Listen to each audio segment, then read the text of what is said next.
we can to reach Swiss stage, maybe even do better.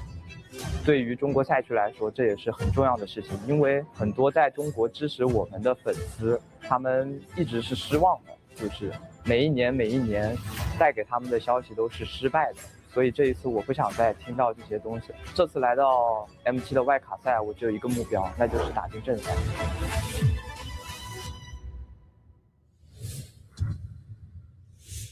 The motivations, the disappointment, as well as the weight on their shoulders. Because looking at that, they were talking about every single time they failed the journey, and every single time the hope of their region is on their shoulders. If they win this, it's a big impact, not just for them as a players, as an org, but the region as a whole. So I gotta say, for both teams, it's a lot on their plates.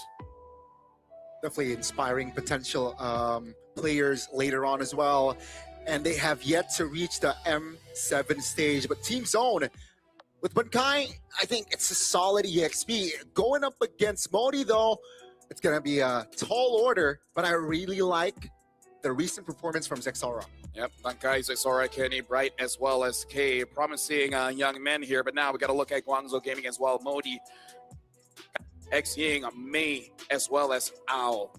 In terms of how they've been playing, it is slightly bit unorthodox, especially with the Freya popping up here and there, but I do like what I'm seeing. Yeah, even with the Minotaur coming in from May, you really get to see more of those comfort picks. And the comfort picks aren't really meta, per se, right? Which is going to be very, very difficult for Team Zone to draft against. Because in Team Zone's case, in Group A, it's never really been a group where they had to get tested all the way to the end. I think I've heard as well, that we'll get a fun fact later, from a main stage team say that if you take Zexora's Lancelot away, what's he going to play? So that's a big question that Guangzhou Gaming are definitely going to push towards them. We know that Guangzhou love to respect people in the first phase of the bans. Yep, we're going to be looking at our own predictions here. So a bit of a mixed table here, but the thing that I do like is we don't feel like it is going to be a 3-0 game. Like, even for you, Mirko, you say it's a 3-1, but I'm guessing even you wouldn't be surprised if we go all the way, especially just seeing the video of how both teams, they're emotionally invested in this one. Yeah, even though we don't agree here, even with the scores, I think we can all agree that it will not be a sweep. I think everyone, I mean, they're both going to bleed in this matchup. I personally predicted Guangzhou Gaming to make it to the main stage with Virtus Pro, but I gotta say, after talking to Summer, after talking to the boys, they converted me, bro. From the Church of Guangzhou to fully zoned out. I mean, like, this is one of those games where it really doesn't matter about our prediction. Whoever makes it through, they definitely deserve it. Because even for me, I traveled from Malaysia all the way to Jakarta here. That's a far one. With Zone. Yeah, Zone was boot camping in Malaysia. Wow. So we were on the same flight, on the same shuttle, arrive at the same time at the hotel. So are you trying to curse Guangzhou Gaming? Is that what you're trying to say? Is that a good thing for GCG or? Yeah. Zone was the one that's boot camping in Malaysia. Yeah. So that's why. That's interesting. Yeah. I don't know how I work anymore. We'll find out. You're wearing the Zone colors. Well, Guangzhou is going to be the first pick here, instantly banning out the Kalia, the Yusin Shin, as well as the E for Zone. Banning out the Grok as well as the Sora, really taking out those playmakers. And yeah, I just feel like, at least for today, we'll not be seeing Sora.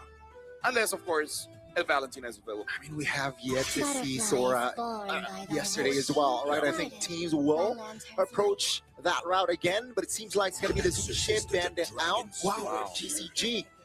That's, a different approach, right? Yu Zhong anticipating a possible use of Shin, but of course the Lancelot is open here. So no Lancelot for, at least Zexora will have the Lancelot. That's why it's very interesting to see the fact that Guangzhou Gaming actually banned out the Yusun Shin, then picked up the Yu Zhong. Usually you see the Lancelot ban into the Yu Zhong first pick here, just so that you can actually contest and confirm turtle number 1.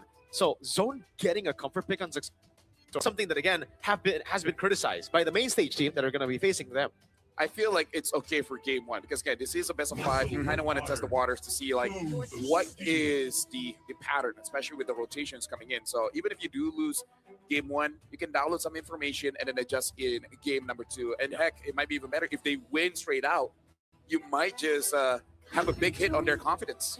Definitely halftime to recover if it's in a best of 5. It seems like draft has been gone quite quickly here with the Joy and the Lunox pickup from the side of GCG. They're saying, I don't mind having a mid laner that needs time to be online. And this is scary, folks. Yeah. Remember, if we talk about Guangzhou Gaming and the running Group B, they've only ever played Fighter Gold. Now, with this composition, they can still pull off a Fighter Gold. It'll be as usual, you know. But I think this is setting up for a marksman. It really looks like they're setting up for a marksman. And the thing is, honestly, like as patches change, looking at the first 3 picks here coming in from Guangzhou, this kind of tells me it's very anti-marksman for Zone 1. Because if you move forward, the Yuzong's going to chase after you, the Joy can chase after you, and I believe we saw between VP against X-Mana, even the Claude with a fighter emblem looking pretty strong. One hit from that Lunox, and then you're done.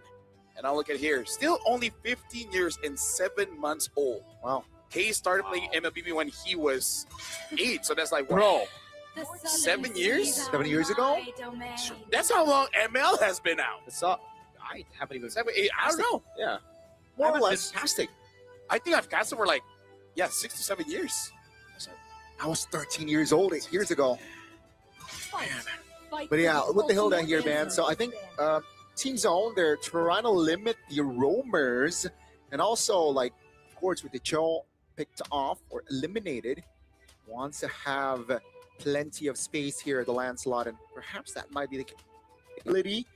I think it's the approach from the side of Zone. Honestly, betting on that Kadita tells me 2 things. Number 1, you want to make sure that Kenny doesn't have a good time, and like I said, it does seem like they're setting up for a marksman here.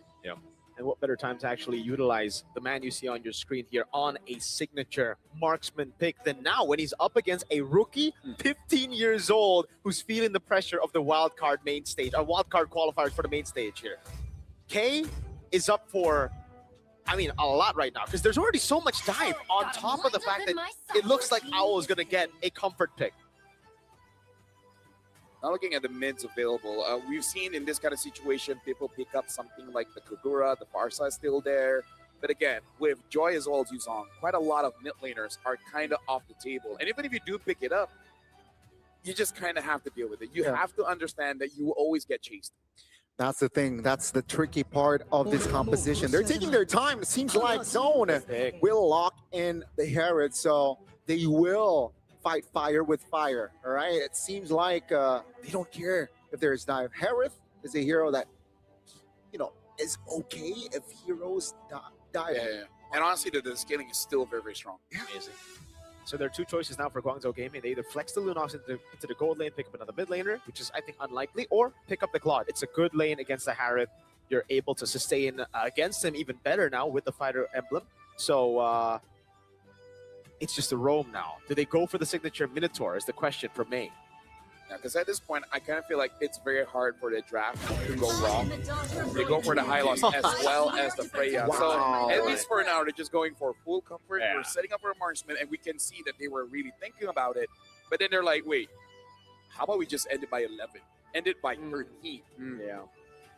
Very strong, and I think this might be the pick that win them game 1, right? It's a hit or miss, but Freya, with this composition, right, it says that all 4, even 5, can dive on that composition. It seems like the Farsa will be the stabilizer, but that's they're taking their own risk here. I mean, like, here's the thing. We already talked about it. There's really not that many options, and in the wild cards, man, the match that can take you to the main stage, sometimes you just got to take that risk. You have to try to play with those minuscule advantages.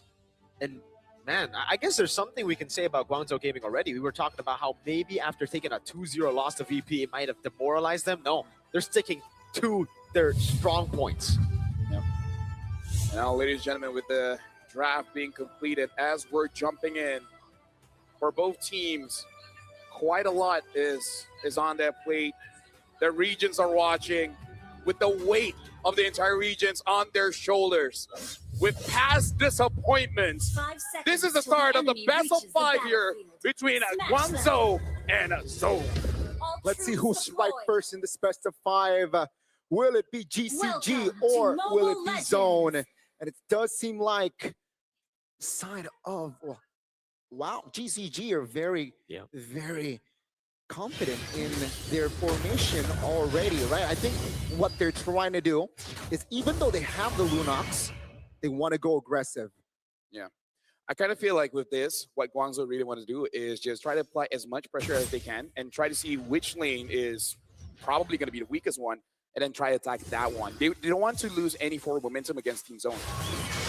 Early on already. Oh, Zixora trying his best to get on there. Now gets stunned up. DOT come down as well with Mei and Owl rotating as he clears up top right there to provide peel. He's going to deal a little bit more damage here, but he has to respect it again. This is not the fight you want to take, K. It's a revitalized, baited out from both roamers. It's evident, right? At GZG, their gameplay is trying to apply pressure as Mei, though. Way too aggressive. No revitalize. That is an instant punish from Team Zone.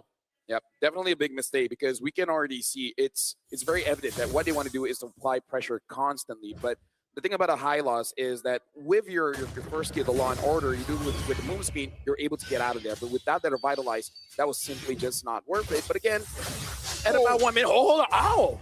Still survives. Yeah. Still survives. Barely, though, all right? Still holding on towards that flicker at least. But yeah, GCG, especially Mayor, on this high loss, gotta stay composed. Gotta stay your head in the game here. But that was an advantage for Zone. Will it move over towards the first turtle here, as seems like farm-wise, Xora is having a splendid time. Great feather airstrike in the mid lane. Actually baits out the flicker out from Exiang as the Black Dragon form gets used up to Zone's Xora, but he's on the Lancelot now. He's going to go in now. Also with the red tree, it's still Cannonale who takes it away, and Guangzhou Gaming strike on the neutral objective. I would say that's beautiful by both teams. Even Zexora, sure, he did not get the turtle, but at least he didn't die. And you can see that Guangzhou was really trying to get him. So even though, yes, they lost, they didn't lose too much. I feel like for that kind of trade in the first 2 to 3 minutes of the game, I think it's still acceptable. Yeah, respectable attempt, right, from Zixora, but it seems like a GCG, especially Cannonale, was still clutch on that retribution take. And you can see here, Zone getting that first blood, GCG recovering, right, with the gold at least. It's still at equilibrium, but now they have equalized on that department. You can see still movements, very ambitious movements already trying to take away green caps from the hand of Zone. Dive jump the mid lane with the glorious pathway as well. Great reactions from Kenny as Zixora tries to go for the invade on Cannonale. No prio though, this is going to be difficult. Zixora has retribution. He's going to have to try to win it out, and it does. Exiang's right there as well. Zixora misses the puncture and gets punished by Exiang. Bright tries to help him out with the AOG. Cannonale is building those stacks up. Bright has revitalized, but no AOG. Modi is walking up. That'll be it.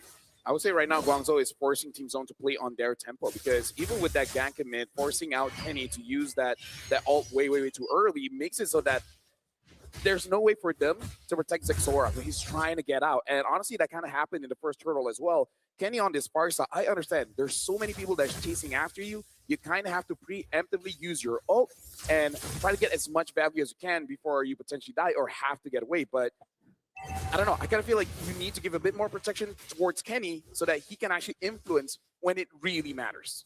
Yeah, I agree. The feather airstrike so far hasn't been too effective. And you can see him struggling to take farm, get space. You know, a couple of flickers spent defensively, and that's not a good sign for Zone. The second unit. Oh! Again, the risk of the far sub pick. You're going to get caught by the Yuzong, and now it's an all-in over on Bright. How many times can they cancel the AOG? Not a single time. Bright catches them off guard, gets the AOG out, but it is a big win now as they get a kill plus the free turtle. It happened again, all right? The Barca was abused practically without the flicker. They had info, they're keeping tabs, and now the Freya is just munching on the gold shield. Things are not looking good here for Zone indeed, as they need an answer. They need to find an angle to at least take good fights, and they're not having it right now. I would say, like, people can say, why did they pick up the Farsa? But we got to put it into context, right? Amazing draft coming in from Guangzhou, but hold on. Zixora should be fine here. But yeah, looking at the bans, Jushin ban, Eve ban, Karita ban, Kimi ban, there's really nothing left. No other options, right? The Lunox picked away, remember that? The Valentino was the only other option, but there are not really any good ults you want to take. Even with the Black Dragon form, a lot of people might be like, all right, go for the Black Dragon form. No, on a Valentina, you're still squishy. You jump in, and especially against a Lunox, you will die in the air, brother. This is very tough here. 1,000 gold seems like it's 3,000 for Zone. Because I really like the tempo that GCG is creating, right? They're not forcing unnecessary fights. They know when to press their buttons. And yeah, Team Zone, as of now, 6 minutes in, they're catching strays. I would say this lead looks bigger than it is, just because the damage dealers are the one that's really getting choked out. And there's also one thing that I want to say about Team Zone, though. The one thing that's good about their composition and how they're playing right now is they really took the blueprint from VP as to how to beat Guangzhou Gaming yesterday. Guangzhou Gaming were in the lead in game number 2 with a fighter gold composition with a Hellcurt and XP. And Virtus Pro just weathered the storm. They waited for the scaling. And now as Team Zone starts to lose out the early game, that's what they're doing. They're trying to nullify all those fights, neutralize the gold lead, and play as safe as possible up until those item power spikes come through. And we got to look at itemization here, especially for Freya. It's still going to go for full damage, which, again, if she's able to get on someone, it might die. But if not, we'll get punished. Use Big Fighter, not a good start to the fight now. That's on quite a big cooldown. Is able to go for the stun. Instant engage with the taunt as well. But look at Owl, the back line jumping onto Kenny. Xing will be able to survive as Sixora has to use the Thorn Rose. And Bankai with no Bravest Fighter is just so vulnerable. Owl walking back. Cannonale with the Registry win. And K now jumps in with the Zaman Force over on Owl. But it's responded over by a Flicker. Good AOG locks Owl down, but there's no taunt to follow it up. And again, Team Zone is struggling to find the right connection here. Team fight-wise, GCG taking it all. Taking 2 members plus the Turtle. They're doubling their gold lead, and Owl just collected the Sea Halberd. So bad news for Bankai, bad news for Bright. Even K gets nullified or gets negated. In the mid lane, very calm, very composed. Xing just playing his game. Yeah, but I kind of feel like, oh, hold on, they want to go on to Zexora. Re-engage. Zexora doing so much, able to get a trade in. Cannonale will take him down, though, so at least it's 1 for 1. Yeah, and again, I kind of feel like for Team Zone, it's still kind of okay, especially with that Harriet. I do believe that in this current patch, Harriet is still very strong. Modi will be able to escape with the Fear Dive. Oh, forces the Black Dragon form out. Hey, now with those Zaman Force, has to back away. Right, really good position to hold there. Knows there was some form of reinforcement coming. Great timing on that disengage. Yeah, even though Jay is 15 years old, but again, 8 years of playing MLB, man. That's part of me. Yeah, this guy has the experience. Half his life, dude. Half his life. He played MLBB, and now he is showing up his chops. And now looking at how Kenny is absorbing so much pressure, he's getting quite a lot of space. True. Still a quiet game, though. But GCG so far has been controlling most the control map, and both Crystal already locked in. Yeah, that's the way to zone right there. She's just ulting menacingly. I do want to talk a little bit about the Holy Crystal purchase for Cannonale, though. That is his second item after Genius Wand. Hold on, yeah. Owl should go. Oh, great CC. New timing on Owl. And he baits out a flicker there from Bankai. Right as the Lord spawns, but back again. You only counter the Joy on the Harith when you have enough items to deal with Modi again. Get the Petrify into the initiation. In the back, it's them completely zoned away. The Petrify comes down as well. The AOG gets cancelled. Bright already used Revitalize. Cannonale is looking for the next find beats. We'll be able to find it, but it's only onto the frontliners who are able to walk away. How did no one die there? Yeah. Oh, they were trading blows. Xora still looking for it. Yes, Puncture gets away. Owl, very menacing at this point of the game. Dude, it's like watching MMA, man. Round 3, you think someone would get TKO'd, but then they just extend it all the way. Might go for a decision. Might go for a decision. GCG managed to trigger a couple of spells, and it seems like it's going to be a free Lord. What a cancel on the Phantom execution. Owl on their turret. Good AOG from Bright. Owl gets caught, has to flicker out, and it is a free Lord to Guangzhou Gaming. That's K in the back going on Cannonale. The assassin got assassinated by K. And right now we can see that K is going to be a problem. So now Team Zone, even though that's just 1 kill, you can look at them. They're actually feeling it right now. Wait a second. The way they're juggling the turrets. Look for the airstrike coming down. Xing still has the brilliance. Can't get away. Bankai has the biggest fighter. Will be able to use it under turret together with K. The two side laners of Team Zone. Team Zone popping off now in the mid game. They lose out on the Lord. Xora still able to escape, but they lose out on the Lord. But they manage to recover, and that Lord is meaningless so far. As you can see here, the gold lead shifting more towards Team Zone sides now. And yeah, it's all back to neutral. Now from 2000 now, equalized. That's how big of an impact when K got that kill. It's one thing to get those items, but it's also another thing that you don't see in the numbers is the level of confidence you give over towards your team. So now Team Zone, looking at the itemization of the Hive, once he gets that Holy Crystal, that will start becoming a problem that Guangzhou has to answer. And keep in mind, they got the Parsa, which means they have the range, they have the burst power as well.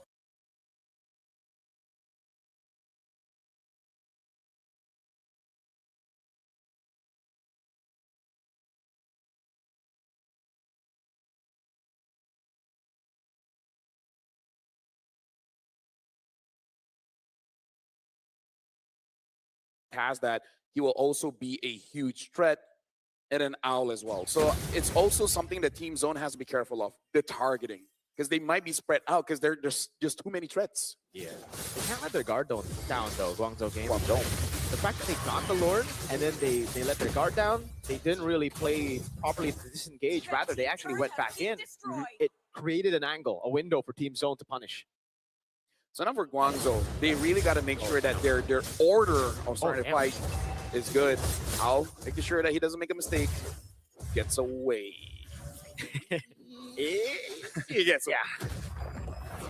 Yeah, very good at keeping his distance. So far, both teams now are playing it slow. You know, an engage. Yeah, they are not gun shy at all. Hey, that was 3 ultimates. Yeah. I mean, like, yeah. the Lord is 20 seconds away by a bit of time. I'm pretty sure everyone will get everything back. So, you know, just That was an attempt. It was an attempt.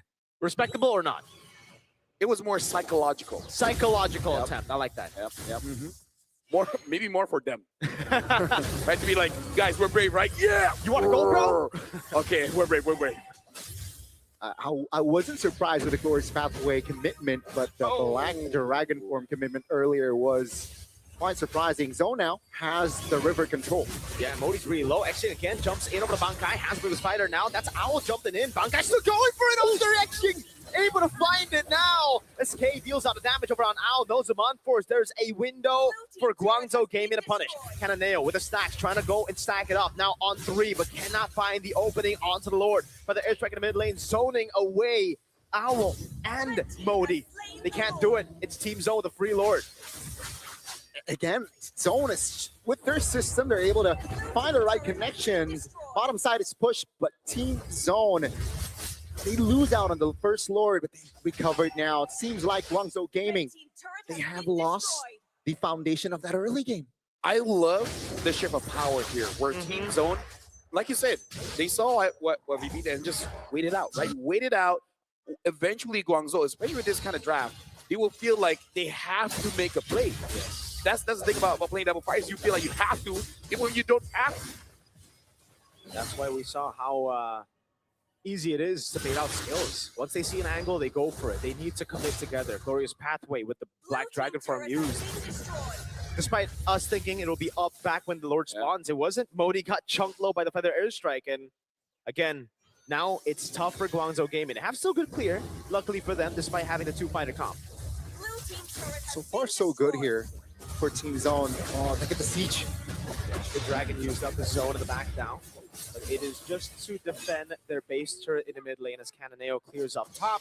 The rest of the team will be sent down below. Xora. Look at the play. Oh, Xora! What? I don't think that's a good play, man! Way too aggressive, and he will fall. A simple law and order was there. It's a 5v4 now. Yeah, they're really trying to go on to them. But the airstrike coming out now with K on the Zaman Force. Brave Spider as well. Xing has to flicker out. K's into the play. Has to flicker! And finds it! But he's already used it, and now he's compromised in. He's still able to buy some time, but it's a shutdown for Owl as he flickers out the safety. Bankai on the bravest fighter. Modi's going to try to chase Kenny. Will provide enough support to back away. Something about these teams, man. They again, maybe it's the pressure on their shoulders because again, you think about the past, you think about the present, as well as the future. There's a lot on the line, and that's where we see for both these teams, they have this idea that they really have to win. So I love that they're attempting it. They're picking plays, and then when they see an opportunity, they see some kind of mistake, they want to go for it. But we also have to keep ourselves composed. This is a best of 5. Yeah. They got to make sure that even from the get-go, you don't burn yourself out too much. Right now, Team Zone, they're looking pretty good because they have a rough understanding of what you want to get out of Guangzhou. Black Dragon form not there, great. Ying already using the brilliance, amazing. Yeah, they got to start keeping tabs. And you can see here the items already building up for both teams here. Total kills, it's 6-7 for DCG and Zone. 7. So it's 1,500 gold lead for Zone, but it doesn't really mean much at this stage. It's all a matter of positioning. Zixora peep the Malefic Roars, or there's extra penetration from the Lancelot. It seems like river control at least past 10 minutes, and it is all Zone. So GCG here starting to lose momentum. Yep. Right now, Main wants it. Oh, look at that. Ow, jumps in. He gets taunted. That might be him caught. He is able to escape with the ult now. Black Dragon will come down with May with the glorious pathway. Zixora with the jump in forward is able to zone Xing away as he's taken very low. Modi still trying to get the DOT damage. Owl gets locked up with the AOG. Kataneo now jumps in with Electrifying Beast, but Kenny is able to maneuver around the walls perfectly. Zixora, this is unnecessary. They have 2 members down. They can go for the lore, but Team Zone, do they want to go for the end? They really should not. Again, everyone's trying to make hero plays. You don't have to. I think this is a free lore, no? They get a base. Oh no, Kataneo. Okay, but Zixora used the red tree. Bankai gets the stun. K flickers in forward to find the kill. In hindsight, it worked out. You're right. Beautiful stuff, beautiful coordination from Zone and GCG. We mentioned that they start to lose momentum, and now they really start to lose the control. Potentially, you know, if all things go right, this might be the final push for Zone. I just want to take this time to shout out Kenny, man. This is not a game a Farsa should be 0-1 and 7. It should be 0-7 and 1, right? Despite always getting chased, still able to get good positioning. And now we're going to be looking at it. It's a replay, but a fight might actually break through. Hopefully nothing big happens. Oh, that is pretty big. Right as you compliment him, man, Kenny gets taken down. AOG as well. They go for the fight here. Zixora's taking very low. Alice is going to go for it. Zixora finds the immortality. Can he buy the winner crown in time, though? He will not be able to as Modi finds the killing spree. And 2 big carries on Team Zone that just fallen. And a nail in the back now with the Electrifying Beast. Beating out K's Zaman Force. It's a stun over. K does not have flicker. The Lord will be dealt with by Xing and Kataneo as Modi gets away from K. You know what, Kenny? My bad. Owl trying to go for more now. K gonna be stunned. Oh my god, with the glorious pathway as well. They go all in, but Bankai was able to find a stun, and now the turnaround happens. Kataneo, no electrifying beats. May tries his best, but it's not enough. What a turnaround. Nobody can stop K at this point. This Harith just pops up and Kataneo all alone. Electrifying beats over on K.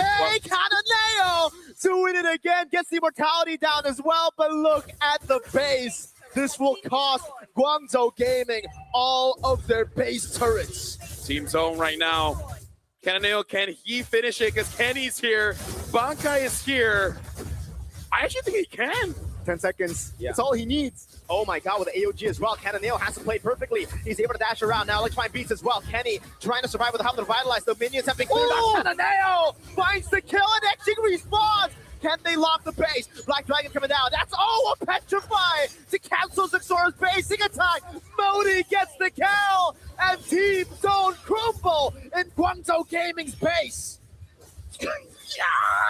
Dude, what? Now that's amazing. Now, dude, I love the start of the fight that decides who goes over to the Swiss stage. We had an amazing base defense. Now, this is the game we've been waiting for all wildcards. I mean, I know this is the best of 5, but what a game 1. What an opening game in GCG. They have an angle to end the game. Can K do what Cananeo did? He doesn't need to. You know what? Okay. So first of all, for all three of us, shut up. I say something about Kenny, he dies. You said no one can stop K. Yeah. Immediately And then, dies. yeah. Let's shut up. Yeah, let's shut up. Let's Let's shut up. just enjoy the game. We can do analysis without talking about anything. Or just let the effects do our work. Just shut up. Yep. There you go. There you go. But at this point, 20 minutes in, 2 more minutes where it becomes very dangerous whenever anyone dies. Yeah. At this point, even with Guangzhou having no protection of their base, somehow if they get an amazing team fight, they can just end the game. So the last one, maybe even 2 team fights, might be the last one of this game.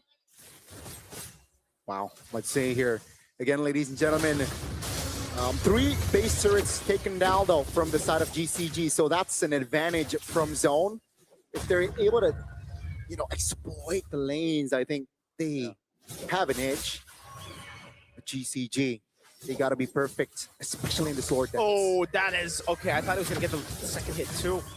Right, thought he was gonna get a taunt. Glorious Pathway with the Black Dragon form now all in into the back line, but K is able to go for the Zaman Force, and that's big. Once they bait it out, Cananeo can now go in, but look at the waves. Bankai finding a stun on to Modi. Able to go for the pierce side. Oh, with the all in the back, and there's no Zaman Force. Cananeo again times it forward. K buys the immortality, but he gets obliterated by Cananeo. Zexora! Right in the base. Zexora! Going for the cut in the way. Modi recall as well. Oh! Immortality already. Modi trying to clear the waves. Zexora trying to end the game, but it cannot happen. Modi takes him down. Guangzhou Gaming, I think that's it. They have wiped Team Zone out in game 1, and they will take this game. Bro, what an opening game here. Team Zone, Guangzhou Gaming essentially base to base here. Dude, like, all 10 players of this game gave it their all, and it's just the first game of this best of 5. What a game indeed, LaFell. Miracle. GCG, they were the ones without the base turrets, but they were able to wipe That's why Zone out. that's why timing is so important. In 20 minutes, Yeah. that was like what, 22 minutes. That's the point where if someone dies, that's GG. That's over. The value of the Lord is not as high when you die and you return in like what, 50 seconds. So Yeah. that was brilliant coming in from Guangzhou. They understand with no base turrets, it's all or nothing. They got to get a win in the fight, and my goodness, they won that fight. And you can definitely see the youth of Yeah. Zone. You can definitely see that they have a very young squad because they get overzealous a lot. They thought the Look late at game this. was just easy for them, but then again, baiting out Zaman Force and a Cananeo. This was beautiful, Cananeo. It's beautiful from everyone, right? Modi gave an opportunity Yes. for Ao to come in. But all the while, Cananeo, if it wasn't for him, Kenny would have been a problem. That K would have been a problem. The layering. Like there's so many playmakers, again, from both teams. Like every single name that we've seen in this game matters. Yeah, that was, the positioning, right? Very awkward from Kenny and also K, but that was all because it was forced by GCG. And Cananeo, props to finding that angle. What a game 1 indeed. GCG, well deserved. Honestly, this kind of game always makes you feel a bit bad that only 2 teams can go through, and for this one, only 1. Yeah. Right? Where everyone watching, they're like, yo, both deserve it. They're amazing, but this is the pain of competition. If you want to win, you got to trample someone else's dreams. That's true. That's true. But at least good news for Zone. That was just game 1. Yeah. All they need to do now is just to recover, adjust. But yeah, you mentioned them being, young team. Yeah, they got to figure that out in the back rooms. Something I do have to say, though, Zexora did not have an amazing game on this Lancelot. If he had a better time, maybe it would have been a better game for Zone.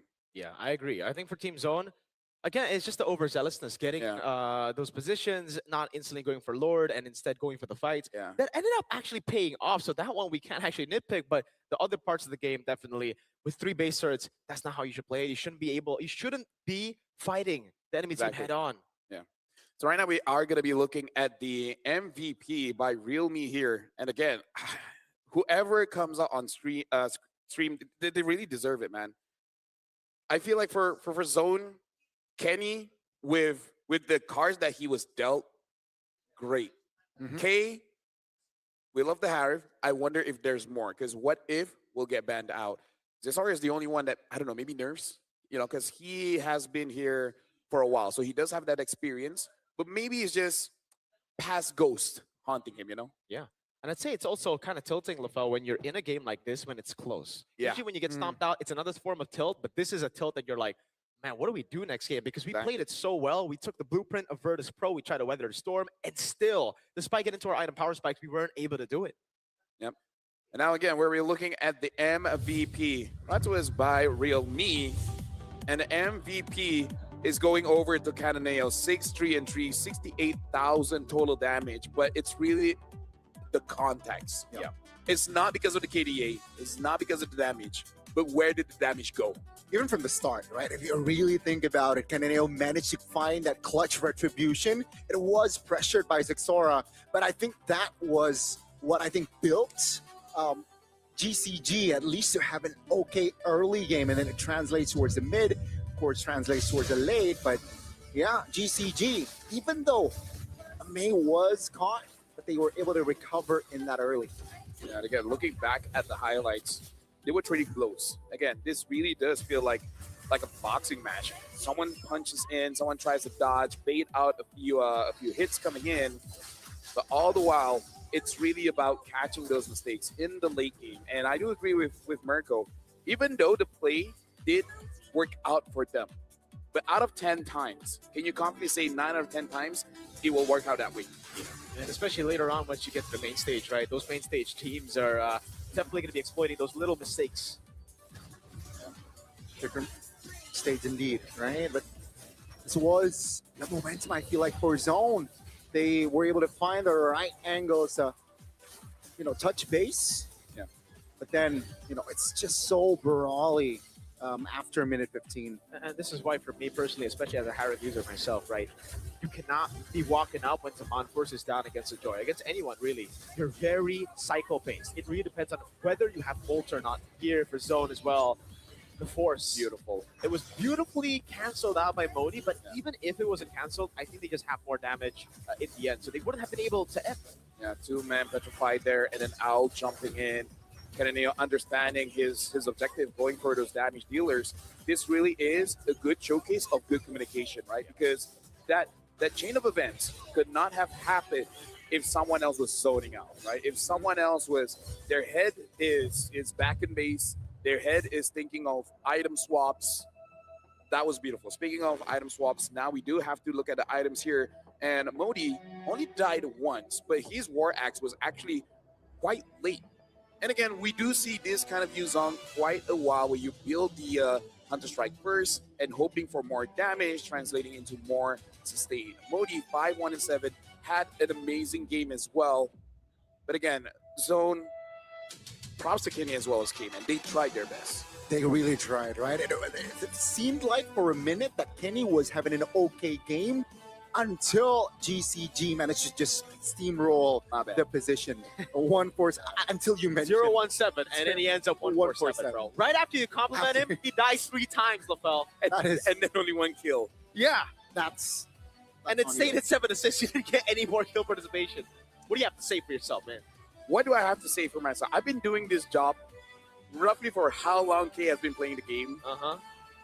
Why am I still cursed? Exactly. You would have thought this would be over 2 years ago. Chat, it started as a joke. I don't think it's a joke anymore. I don't think I want to play anymore. I don't want to play. At this point, no one wants to be friends with me. Don't worry, I You're the we're OG. cursed. Yeah. And you know what? You look at what happened with us before we started the day. That's true. Right, That's so- true. Yes, sir. Hey, friendship has its trials and tribulations. Mm. It's what they all say. That's what they say. But again, I That's think what some say. some say.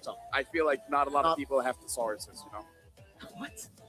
Thesaurus, do you know what a thesaurus is? No. Is that a dinosaur? No. Thesaurus is basically a vocabulary. Oh. Yeah. Well, I don't. See, not everyone has thesauruses. Exactly. There you go. Oh, you guys really don't know the thesaurus because for us back in MPLMY, if our cast was boring, our producer would just throw a thesaurus over to us, like get more words. Damn. Wow. Speaking of damn, do you guys know Realme has AI coaching in the phone? I don't need a thesaurus. I could just ask Realme for the AI knowledge, man. The M7 official gaming phone. And again, the players have showed their chops here Yep. on stage. Like, if you guys need convincing how amazing of a phone it is, here in the wildcards, man, especially game number 1 of this best of 5, this has been the build-up, and my goodness, the payoff is amazing. Hey, you know, I think with that display alone, by both teams, by the way, convince you enough, perhaps, you know, to get the Realme. You play, we carry. All right, so check it out, boys. It's one to know GCG still though. Yeah, you can ask about in-game stuff while you're playing. You can also Yo. just be like, hey, if I'm not in-game, I could just go and take a picture, ask the AI what this is, all that, man. They have all the amazing features for y'all, so go And get it. let me just say, after we played a few games of Frank, you guys need it. Yeah, Yeah. especially you guys were stuck in Epic. Yeah. Wow. Usually I would say uninstall. But you have AI now, so you could actually get better. I had a amazing time with friends, but without my friends, my God, like I can carry as a roamer. I didn't thought I would be carrying that way. Yeah. How can a roamer have the most amount of damage? Battle Pass though, make sure you guys grab that one because there's a lot of goodies, but the one that you guys will be focusing on are the skins as well as the figurine. You'll be trying to get for that one. If you do, props to you, man. Moonton, I'm still waiting for the diamonds, man. I want to get this.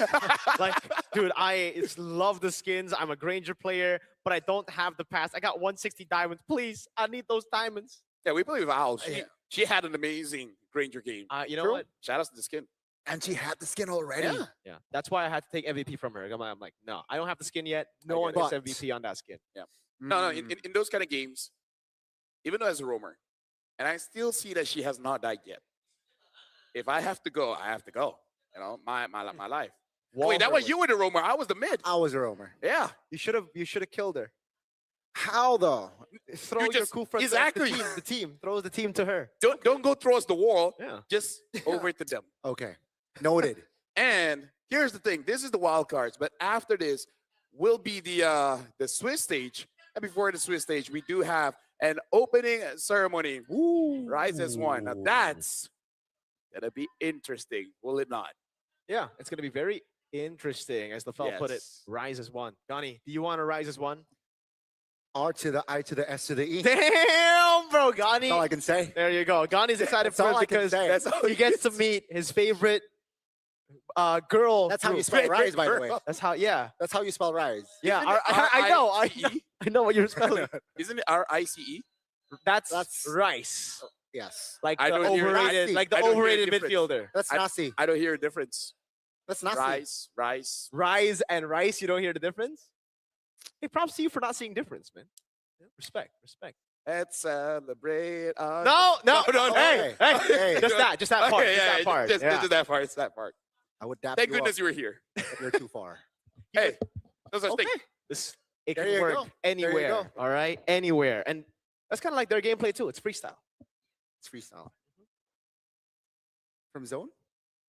from both. From both. They like the freestyle. The fella's enjoying his time. Fellas. No, enjoying himself. because you know, like the tism, you gotta let it out, but you just don't say it. Yeah. You just move your lips and your tongue, but the volume, swallow it. Yeah, camera's like, we had enough of that. Mhm. Hey, come on. Perfect timing. We had an amazing game. We were the dessert. Yeah. We were the break. We were the what do Garnish, dessert, no, just Entree. entree. a palate cleanser. Palate. Weird palate cleanser? We're the palate cleanser. Wow. Because, Okay. because here's the thing, there was a lot of spice. We give the milk, now they're ready, and then we're going back in. Speaking of top 5 players, GPM Damn. We got Zaro, we got Super Gorka, Zexora, Kataneo, as well as K. Now we got to look at Zexora as well as Kataneo. Here's the thing about gold, though.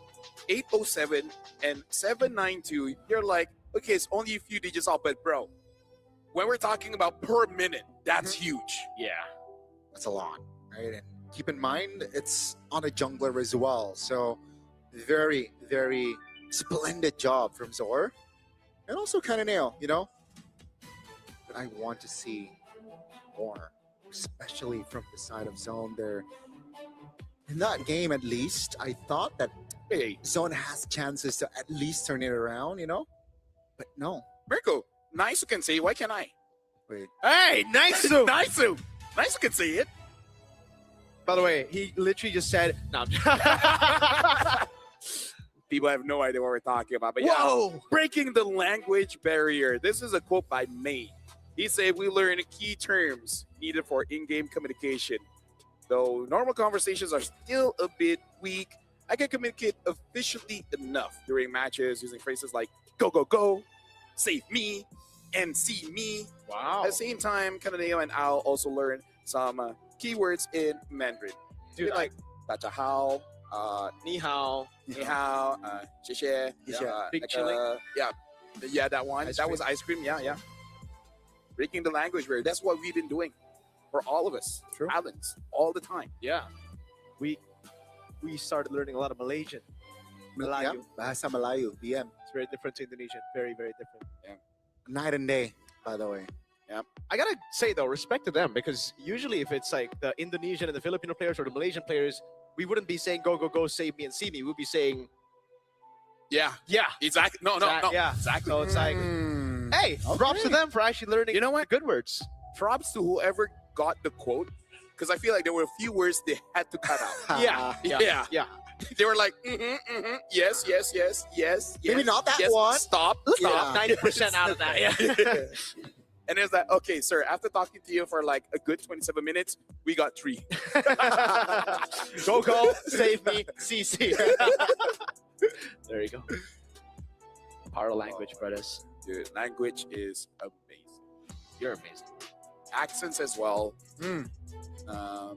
History is amazing depending who you ask. That's fair. The winners Food are the is losers. great. What? The winners are the losers. Yeah. History. Yeah. That's why I don't trust history. What else is amazing? The maps are pretty good. I like this change. LB Moonton. That'd be Moonton, yeah. That'd be Moonton always. Double broken walls. Ooh. Hey, if it ain't broke, oh wait, it is broken. It is Never mind that. If it ain't broke, walls. Dude, breaking barriers. Right? Language barriers. You break it, you break the walls. So it's figuratively and in game. Mm. But Chad, if you don't understand someone, don't break walls. Oh, Just break the language. thesaurus. So that's kind of Thesaurus. just for English. Yeah. Still. Guangzhou, first pick again. Wow. Kalia, Shin Eve, bad again. Yuzong, first pick again. Someone, will they change up this time? Will they get something like a Lunox early? No, they go for the Mans as well as the Gatot. So far, same openings. 3 picks, same as game 1. Will GCG go for the Lunox again? They will. Joy? And Joy. So this is, Same if it ain't broke, don't fix it from the side of GCG. Damn. How will Zone play this out, though? Is it doesn't- Lapu against Dill? I mean, the Lapu was pretty good. Bankai was Dude, doing a really good job on it. I feel like take Karida or Kimi. Because those two were banned out. You got to prioritize the mid lane now. Exactly. Yeah, Because I think- you know that Kenny did okay as a far side. But you know even Kenny is like, bro, if I had something else. That wasn't my game at That was all. my game, yeah. So if they do change that approach, I like that idea. And Zone seems like they're taking their time here in that last pick before the second phase. So they might go for that mid lane pick. That they should go for that approach. I feel like Kimi is safe enough. I prefer Kadita, but it's kind of a fire taste. But yeah, I can go for the Kimi. Yeah, so the Ruby is definitely something that Guangzhou can have to ban out now. The Ruby definitely can definitely be a threat. In the And previous game, they battled Kadita and Kimi, so now it's pretty open for Guangzhou. they should. So now Zone, Fight. I think they're trying to at least play around the mid lane now. That there's Kimmy is in play. But it seems like the approach can be the same from the side of Zone. They ban out the Hilda and the Cho last time around. Yep. And I don't see any reason to change, even though the high loss was pretty strong. It wasn't really the game changer, right? It wasn't the one that really punished their rotations. So far, so good. At least for drafting wise for Zone, there's definitely adjustments. They're taking their time here. If not the Cho, they definitely can go for another roam ban. But you mentioned the Ruby earlier, Miracle. It will go through, but it seems like it will be the same bans in the second phase for Zone as well. No Cho, no Hilda, just full respect. Yeah, just the high-lows again, probably for May. And then last pick, I wonder what else going to play. Probably Freya again. Yeah. Thing is now for Zone, it looks like a CC angle if there's no Ruby. I think Guangzhou are going to actually ban it out though, right? Because then you have CC Gatot, Brave Peel, you play the front to back with the Kimmy. Yeah, other than CC, not entirely sure. Maybe they can still go for a Lapu, Esme. Yeah. There's still quite a few fighters, but Zone did have a good game with the Harif. I wonder if they want to force it out again. Because they lost not because of the Lunas, it's really just because of that joy. I am not the only one. Oh, okay. What is going to be the change here? That's a really good ban as well, though, by the way. Like, that's the only thing that can really stop the joy in the early game with Yu Zhong. So, there you go. Good stuff. Definitely a hero that can break the momentum, that Phoveus. So now, Zone, what are they going to prioritize during the second phase? What do they need? Do they have enough crowd control? Is my question, right? Sure, the Gatot Kacha has a AOG, there's Traction Pulse, but is it enough to, change team fights? Previous game, they did pick up the Harif here. I can see an angle for sure, picking up something like the CC, and that hides where the CC is going, right? But no, they're going for that Harif. Probably worried, what if it gets taken away? And just want to see the full matchup before committing to your EXP. So, is this Freya again? Or do they try to swap things up with, like, I think it should just be a Freya again, right? It's the same matchup If again. it broke, don't fix it. There are changes, though, right? Like, with the Kimmy, it's not as vulnerable as the Pharsa, in a way. Because, again, we don't see marksmen so far. Yeah. We just don't Or know. GZG. Yeah, exactly. So we just don't know whether it's just going to be that all the way true, or they're just hiding that for this kind of moment. Because going up against a Kimmy, I would argue they already have enough dive. But some people that you ask, they will say it's never enough dive. And this is quite a big difference here now with the Tigreal as well as the Granger. Probably just forcing out that Kimmy to make sure that he uses the Purify and the Lapu gets picked up. Owl is on a marksman. Yeah. I said before, I mean, in my own tier list for wild card, I said best gold laner on marksman in the meta, in the wild card is Owl. So he hasn't played the marksman, but now finally we get to see him on a marksman. I want to see how good he is. Again, on the Granger, has the fighter meta changed his playstyle completely for him to not be able to play well on the marksman, or has he been saving his cards all the time? We might get that answer. We will get that answer here in the second game. It's round 2, GCG end zone. You can see here from the composition, it's quite even from both sides. Yeah. There are opportunities for me to really pop off because Kenny is using that Purify. Now, ladies and gentlemen, we're about to jump into game number 2. Game 1, it was base to base. They showed an amazing game. Can they keep it up? Can they actually make it better for game 2? Let's welcome to the land of Dawn. Ladies and gentlemen, will GCG double their lead in the series, or perhaps we might see an equalizer from Zone? Let's see it. It is concerning though, right? Because yes, the Tigreal forces out Purifies, but now that you have Purify, that means it's going to be very easy for Yu Zhong, for even the Granger to lane against you. You're not as much of a threat without the Flicker. Early Petrify already from Modi as well. Just a chunk HP on towards that Lapu. Xing immobilized. Yeah, he's gonna have to Flicker. Early Flicker burnt out here, but look at Cannonale, dude. He's so busy. 2 green camps taken over for Cannonale. Yeah, I'm loving the pathing coming in from Cannonale on this Joy. Ever since game number 1, he really tries to make sure that he has a lead. and he's just out of there. So far, pretty clean, not punished at all. Dude, that is so clean. Good prep there from GCG, reading out the habits of Zone, and we're able to capitalize here at least for the first minute. And yeah, I think standard emblems here with the Kimmy bringing that magic shop as well. But gotcha. Very tanky, concussive, tenacity, as well as vitality. So Yeah. especially in the early game, it will take more time to take Bright down. Something to note as well, it is still an assassin emblem for the Granger. Oh, hold on. Good knock up. Modi trying to go in with the Petrify, but won't be able to find it now as that's what they try and beats. Trying to lock Kenny, has to flicker out. There you go. They paid out Revitalize and Flicker, and Zixora still not 4 yet. And that's huge for Mei, because now the tools to escape make it so that if Mei gets level 4, the next turtle fight might be huge. Yeah, that's going to be a game. Oh! Solo kill! Modi in the bottom lane. That is massive X-Ing. Here we go with Brilliance. Good knock-up from Mei. Cannon Nail singing the song, and that is definitely not the song you want to be hearing if you're Bright. GCG starting early, strong here, taking the turtle, and seems like they want to invade again. Uh-oh. Cananeo still has the red tree, and Zixora does not. That is a massive lead at the start of the game. I gotta say, man, if I'm playing Lapu against a Yusong, I do not like that. Yeah. Like, before level 4, there's legit nothing I can do. I just gotta stay behind my turret like a good boy and then just throw my swords and hope that I get a last hit. The fact that Modi got that 1v1 and now a 1 level difference. It's big, but he can redeem himself if he gets a good catch. But this kind of lineup, I think, is going to be very difficult for him to catch. Yeah, I think there was a big miscalculation there in the bottom side. That's a taunt, though. GCG jumping in. Oh man, implosion. But oh no! Zixora dashed into the knockup! Cananeo on their turret will fall. But Overzealous X-Ying will find a kill though, so it is value 2 for 1, and there's no shutdown on Cananeo. So Zixora just failed successfully. Yeah, I like that. Right? Failed successfully.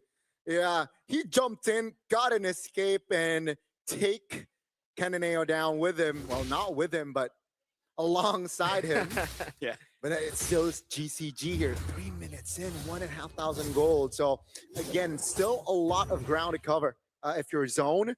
Yeah. And Zixora is still level 6, a level behind. So that's not good during neutral objective fights. I'm guessing Kenny and Zixora would be like, hey, how did you do that? And he's like, calculated. Pure Read my name again. Read my name again. I got that aura. That was intentional, folks. But yeah, BDF just to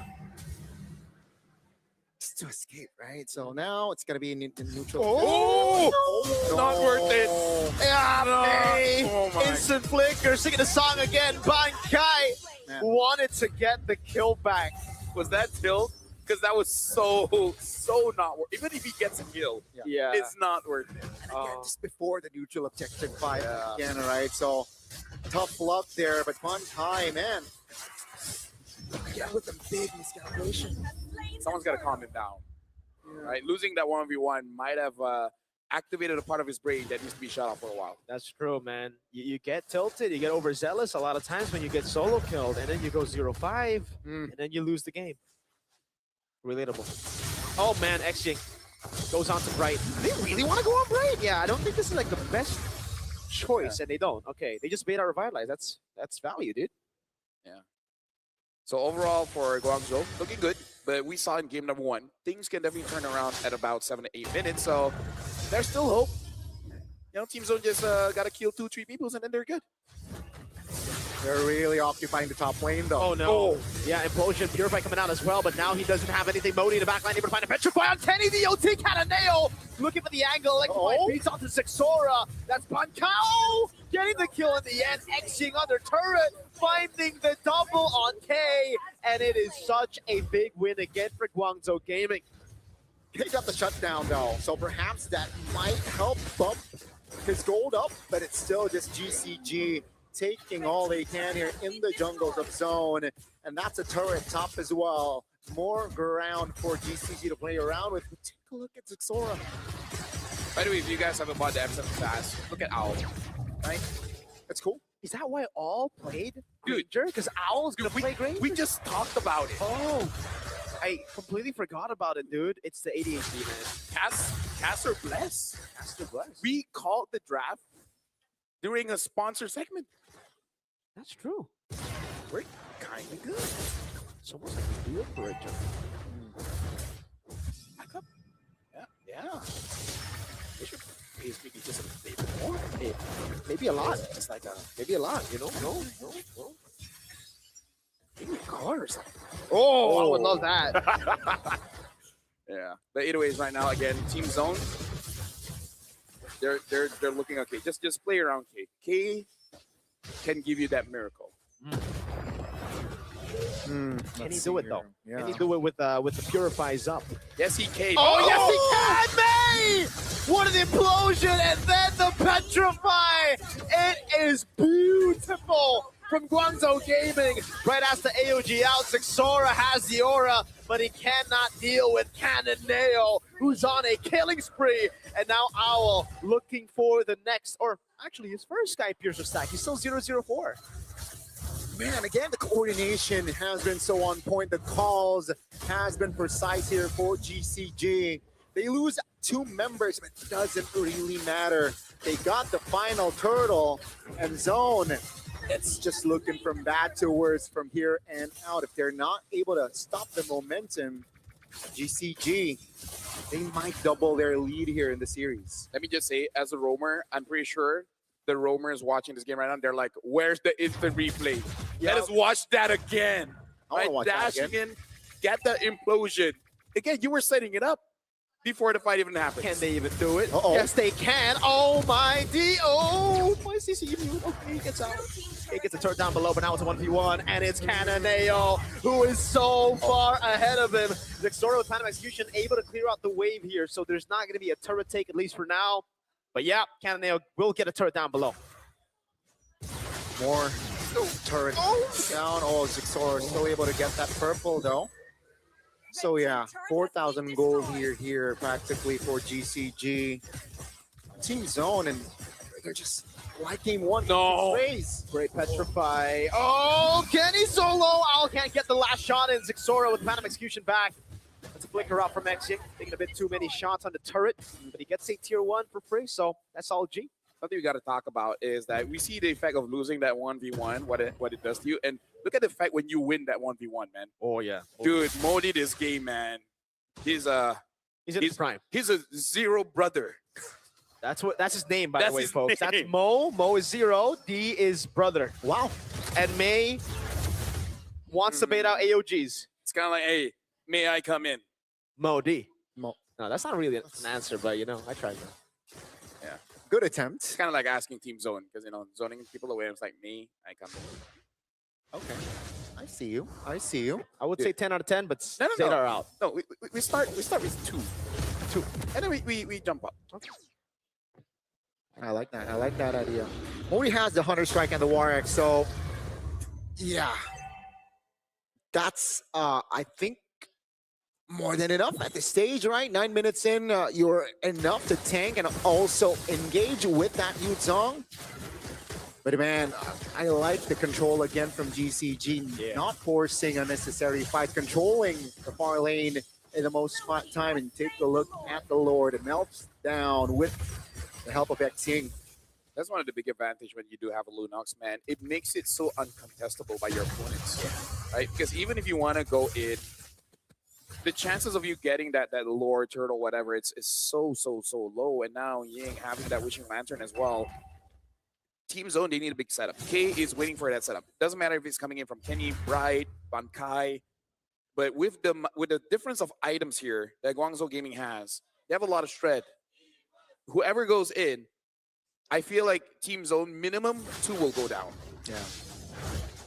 Especially with the gold being this huge of a gap here.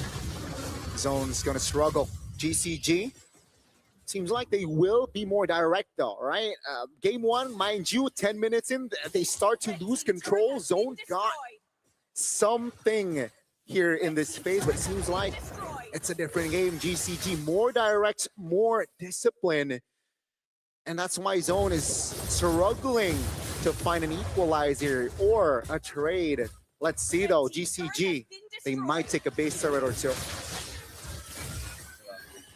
Holy up, right? Just trying to hold on. Now the Holy Shields, all three of them have been taken down. Pressure Pulse only gets one. Oh, Zaman Force 2 on May. That's going to be down, and they have another wave to play with. Yeah. So right now, Team Zone, funny enough, they actually look way better when they did have that Farsa. Yeah. Because at least that's a lot of immediate damage. With the Kimi, not so much. Kimi, you kind of want to establish that pressure early and then just poke people out. That's a lot of damage while you're saying it on Kenny. And now Exig tries his best to go for the assassination. Owl will be able to siege this down. Explosion from May! AOG coming down now as they lock Lodi and May down, but it's just the frontliners. Kananeo in the back again, finding the unstoppable. Kaislo, Owl! Trying to go for the snipes, gets a double. And I don't think Team Zone can come back from this lead. The coordination was beautiful. Kananeo in the back, Owl keeping his distance in the back as well, just free hitting, and Zone, they're in trouble. Exig jumping in over on Kenny again. Has brilliance, will be able to pop it in. Bankai with a 3-man stun. Owl's able to get away, but he will fall in the end. It is a kill though, however, to Modi, and they get a base turret. No, actually, never mind. Just the bottom lane. I thought they would get more. I would say, Team Zone, take what you can get. Yeah. Right? At least the game is not over yet. If you're able to, I don't know how, but stall out by 10 more minutes, maybe you can have a miracle team fight win, and then you can win it out. Because as of right now, this is so different from game number one. Yes. Guangzhou Gaming, they just look a little bit better when they have a marksman. Weird, that one. Modi. That's actually a really good poke on Modi. They need to do this if they want to win out the fight on Lord. Yeah, I think both teams will take it slow, wait for their spell to go back up here. So expect a slower time here. They do understand that they have a base turret in the bottom side. GCG will be happily to perhaps bait out a couple of players. Yep. Question is, Zone, I don't think they can contest, so that's why Lancelot is rotating towards top. My question is, who's going to stop Kananeo? Right? He's died twice, sure, but if he's there, K is, and K wants to be there. So they got to figure out a way how to stop Kananeo. There's a lot of threats from Guangzhou, but Kananeo has to go. No real, like, insta-locker here, right? Composition-wise from Zone. It's got to be perfectly timed. It's almost like you have to wait for a bush and hope that Kananeo goes through it.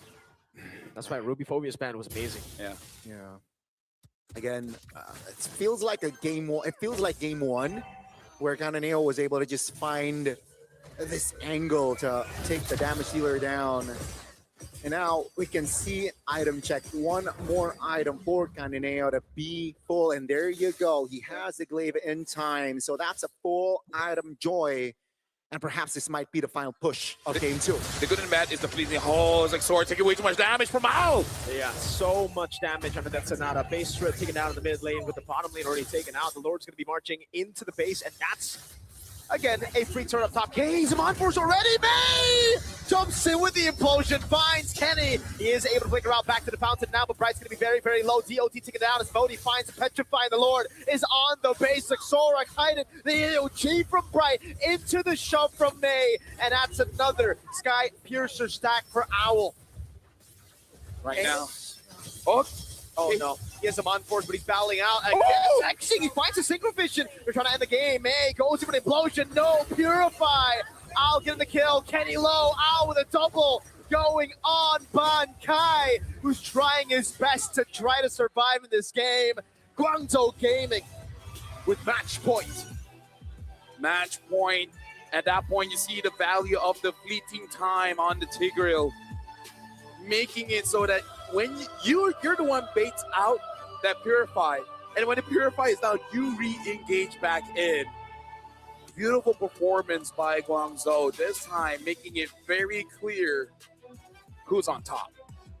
Beautiful performance yet again from Guangzhou Gaming, making it hard for Zone recover after that game 1 loss.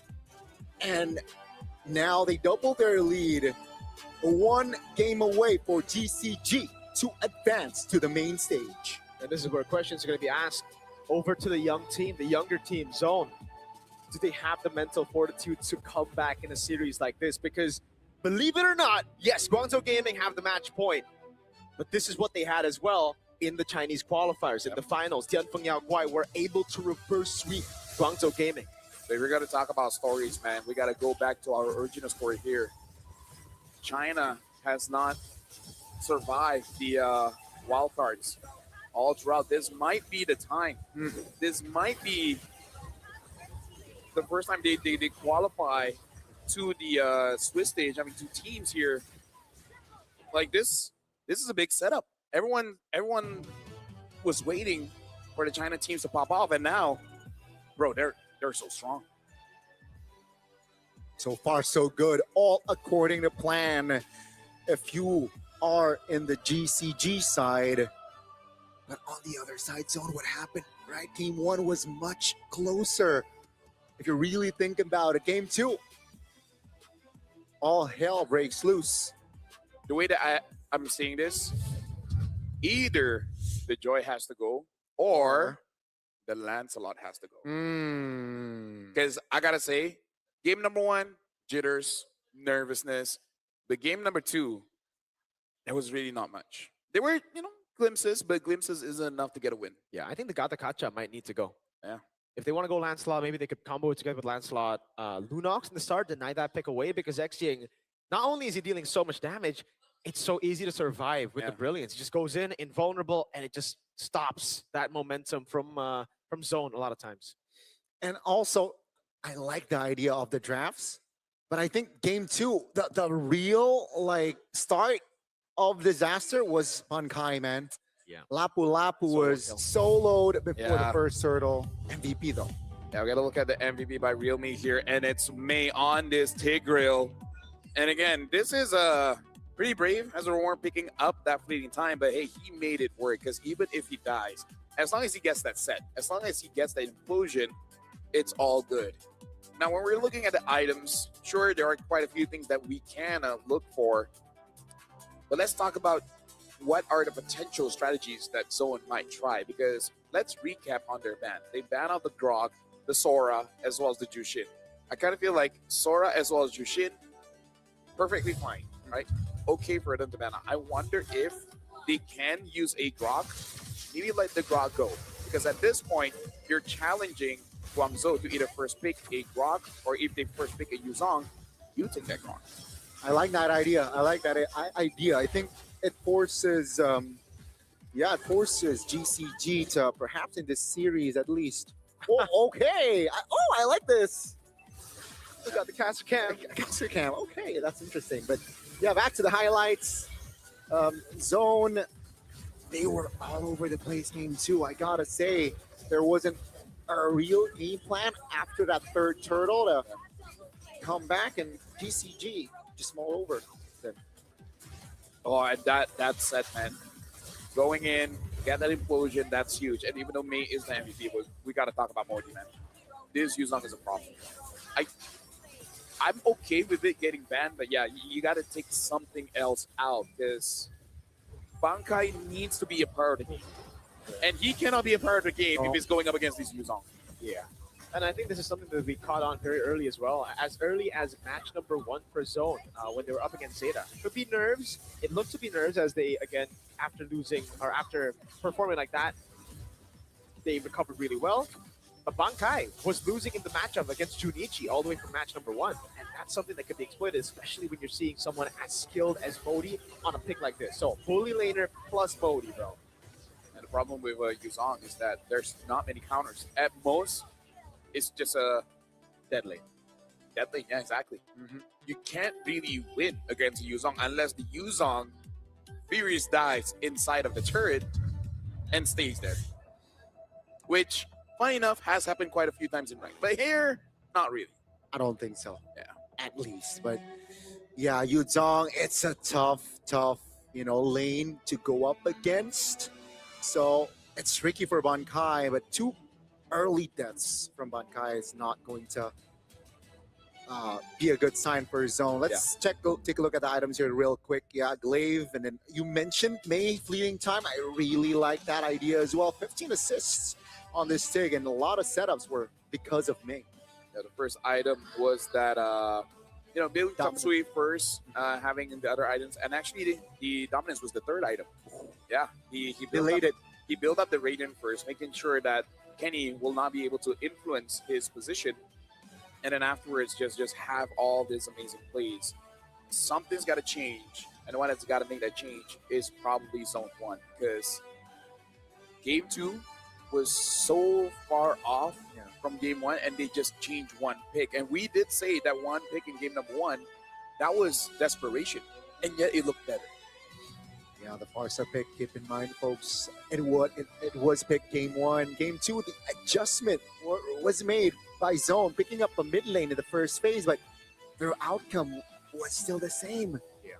So it's 2-0. I don't know. And again, this is the reason why I would say Guangzhou Gaming, every time they're on red side, they're the ones to ban out Yuzong Lapu. Now you see why, right? Because like when they're on blue side, they prioritize the first pick on Yuzong if it's not banned out. I think even if Yuzong's banned out, probably Lapu Lapu then. They just want a playmaking pick on Modi so they can control neutral objectives. Yeah, this is why identity is important. You know your strengths and weaknesses, and you play around it. And this is where we see amazing preparation coming in from teams. Definitely, even the pathing, right? If you want to talk about prep, we got to shout out Kaneneo on the early pathing as well, able to abuse the green camps, and that needs to change here for Zone if they want to keep things alive here. This series-wise for Zone, the habits gotta stop.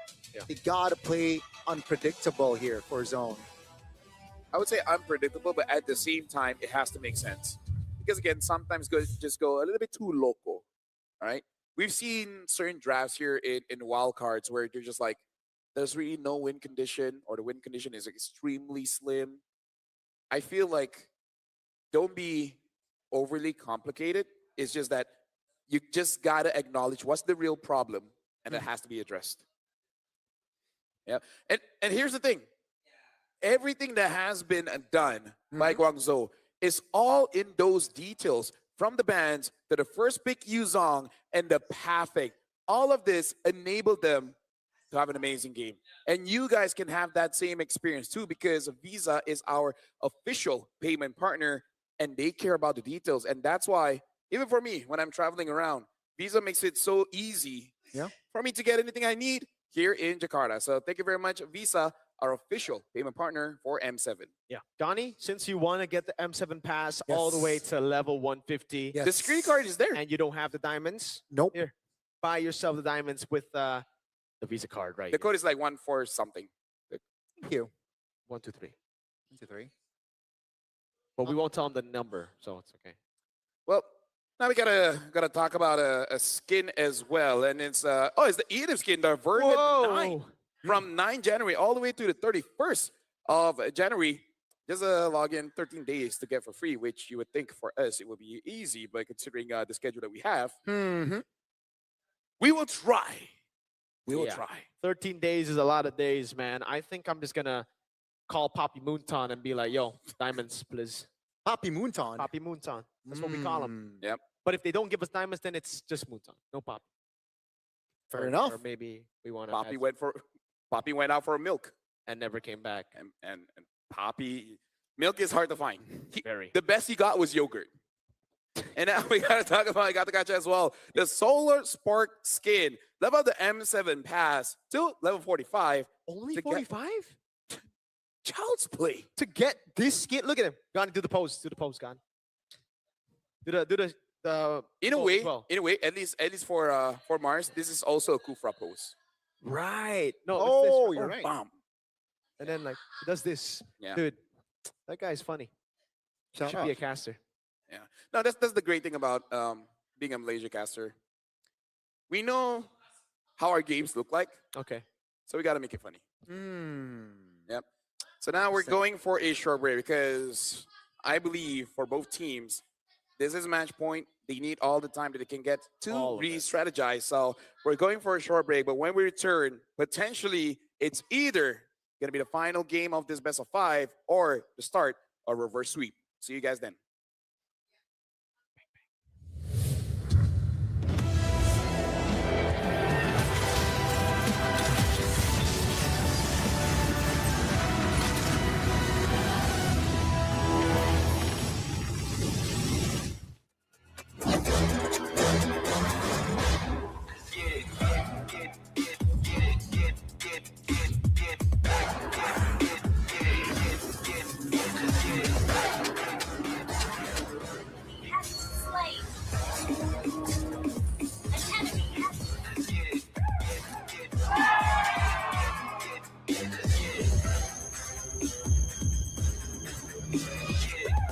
Ruby 15 Pro M7 official gaming phone.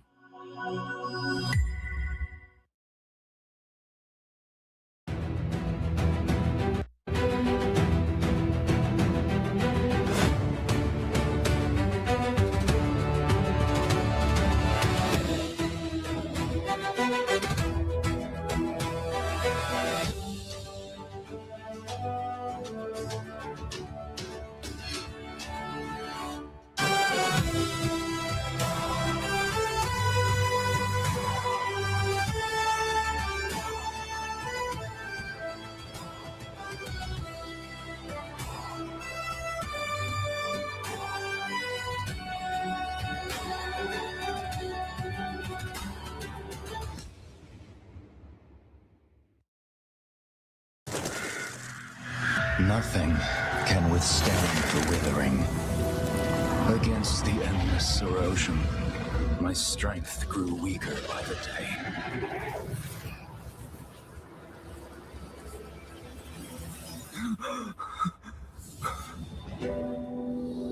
True power dwells within the spirit. Try to embrace all that you are.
The position of the casters here on the desk, a little bit split when it comes to who wins, but we all agree that it was not going to be a sweep. But for now, Guangzhou does look like they completely understand how Zone plays. If this continues, then, hey, in a way, we're all wrong because it's a sweep. Welcome back, Lafel, Mirko, as well as Gani. Gani, what does Zone really have to change here? Because for Guangzhou, they understand what they have to do. Yeah, that's the thing. I think what they're talking about internally is, I think it all starts from the drafts. I think blue side is too strong for the side of GCG. If they want to start change, they got to start there. They got to start picking blue sides and start dictating from that drafts. What do you think? Yeah, I think it really comes down to the draft. It really comes down to how you start the game, but also the patience and the mental fortitude. That's the big question for me right now, because if you can't reset after those 2 games, everything you try to do here, new strategies that you want to try to implement, will not matter. Yeah. And I really feel like the ones that really has to reset here is definitely Bankai as well as Xora. Because especially for Bankai, again, like making plays, this is the thing that a professional player has to have a different mindset when it comes to other people playing rank, right? Because there are moments where if you can get the kill, it can give some kind of momentum for your team. But as a professional player, you got to think of the bigger picture. You got to think of the macro. Like, even if you do get that kill, you're in a position where you're in enemy territory, number one. Number two, you already expanded your flicker. You expanded your ult. And a turtle is coming up, and the opponent jungler is still up. Your job as the jungler is not to, your job as an EXP is not to kill the other EXP. It's to deal with the jungler, right? So they have to reset on that one and make it clear what's your job and what's not your job. Definitely, I think that needs to be addressed, like game 3 instantly. But will they be able to get back into the zone? That's going to be the big question here. Ooh. And now the question for you guys, pick or pass. Who is the better funnel jungler right now? And personally for me, I think the real funneler is Yisun Shin, where, again, marksman, he skills a bit better. In comparison to Lancelot, he just feels like, I'll do it when I feel like it. Yeah. For me, it's like, it depends. If I have a good team, I choose Yisun Shin.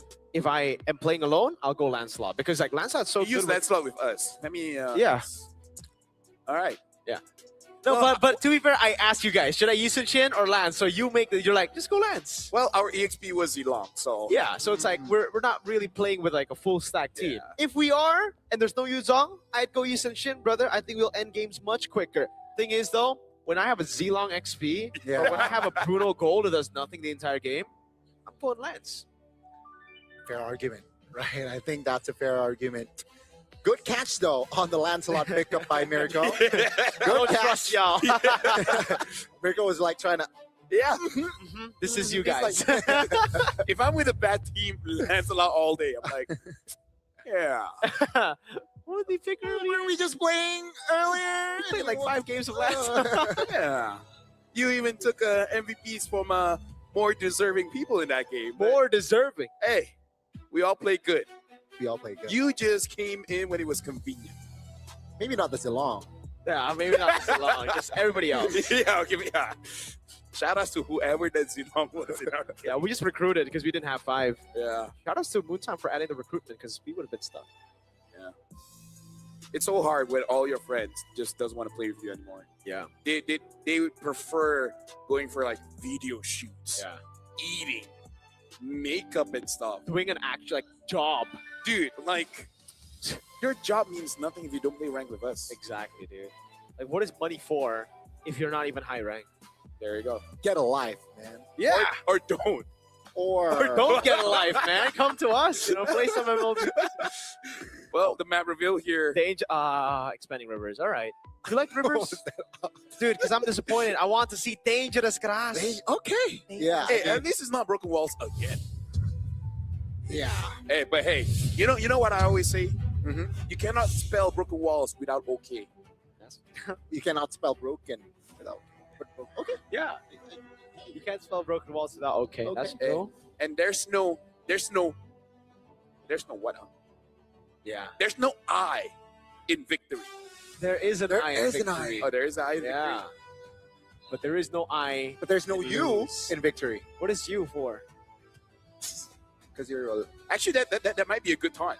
That U might be a or good L. taunt. No, there's no you in get victory. it. No, get it. It's like you're another team. And it's like, hey, Yeah, so there's no you. All in right. victory. So you're a loser. He just called you a loser. Yeah, Yuzong for speaking again, by the way.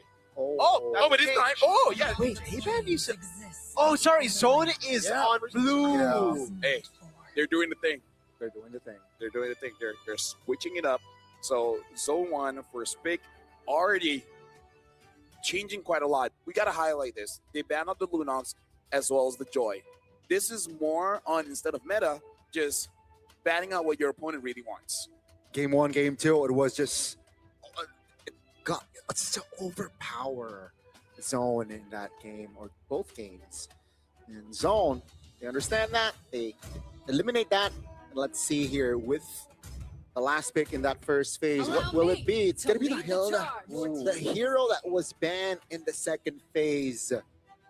Both games. Yeah, despite it not being dangerous grass, we still see a dangerous grass pick here for Zone, and this is very good mid prio, I would say. The Hilda. You're an amazing pick to deal damage in the early game to control the neutral objectives. So even if the Yuzong fails to zone the Haya, the Hilda is a very good second option. When I play the Hilda, I just have this mindset that everywhere is grass. Everything's grass. Exactly. You may not see it, but I do. And that really matters. Sure, I don't get the shield. Sure, I don't get the healing. But I have grass. I mean confidence. Does that mentality win you games? Depends. Oh.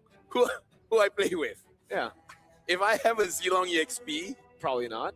probably not. Which, by the way, I can't believe I'm playing here in Indo. All the while, I've only, let's say, played 7 games. 3 out of those games, Zilong EXP. Yeah. It might. What's going on here? Okay. I think it might be because you're epic, Lafel. Hey, Like, I think once you get to Mythic, we don't see that anymore. But hey, dude, I what think, if? Hey, if that comes up, then my bad. Let me just say, Arcadia played Zilong before on stage. So do we bash Arcadia or do we just That's what his team did. bash Arcadia? Yeah. Wow. Yeah, and the opponents. Yeah, but they won, so it's kind of like we won the bash, but then Arcadia won. So Yeah. what do you do then? I'll tell you more about the story. It's an amazing game. All right. By the way, though, like all the utility jungles have been taken out, so they're Hey, no. literally just Akai, Guinevere. Guinevere, Akai. Yeah, let's Akai. not talk about Guinevere. Yeah. I would go for a Balman first before Guinevere. Okay. At least you control objectives, you know? But here, what do you think, Gani? Because like 4 jungles have been banned out on the right. There's a Joy ban on zone. I think if they are really going to prioritize the neutral objectives, it's Akai comes to mind here. Going up against a high, it's not that bad. But GCG first pick, second phase, you're going Gappa. You're going old school, or at least you know, conventional. 25%. So what about fighters? Leomord. Oh, for zone? Like Yeah. in the jungle? Okay. No, I mean like we're thinking utility, but what if just fighters? You know. Fighters. You know, I'm thinking Alpha Marcus. I'm not saying they're good, but let's just open up our minds. We'll be open-minded. Have more noodles. You know. Why is Noodles open-minded? No, because noodles just another word for knowledge. Ah, knowledge. All right. I don't know about Leomord though. I don't know about Leomord. Yeah, I think it's I don't know about one-dimensional. But you know, Fighters But it's in boring. general. what about Link? Wow. Oh! You guys doubt me. I don't know why. Dude, I don't doubt you. I doubt the Leomord. Okay, Yeah. that's Because like, there's a reason it hasn't been picked. There's no Yeah. other pick here, so technically that makes sense. It's not the safe choice by all means, but But- now it's very all in. Like the composition just wants to go in. If they bait just one cycle of ults, they're gonna have to wait for 30 seconds. I was gonna say if my game was full for midnight, you guys would react to that way. Dude, if your name was Kaisam, Hey, hey, I was, ooh. that's What true. the? That's Yeah. true. What? No, I he gave was- it appreciation. I was, he ooh. appreciated you, man. Now you're my boy. But just saying, just saying, Lafel, if your name was Kaisam Yves No Pueto, Yeah. I would be calling you some things with B. You know, at the start, I would be calling you Mr. B. Kaisam. Ah, Yeah. Balman. Close. Perhaps. You got the BA right. Then there's another B. Oh, But not the one that I called you an M3. That was bad. Not Okay, that, not that BAB, yeah. I get it. Badminton. That's not a BAB, that's a BAD. Ah. That's bad. As in, like, bad if zone gets swept. Well, we'll see if that will happen here. Ladies and gentlemen, this is game number 3. Either the start of a reverse sweep or the end of this best of 5. Can Team Zone extend this, or this is their last hurrah? Ladies and gentlemen, welcome to the land of Dawn. Welcome As we to take a Mobile look here, Legends. as Zixora, 2 games in this match, he went for Lancelot, but in potentially the final game, they went for Leomord for Zixora. Will it work or will it not? Yeah, that's a good question here because we've seen how Cananeo can really utilize the mobility to get the advantage here on the Leomord, especially before level 4. You're not that guy, man. You're gonna have to be very creative with the pathing, and that he's already doing. Yeah, he's already going for counter jungling, And Cananeo, he will not know about it, despite him being the ninja. Hey, ninja versus a knight. Yeehaw! Yeah. That's going to be the, again, Team Zone just... Wait, can you try it again? That's a horse name, ladies and gentlemen. Leomord went for, like, just damage, right? Drill, and again, assassin emblem. Yeah. So, The killing spree as well. the killing spree, he wants to kill, he wants damage. Will that be make or break? Let's see, right? Because I'm pretty sure he really wants those kills because he's like, yo, you know what? Game 1, Game 2, my bad. Let me redeem myself. And I feel like Bankai and Zexora, these are the picks that they can really redeem themselves. I like that idea. All right, finally, a passive EXP, especially for Bankai, holding on, getting 4 first. So that's an advantage for Zone. Yep. Bryce already walking up over May. That's going to be Zexora jumping in, popping at the ultimate. May is going to be there with the Ride still able to sustain for quite a bit. Petrify, though. Kenny with the first blood. Cananeo gets away with the quad shadow. No one waiting there. Cananeo barely gets away, and this is free for Team Zone. Yeah. Only Ying trying to slow them down, taking a bit of damage. Ooh, that's him taken out by Kai. Starting things off great. Wow, this feels like a GCG Game 1, Game 2, but it's Zone, all right? Just starting the tempo very well early, getting the first neutral objective. Mind you, this was the first turtle for Team Zone in the whole 3 games. So, again, Team Zone here. With the break, I think they changed it a lot, right? 1,000 gold almost in the first 3 minutes. Ying taking just a bit of damage. RWM. That's going to kill him with the RWM. Yeah, nothing Exit can do. Meanwhile, Cananeo in the bottom lane. Quick little assassination on Bankai. Yeah, probably understand how much threat a Yuzong can really pose, so make sure that is dealt with. Right now, 3 minutes in, NK already having the double wave. And we haven't seen Moskov work so far. This is the second Moskov of wildcards, but you know what? I feel like if anyone can do it, it's definitely K. Gotta be more, perhaps, right? The patient approach here from K, you know, playing the far lane more intelligently here in this game, but a quick item check though. Nothing too crazy just yet here, just most of the players getting to that first item. But yeah, all control, right? Just 600 gold differs, but Team Zone got 3 kills, so that's not really a lot. Yeah, you would expect a bit more of a lead. By the way, Team Zone, 3 Fury Hammers. Yeah. I feel like that's the big difference of why May is really struggling a bit to sustain here, because the penetration is pretty strong. And as a tank, I really don't like penetration.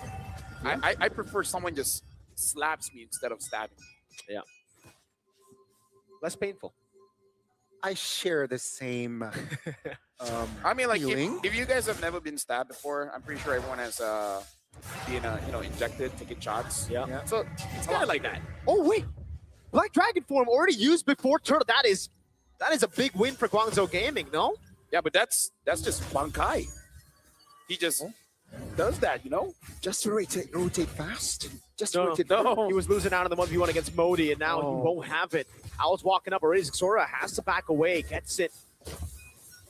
Control is on Guangzhou Gaming. RWM locking him down. XC with the Crimson Beacon walking back now. Is Owl still there with the Demand Force? Retreat battle. It's Zexora wins it this time around. K rotates from the bottom lane with the SOD. No casualty though. Only the turtle being the victim, but Zone again showing consistency. After that first turtle take, they're able to capitalize and take that momentum towards Turtle 2. Perhaps GCG was a little bit too gun shy there. Yeah. Not forcing a big fight, but hey, props to Zone to stay composed. Whoa. Modi with a stun, even with a flicker now onto Bright. He doesn't have a flicker, so it's a kill over. It's a trade up top of the turret as Zexora gets the turret down below. Yeah, look at Bankai. Oh, Finds a few targets. Pierce dive. Oh, he finds Pierce dive with the Petrify, actually. But that's it, no Petrify. Right now, Zexora is getting quite a lot of free farm, so much better time even compared to the Lancelot. But I really feel like the biggest difference here every single fight is Kenny. That RWM, Yes. the positioning is astronomical. I agree, but I'm afraid. Don't be Gonna- afraid. Be brave. Be brave. Oh, I understand. Yeah. Oh, okay. That's- You know what? He's average. Yeah. Okay. He's high. Okay. Because remember what happened in game one. Yeah, no, my bad. But yeah, I do agree. I think the placement and the timing on that real If he word dies relation. after this, I swear. You don't swear, you curse. Oh, yes. That's right. Well, for Team Zone, it is concerning though, Gani. Yeah, because if he gets a shutdown here and then because it's different. Last time it was 0-1-7. If it's 3-0-1, that's a lot more gold you're giving over. And the fact that Zone, whoa, Modi, an attempt. Brave, he is brave. What, 5 members already committed by GCG, but not really getting any value, at least so far. But they do have more river control just before the last and final turtle spawned. Let's see here, Zone, will they be able to create this perfect turtle in this game, or perhaps GCG might spoil it for them? Yeah, great Black Dragon form here. This is how you want to use it. Taking free objectives. Xora getting it. Perfect turtle for Team Zone for the first time. And right now, Team Zone, all the turtles have been secured. Now it's all about those standing structures. And it looks like everyone is here on top. Yeah, Phantom Steed already used up. That is a window now. A few seconds while it's down. Owl wants to pull the trigger. Goes over to Zaman Force now with the AOG as well. Based on the flicker. Tumble stun from Modi with the bravest fighter on Bankai. And that's another as Bright falls. Right as the window opens, Guangzhou Gaming bursts through it. But you got to count your blessings still. Like, it was the front lines that got taken down. It's not Kenny. It's not Kay. It's not Xora. The damage dealers are still fine. Do they want to fight here? Oh, no Zaman Force on Owl. Another Phantom Steed coming down. Oh, it's back up already. Xing taken low. Does have the flicker. Purple buff going to be taken as well. And Guangzhou Gaming have deleted Team Zone's lead. Oh, man. Oh, the early game from Zone just instantly negated, nullified, neutralized by Guangzhou Gaming. And on top of that, they got the mid turret as well. So that's more space, more ground to play around with. And GCG, man, you can definitely feel the heat here in Jakarta. Yeah, for sure. Especially if you're outside. Anyways, right now, Guangzhou does have good positioning here. And Modi, again, like, highlight, man. This EXP laner, he's making it work. Doesn't matter what pick he gets. Yeah, he's 2-0-2 on the Lapu. Earlier, it was Bankai on the Lapu, and it was a 0-2 star for him. Now it's 1-2 for him. So, yeah, it's really tough. And for me, this is the reason. I'm sorry, I was not trying to put the Leomord pick down, but Phantom Steed, once you use it, It's okay. I'm not That's the it. one using it. yeah. I'm So, just suggesting. and also Xora, that Phantom Steed up top was very unnecessary. Gave the window open, man. And Guangzhou, when they see a window, they're like, hell yeah. Open it. It's hot in here. In Jakarta or in the Lanathon. The Quad Shuttle lands. Again, the Fantasy gets used up. Xing is able to go for Crimson Beacon. Has a flicker as well. It will be able to flicker out. Oh, great knock up there to send Xora flying back. Now with Phantom Steed already used up. Oh, wow, wait. That was a good kite back from Zone. Oh, but now the Lord, do they really want to contest? They got to wait for quite a few ults here. Yeah. No Zaman Force. Modi's going to have the bravest fighter in a bit. No ults for both teams. Lord already taken down to half HP. Cannonale's looking for the angle now. That's going to be Modi with the bravest fighter again. Bankai taken low. Good quad shadow. And Kay's getting sliced and diced by Modi. Oh, this looks bad. Flicker killing spree now. Xora gets the retreat out. But what is he going to do against a ninja, a cat boy, an Indonesian hero, and a Filipino hero? Dude, when I was saying there's quite a lot of ults that they don't have, I was talking about Team Zone, man. Bankai had no Black Dragon form. There was no more real world manipulation. Barbiel's taking a break. Barbiel's tired, man. Exactly. Like, they had nothing. I don't know why. What were they doing? What? Kenny? Shadow kill on Kenny, flicker out. Brights on him, Cannonale. Wait a second, there's a dragon as well. Man, oh man, Guangzhou Gaming just shifting the gears here, and seems like the Lord will be irrelevant here, unfortunately for Zone, and it will buy them their time, but it's still just lead. They gotta shift slower. Like they're shifting from 2 to 6. No, the thing is, Crazy. the way that they've been utilizing their resources, it's just not great. Yeah. They need to be financially Responsible. responsible. Okay. They're right now financially Irresponsible. irresponsible. Yeah. And Like, that's not good. Just Yeah. because you have it doesn't mean you use it. Yeah. You gotta save for a rainy day. Save for the rainy days. Or a hot day. Yeah, ice cream, man. What? Oh, Yeah. okay. So in a hot day, you just get ice cream. Is that what you mean? Yeah. Okay, that'll be men's, man. Big chilling. Yeah. See, going back all the way to the intro. That's why we build on the twos. Full circle. See, you just gotta trust. All the bad jokes. We'll find a way back. Yeah. Why are you All- face palming as you say that, dude? All roads lead to LaFell, man, at this point. No, do you always have that feeling where you're disappointed but proud at the same time? Yes. Yeah. Yeah, that was me. That was me. Oh. Speaking of Guangzhou, Cananeo still having a great game 2-4. Yeah, Owl as well. Oh. That's Moni. Go for double stun. AOG. Kenny's gonna be locked down, and he's slashed to bits. Black Dragon 4 coming down with the Phantom Steam as well, but I don't think you want to fight in the Zaman Force. Guangzhou Gaming, you saw the Lord advantage there from Team Zone. It was a Lord disadvantage. Team Zone is just waiting for his Exort to just one-shot anyone when he steps on him. Yeah, the angle is just very tight. Oh, Owl. Oh, Oh my Lord. If the turret was down there, he would have been able to reset. my God. Guangzhou Gaming, they just tripled their gold lead in a span of 2 minutes, and you can see it translates over towards the item. Holy Crystal locked in for Owl. You can see the Malefic Roar even on top of the Hunter Strike on Cananeo. So that's penetration on penetration. And you can see here with the Lord up, Zone is going to struggle to find an angle to contest. K does have 3 items. Personally, for me, I don't think it's enough. Oh, RWM though. Yeah, they're fighting under the RWM, but it doesn't matter. Owl still for Zaman Force. Actually, it was canceled out. Purify already used out. They popped Owl in the Zaman Force, exiting, having to back away. Modi still jumping in, able to go all the way on K, but Bankai shuts him down, and we are so back for Team Zone. Back right now, but again, a lot of ults are down. Cananeo will have opportunities because he still has a retribution. Okay, never mind. That was quick. That was quick. Yeah, I know, but you know, like the curse. Yeah. You gotta utilize it. You were well. trying to build up, right? Exactly, Yeah. exactly. For the dramatics, but yeah, now Zone, they really gotta use this Lord here. Steve May is actually holding his position. I don't think that's a good idea. He got bombed and spear to the head. Cananeo. Launch out a retry will delay this turret take, but the bottom lane will fall to the hands of Bankai.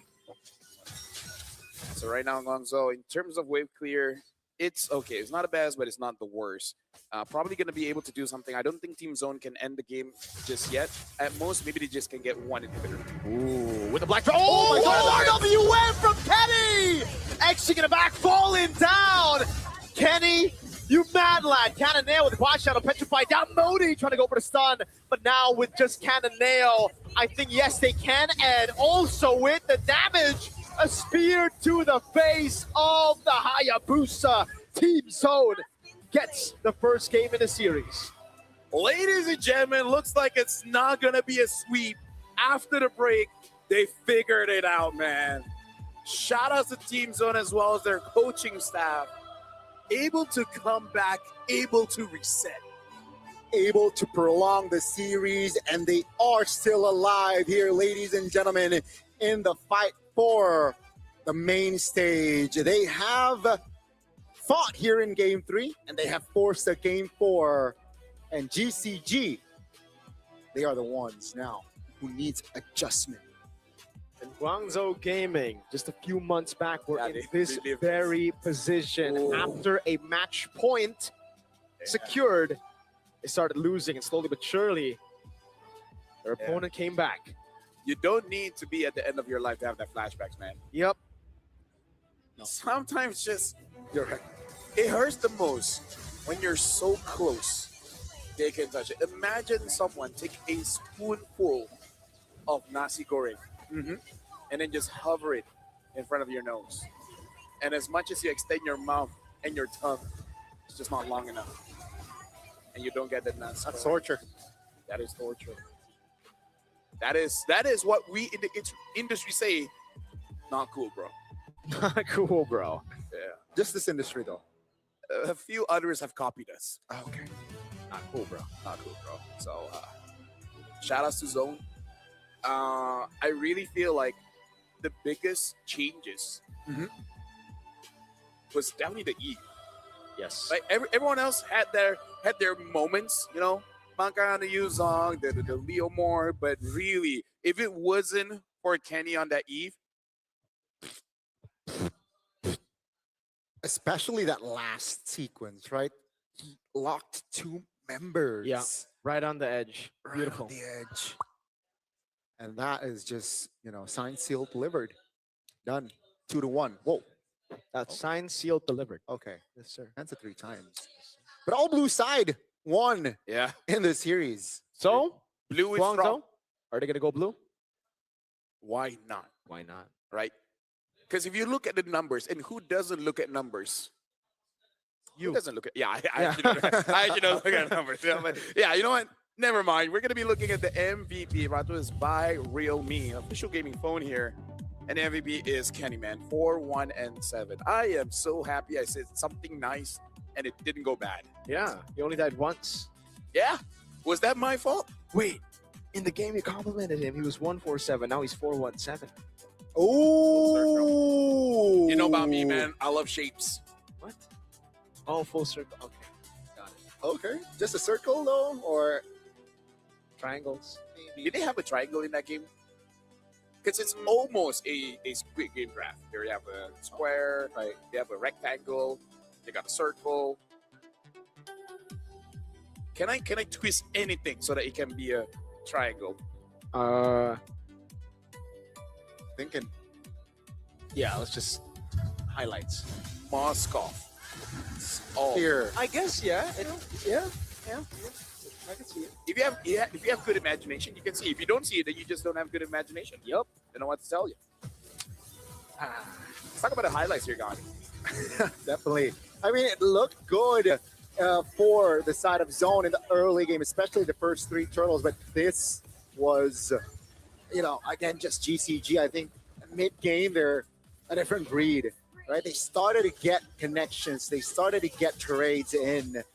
But it's different. I feel like it's the blue side effect. Yeah. Team Zone was able to recover after this sequence. So blue right now. Honestly, for Team Zone, even though they won, they just seriously gotta lock in, man. They gotta figure out what's good and what's bad. Yeah. And to be fair, even us playing rank, it takes a while for us to really learn from our mistakes. But this is the best of 5, and the mental stamina is depleting, and it's depleting fast. Oh, yeah. Shout out to Michelle. But yeah. Ooh, look at that. Look at that. She's power. concerned for sure, dude. Like, she saw this happen literally a few months ago. Yeah. Even her, she's like, flashbacks. But in Chinese. Mandarin. Yeah, we'll find a way to say flashbacks in Mandarin. But for now, Jiayo, right? That's what they need to have. They need to have more spirits. They gotta fight. Well, actually, maybe they don't need to take random fights like that. Actually, so maybe what? This is it. This is the reactions of the boys on desk. Honestly, mostly just Gotti. This guy, You're like standing up. Yeah. Every time that's not like my default reaction. I mean, clearly it is, Gotti. They're making it like if there's one more. there's just one. I'm just Next game, you can't lift your hands in the air like that anymore, I'm just man. gonna, You gotta find a new emote. Yeah. Well, let's look at the items here, especially for the Leo Moore. We don't see it a lot. It's 1-1-6. Not the biggest difference maker, but I'm pretty sure it dealt quite enough damage. Having that Hunter Strike, War Axe, as well as the Brute Force, this is the main, making sure that you don't get taken out fast. But I gotta say, after the Queen's Wings was built, Guangzhou definitely had some trouble dealing with this Leo Moore. Like, he's not killing you, but he's there to be a nuisance. It's kind of like a fly. Yeah. And that rides a horse. And can deal a lot more damage. With the sword. Yes. So, it's a double fly. Ooh. No, that's close enough, But I think the biggest problem is the fly swatter, Owl, he was a fly swatter for the most part in this game, wasn't able to play just because, again, everybody started to target him down. Once Owl got targeted, it's done. Because he got caught by that blue light that flies goes in, and it. But Owl's the fly swatter. Yeah, this is the swatter of the flyers. Oh, the fly swatter. Exactly. That's what I said. This is getting too deep, guys. We're Gotta be really honest. pushing it with this metaphor, This is man. getting too deep. But yeah, I think because again the Purify, if triggered, yeah, Zone are keeping tabs. It's just dive on this Harith, and without the Harith, the majority of damage from the side of Guangzhou is eliminated, and Zone was able to get more good fights, especially towards the end. Just a quick look: 100% team fight for Kenny, 40% for Xing. Yeah. We can definitely see this is one of those games that mids really influence the game. Also, with with you complimenting Kenny, that's Maybe I was complimenting Ying Ooh. in my heart. I thought you were gonna say a double negative makes a positive, but that Hey. works too. Hey, if you say two bad things two bad things. and two people get hurt, Let's make it. hurt people become friends. So you're saying Kenny and Xing are friends now? Honestly, I really feel like for most conflicts, if both people hate the same thing, They find There's something in common between them. so if you're struggling to make friends, just see what you have in common, even the negatives. yeah, Could help. maybe you hate the same thing. Yeah, you Then you- dislike, say, You may cannot stand cheese, and then you find someone like I also cannot stand cheese, Yes. and be like, hey, Actually. I like you. Ooh. And you are not. Okay, this one is good. Ah. Pick or pass, which buff hero deserves to be picked more? So, Mr. Jungler, Mirko, Yes. cannot spell Mirko with an R. What do you think? Why R? Retri. Red tree. Okay. Well, I mean, after seeing that game, definitely Leomore, dude. Like Ling is so very reliant on purple buff. You need to have energy. Leomore's like, I just need a horse. I just need a horse. I just need to call my Phantom Steed, RBL, and I'm good. What's that? that's a stomp. Yeah, that's a stomp. And then the horse go, Yeah, Ling doesn't have a horse, so automatically he's at a disadvantage. But he's like a bird. Not really, because when he gets the bird skin, he's not even the bird. He's not the That's typical panda true. one. Yeah, so it's just he's a man who acts like a bird. So, he's a poser. He's a poser. Some would say he's a faker. some just say that he has a case of not knowing his own identity. Oh, He's a man lost looking for purpose. Ling. And then Leomord is just finding a reason for someone to pick him up. Dude, he's such a Chad. Look at him. Ain't no birds there. No bird decor. He's not trying to be a peacock.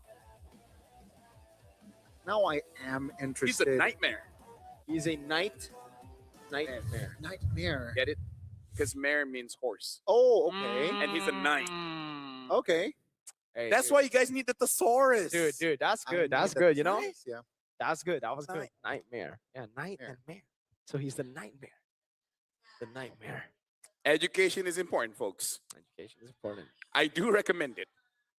sometimes. Because sometimes the dumb ones are funny. Yeah. I mean, hey, look at me. Okay. I'm the best of both worlds. I can't disagree on that. He's forced to agree. He can't disagree. He tried. He tried to The disagree. last time he tried. Oh, We're having blast here, Oh, boys. God. And the fact that it's Yeah. not a clean sweep makes it even better because at least now we get what we wanted.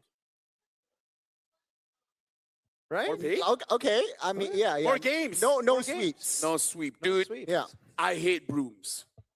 Mm. Why do you hate brooms, dude? Do you not like just being clean? I just prefer vacuums. Ah. He's a modern man Yeah. He's Living a in modern man. living in a modern Sometimes- world. Money solves a lot of problems. I think most times. There are times money is not enough. You need to do something else as well. And what would that be? For me, losing weight. What? Losing weight. Losing weight. Yeah. I've already paid a lot, but I got to put in the work. Oh, you pay for a gym membership, but you're not going. There you go. That's okay. I do you know what? go. That's fair. I do go. It's mostly on the diets. Ah. You gotta stay committed, LaFell. And I don't. Oh. Mm. Why would I? So What there if you I go. like my weight? Yeah, then I mean, What hey, if I love myself? Yeah. What if? One day we'll find out. But until that day comes. So this game now, 2-1. that is an awful transition, but hey, I'll give it to you, bro. 2-1. 2-1. I gotta say, if Team Zone wins the next one, that might be GG. Yeah, dude. I don't know how Guangzhou can be like, bro. No how- way it's happening how- again. Is it really? Uh-oh. Can you imagine the conversation that they will have? We need someone to translate, but just imagine. Yeah, let's not go there. Yeah, it's a fool me twice, fool me once, shame on you. Fool me Fool me twice, twice, shame on me. me. So, yeah. Oh, Han. Oh, Yeah, so Han said, I want to meet Team and Zone in the first round of Swiss because I want to see what other jungle heroes he can play if we ban his Lancelot. Leo Mort. Yep. Leo Mort. Yep. We already have that answer now, Han. Nightmare. The nightmare. It might actually help him out if the Lancelot is banned. Yeah, because he lost on the Lancelot Yeah. both games, and then Yeah. on the nightmare. he won. Sometimes for it to grow, you just need to be uncomfortable. But Canadeo was not on Joy and he lost, so he was comfortable on the Joy. Yeah. He has 100% win rate on the Joy, by the way. This Oh, tournament. really? Yeah. Oh. So I think, yeah, this should be GCG just going for blue side now. Yes. Yes. But then Right. the Yuzong will I mean, 100% be Be banned out, right? but then there's, okay, if that were to happen,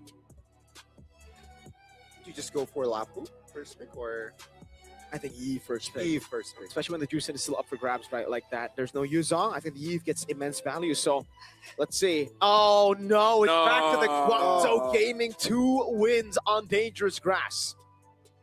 If they And they're on can blue do- side. then dude, it's wrap it up, grab some drinks and sandwiches. Because you might need a little bit more energy for this one. Because Guangzhou might be feeling happy and they're on yeah. blue side. Yeah. At least Yuzong got banned out with the Joy. Now, the Zone banned the Yves out is the question. Because the Yves gets so much value as first pick for Guangzhou Gaming. They banned out the Lunox already. They are clearly setting up for it. Will they? Oh, wait, the Sora is also Oh, open. that's a force. That's a force. Sora band then. I will lock in the Eve. Should be Yves. But yeah, ladies and gentlemen, all 3 games was taken by blue side. So if patterns don't lie. Oh, the plot twist. What? Well, with no Yuzong, I guess they don't want to deal with Zixora's Lancelot. The Lancelot was dealt with by the Yuzong for the most part there. But that means the Yves will be up for grabs. But I guess the Lancelot can deal with the Yves. So there you go. That's a double, or the thinking ahead from Coach Vren and Sumanas. There you go, guys. Thinking really helps you out. So now, No.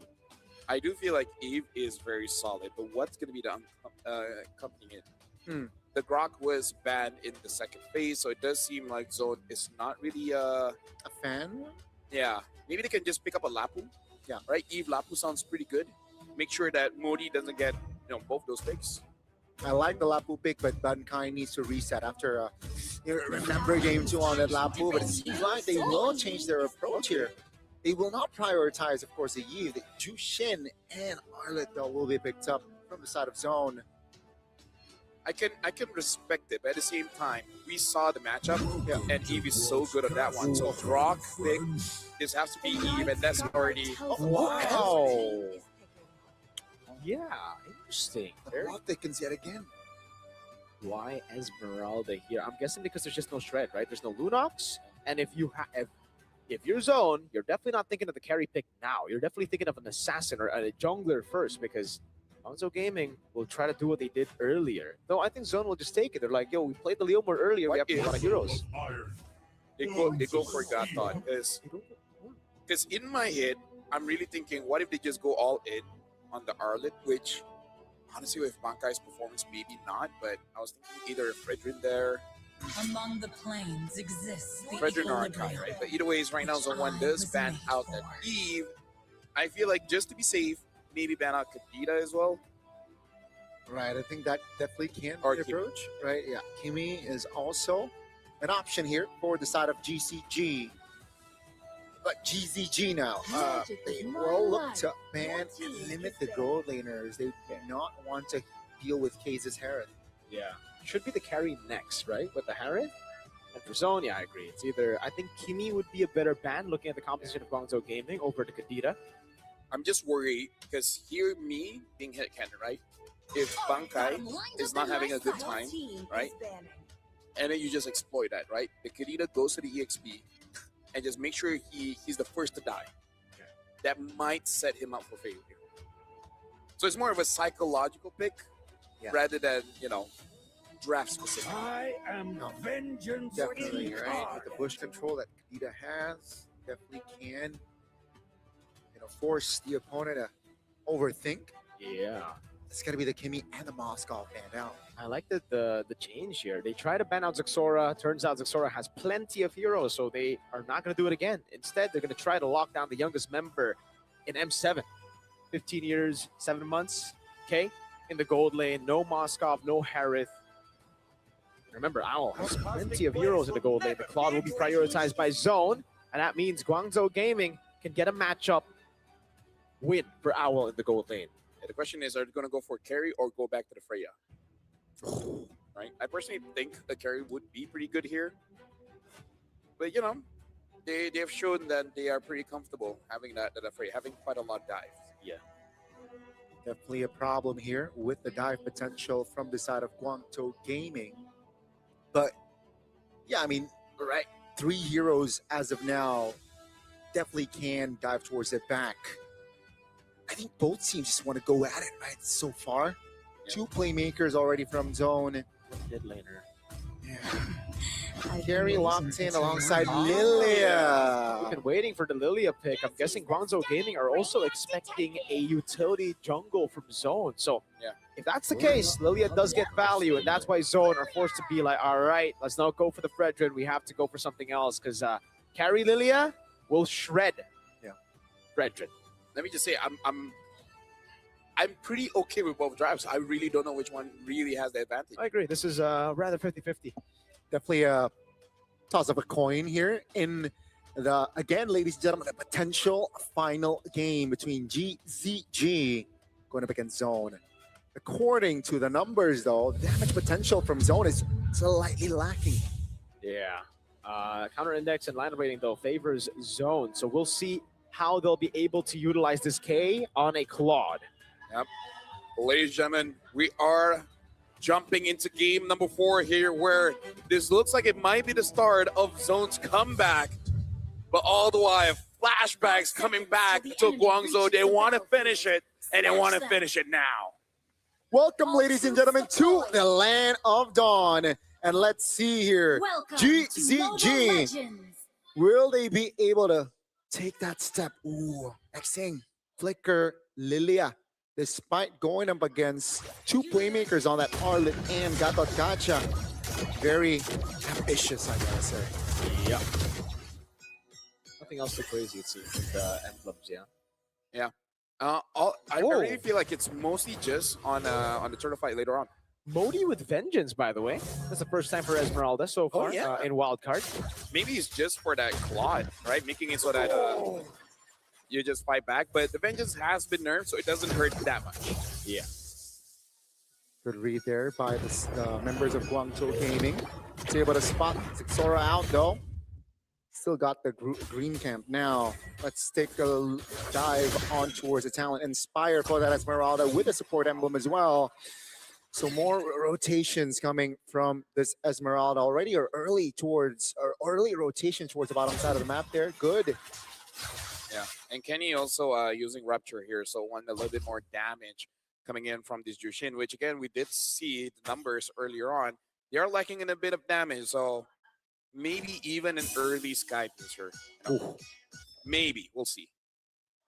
Really good by the carry, though. This is what I'm expecting from Owl, especially in a winning matchup, really bullying K. So it's going to be quite tough for him to win out in the matchup, or even, you know, to get the farm that he needs on the Claude to be a threat later on to Guangzhou Gaming. And even then, you look at it, there's a Vengeance on Modi, Xing is on Lilia. You don't really have anyone to Blazing Duet on. It is very difficult. It really is one of those situations you want to save that Blazing Duet just to protect yourself if you get dive. If not, try to play with basic attacks as much as possible. Not the highest amount of damage, but What is it? Oh, he's taking a bit of damage. That's why he went for the vengeance. Able to go for a final slash from Bankai. Blocks him down. Cananeo still there. Retry win for Zixora. Guangzhou Gaming. The reverse sweep. Nightmares in the air. K! Solo kill against Owl in the gold lane. That's a Claude against a carry, folks. Oh my God. In the early game. And GZG, they're starting to lose out on control. Zone, they're back. If anyone is new to the scene and asking, oh, hold on, Modi has to get away from there. If anyone's asking, what's the big deal, the difference of a best of 3 or a best of 5, this is it. Yep. If it was a best of 3, Guangzhou is done. Yeah. But look at this. Some teams, they just need time to dissect, to analyze, to get used to the patterns. The game is not over just yet, but Team Zone, with what they have, this is impressive. They got the Lil Gun DNA. Even though it's a different team, they have Zixora, the man who was in Lil Gun, known for downloading opponents. And I gotta say, if Guangzhou somehow loses this one, man, not a good day for the Lancelot. Yes. So far, it's not so good indeed. And it's massive, right? 3 minutes in, already 1,000 gold lead in hand. That's a lot. That's a great foundation moving on towards the mid game. And you can see here, they slowly but surely, Guangzhou, they're trying to recover. Team Zone here, all they gotta do is just keep this tempo, you know, don't take unnecessary fights on Lance's shore. Zixara level 7, Cananeo level 6. They want to keep that advantage as long as possible. I would say Team Zone, in terms of fighting, they do have options. They can pick people off or they can go for a full 5v5. And I agree, don't force things out too much. If you can get a catch, that's enough. If you get 1 or 2, good. Don't try to get all 5.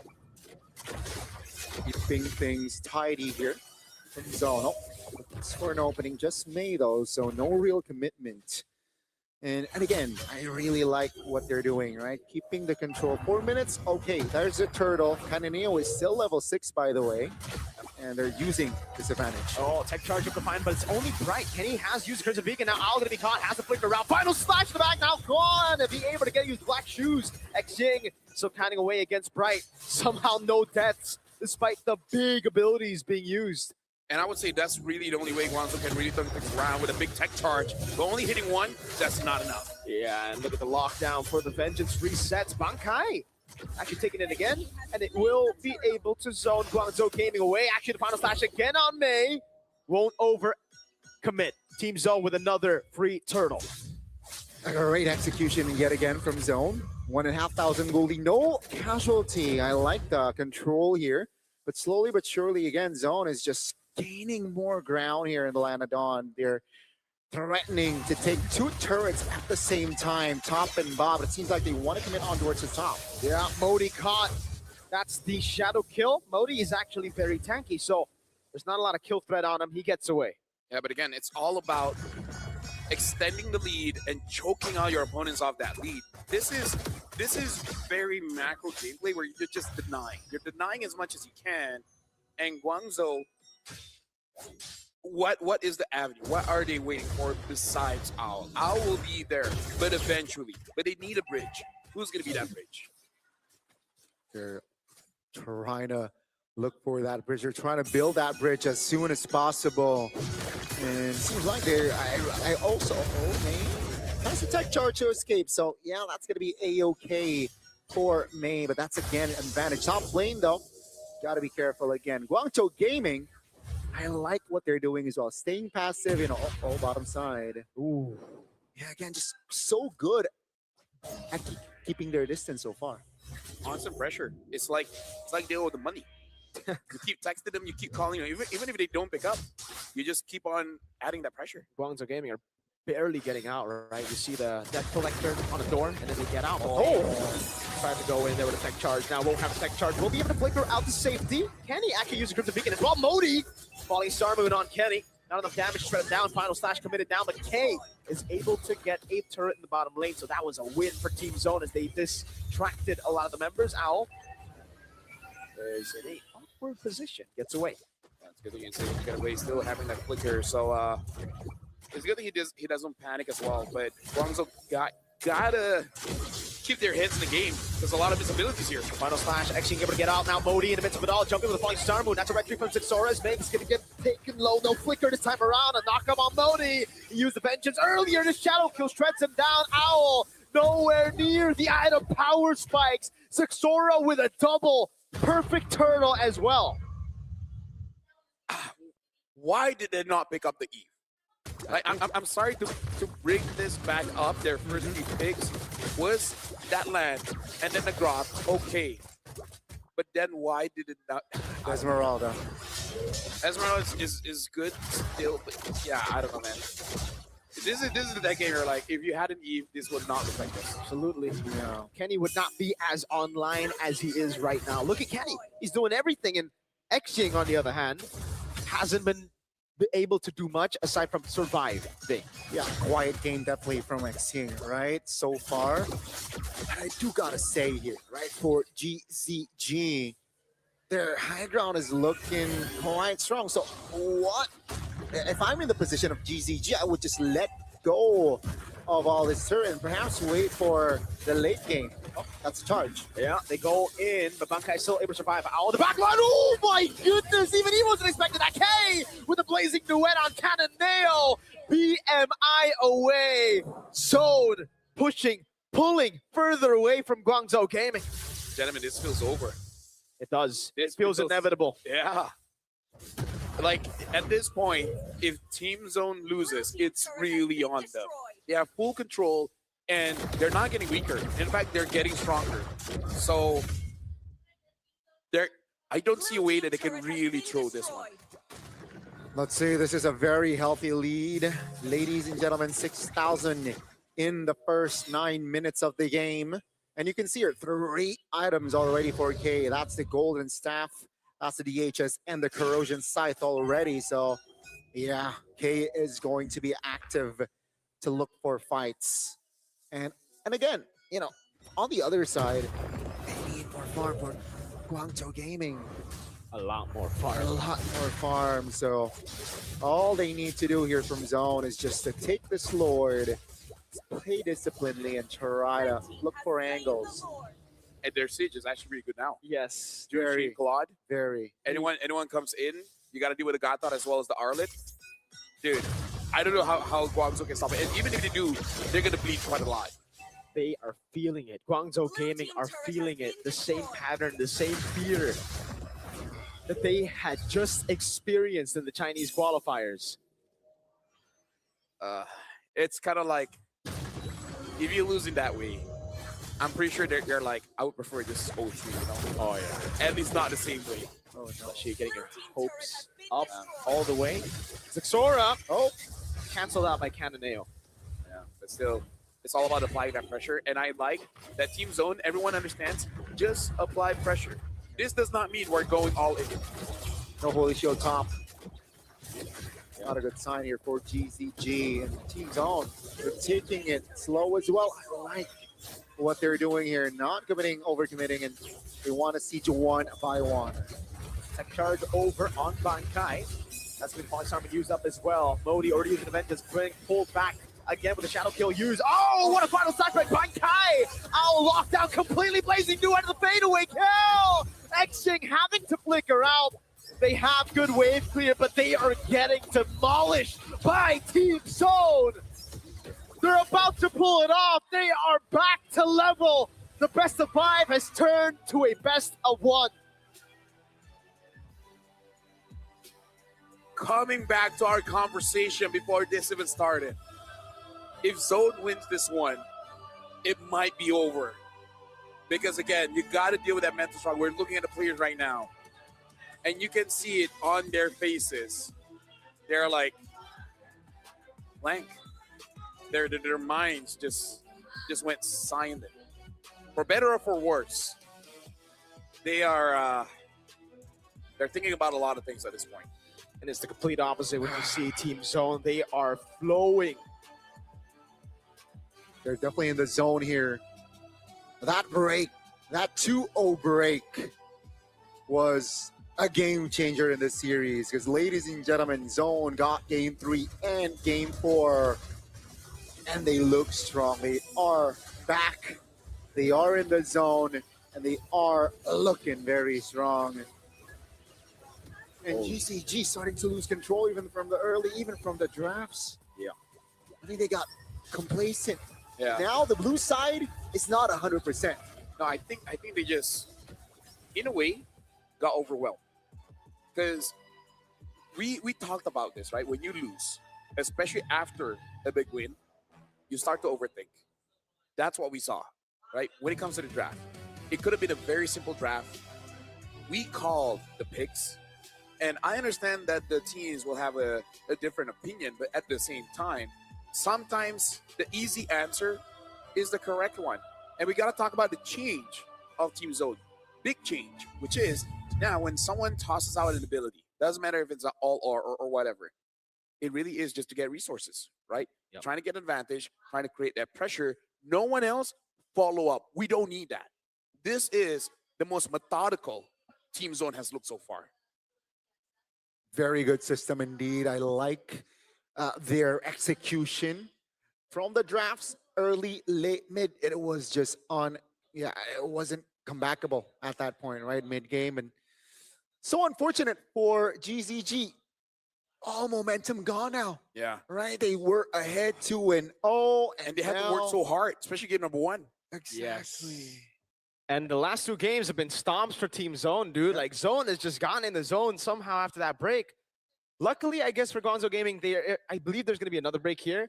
But still, they are, like LaFell said, you saw their expressions, you saw their faces, man. They do not look like they Composed. reset. If you guys don't see it, it's kind of like this. It's blank. It's frustration. It is the fear, again, that they have faced. This is something that they just went through. This is the nightmare that they have, dude. And I'm not talking Leo Mord. Yeah. This is the reason why people study to become therapists. They see that and they're like, oh, they need some help. Exactly. Yeah. That's Like, it's a legit Eye-opener. thing. It's a legit thing. Like, A legit it's, thing? like, it's not even a joke, right? Mhm. Like, athletes, physical, Yeah. mental, even chess, right? There's always things that affects how you think, and how you think really affects your performance. and Like, that, for me, the MVP could go to anyone, you know? Anyone. Kay Zixora, anyone. All right, because I Kenny. think they played as a unit for most of the part. Yeah. I'm honestly torn between both. Kay and Zixora both are really show up. Zixora, without the Lancelot, looks amazing. Yeah, the Hayabusa is amazing. The Yusen Shin we saw on day number 1. The Leo board just earlier as well. which really shuts the Han, yeah. Han down, right? Maybe Han doesn't know what he's talking about. Maybe. Or Or Han, this is the reverse psychology. oh, So he knows that other teams will be looking at that quote. And Han is helping them out. Han is Uchiha. Uchiha Han. Han is thinking in 2026. We are in 2026, so like He's thinking He's right thinking in the now. now. He's thinking in the now, not in the future or in the Pass. past.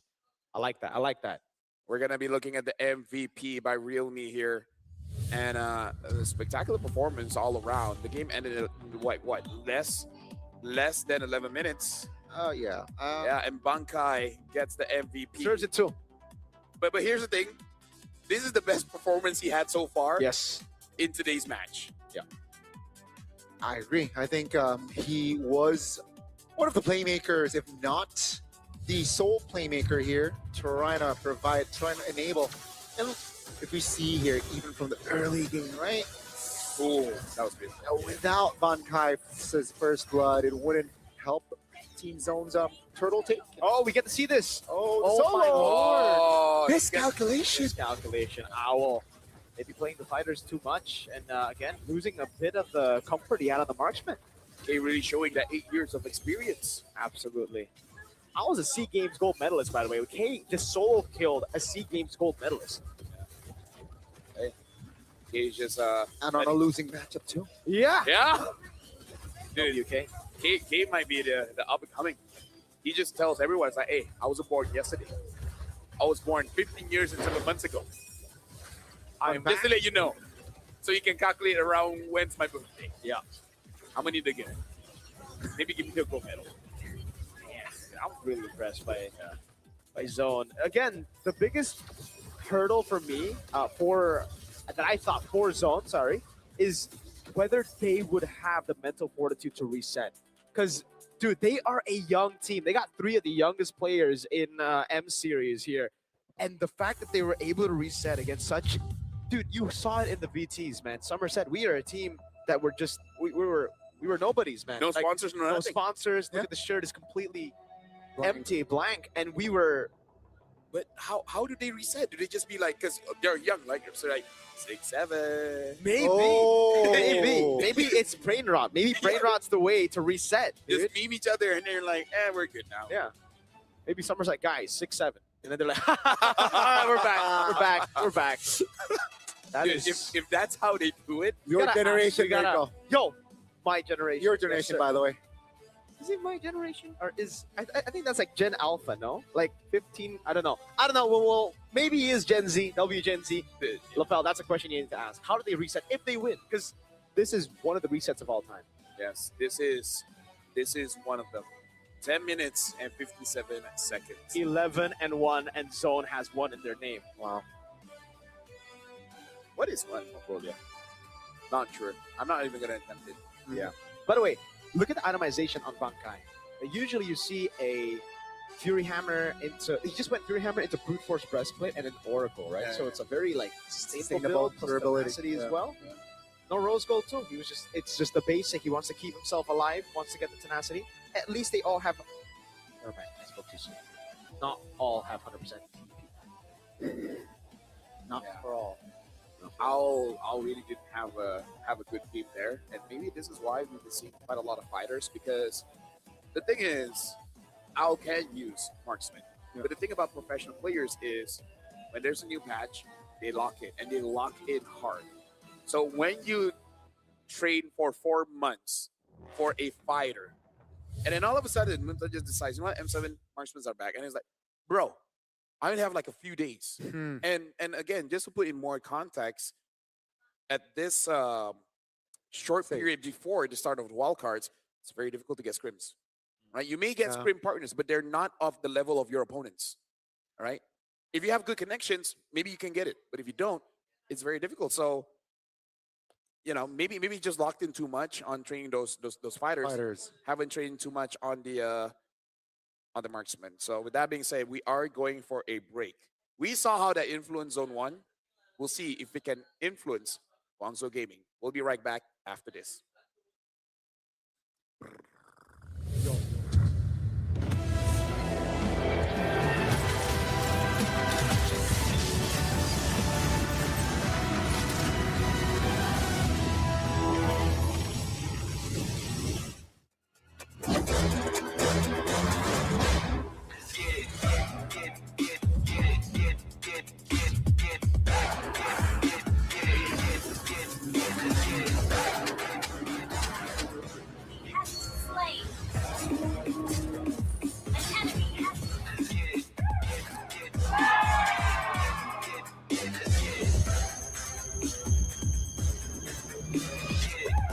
Ruby 15 Pro M7 official gaming phone.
Fairy Games. Spend, play, and win.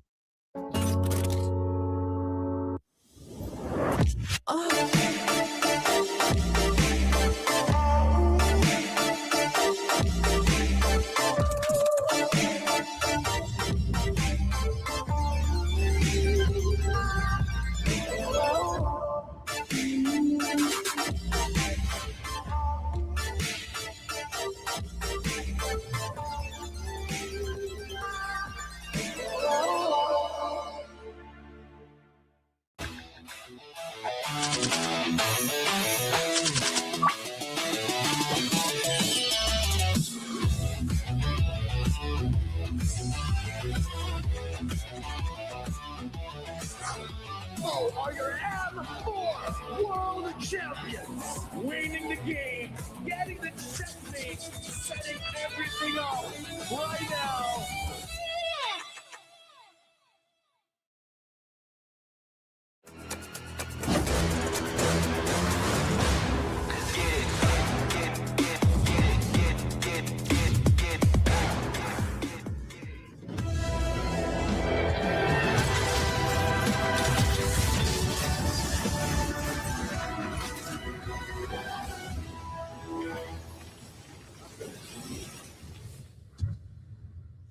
Six, seven. Maybe that's really how they really recover. You know, Maybe. shout out to them. Yeah. Giving Marco the jersey.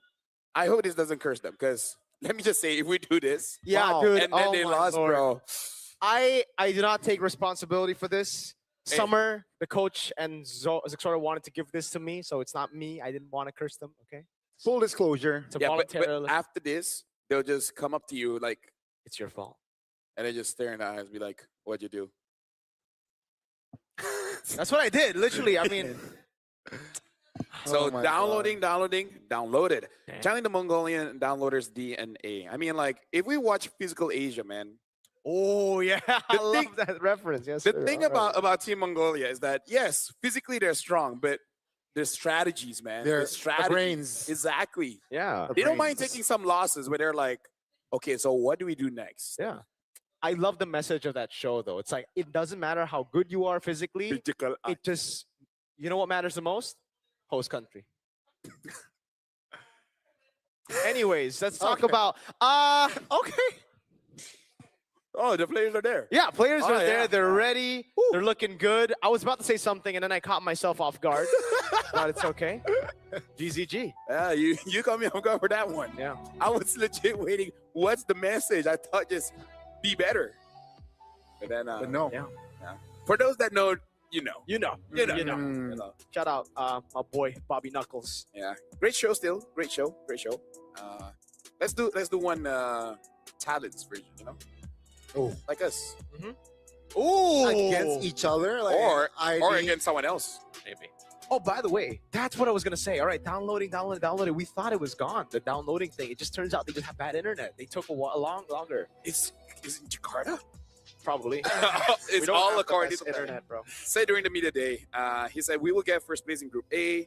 Virtus Pro will be the top of Group B. We will then face Guangzhou Gaming in a crossover, and we will win that slot. I am ready. They have planned this out, bro. Wow. They got the F note. Wow. Did they even plan a 2-0 start? Yeah. Oh, They're boy. like, Look at him smile. it's not enough to win. And they have Aizen as a sub. They have Isaac.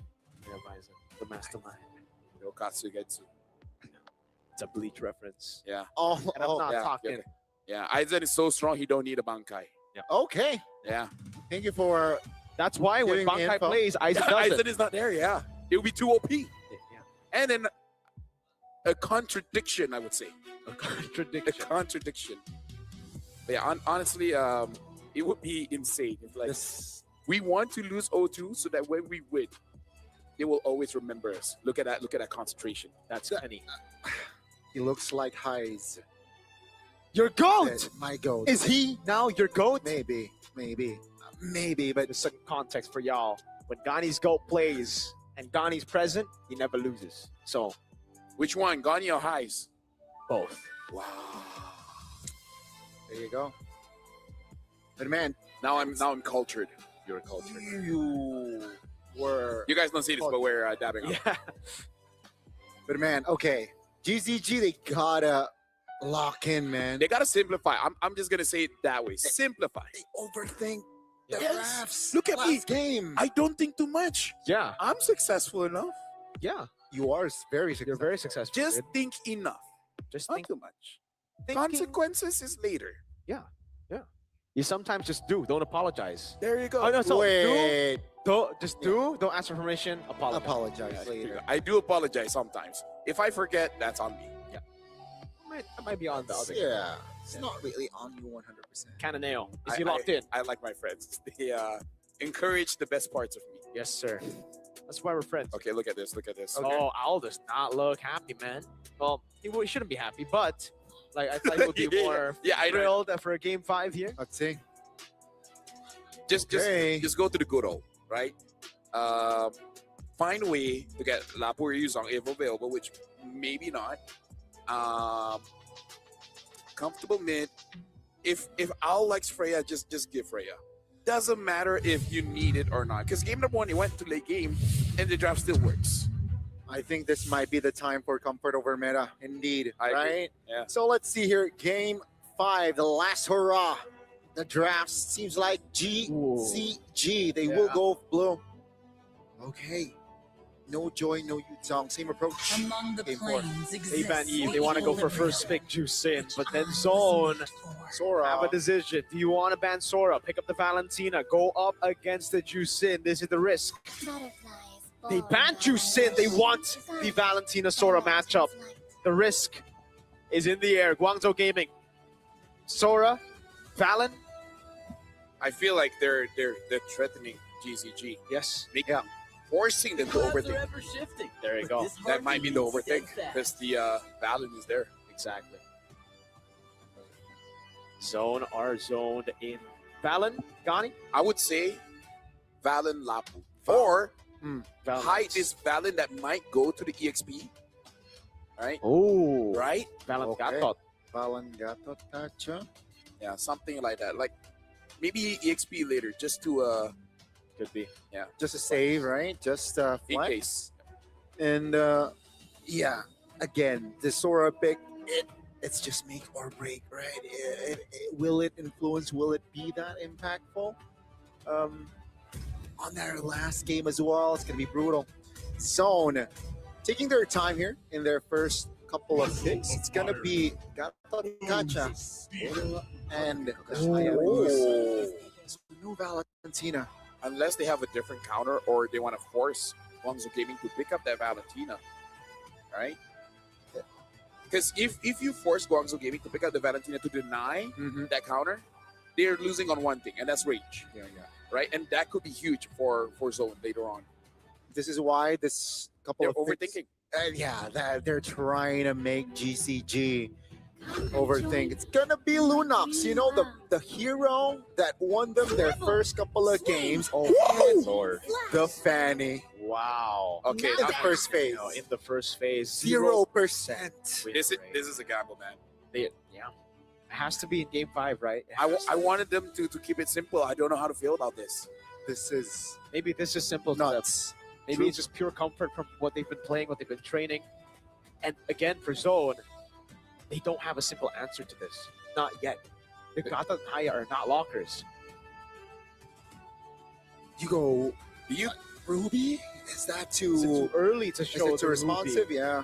Because like you need a Ruby or a Moskov here, right? Like in the second phase, I believe both are going to be banned out if it doesn't come up now. you also need mid, Exactly. right? To get banned out. Dang, Wow.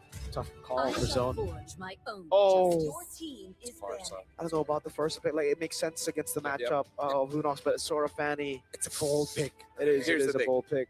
I really feel like this is mind games between both coach. You know the whole fight about I know what you know what I know? Yeah. I think they're threatening each other to be like, I dare you to pick up Sora and we can counter. And then they're like, I'm gonna call you on your bluff. Yeah. They're not gonna be using Valentina. So they themselves don't take the bait by picking Valentina themselves. So this is really just them saying like, I know you better. Guangzhou Gaming can ban now the Ruby, the Moskov as expected. The Ruby should come through here. And that means for Zone, they can still pick up Valentina XP, right? And then really be like, You think you know what I know, but I know what you don't know. And I know I can use Valentina. But if you go Valentina XP, the Sora can just be flexed bold. So you're going to have to flex Valentina all the way to the end. Yeah. So that's going, Oh, but unfortunately, that fourth pick will kind of show the draft. Exactly. That's where it's going to be tough. Wait, they don't ban Ruby? Okay, this is, again, I think your ethereal fell. Oh, they go CC Gatot, so they're not. No. This could still be Valentina, yeah. It's still gonna be yeah, Valentina. exactly. So, okay. that's a good hero to be picked here from Zone. There's still no lock on Fanny now. Not to mention, no crowd control, just the taunt. Sora comes in. If CC is not one of the people that gets caught by the curtain call, what are you going to do? You can't dash out. No. You can, but it's going to be limited. Guangzhou, what is this? This draft is more intense than I thought it would be. The Yeah. draft is very They're complicated. both going all in, man. Yeah. No holds barred. Yeah. So now, again, right, if we're talking about crowd control, I think both teams are lacking in that department. So, Phobius Wow. Chip. Okay. In a game 5, man, we thought it was going to be simple. Guangzhou Gaming just shifted all the way to 8th gear. Zone, though, will pick up the Lapu Lapu. It will be a Lapu Lapu XP for Bankai. Chip's debut, by the way, Chip's in debut. wildcard. You wanna know what Guangzhou said? Go big or go home, literally. Yeah. This is the draft that either brings them to the Swiss stage or the draft that ends their journey here. I guess it's a good warm up for both. If they wanna do well on the Swiss stage, they gotta get good at best of ones, man.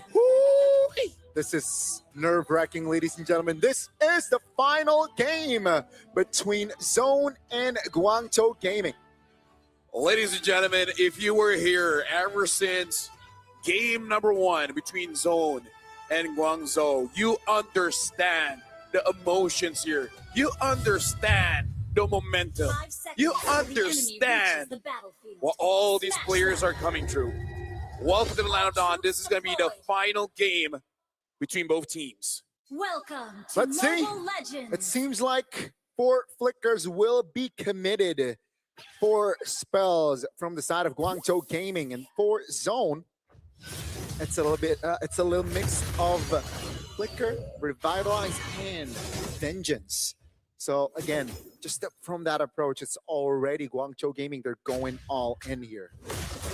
Oh, Bankai taking a beating here. Up top, level 1, X-Kick. Also, he's taking a few shots in, but Mage being in the bush. Good read from Kenny. Lethal take for Zixora, it seems. No contest. So honestly, for Guangzhou, this is the kind of draft that is big moments, right? The highlight plays. Yes. Usually you want to step away from that because you want to be more disciplined, but not with this.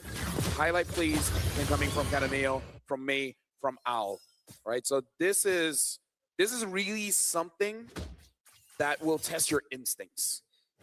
The owl play potential is definitely big from the side of Guangzhou, but then again, that shortcut can make or break your team. It can help you and it can kill you. Yeah, so the coordination must be on point. The communication must be precise here. As we take a look at the talents here, just a 2v1 kind of waiting. Yeah. He does not have that. Oh. The nerves, man. The Playing a nerves. Fanny in a make it or break a game could be very difficult, and you can already see. Yeah. Speaking of boxing, K just dodged all of that. Yep. Bobbing and weaving. Both abilities from Owl and all the cables from Cataneo.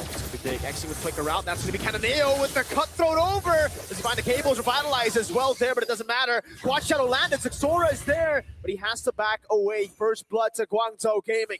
Amazing coming in from Guangzhou. Even though they were not able to get K, they make sure they need to get something. Again, they understand this is a draft that requires those highlight plays. You just got to commit. Yeah, the timing was on point there for Guangzhou, getting that first kill on the board, and it should translate towards a neutral objective. But take a look at Zone. They're not passive.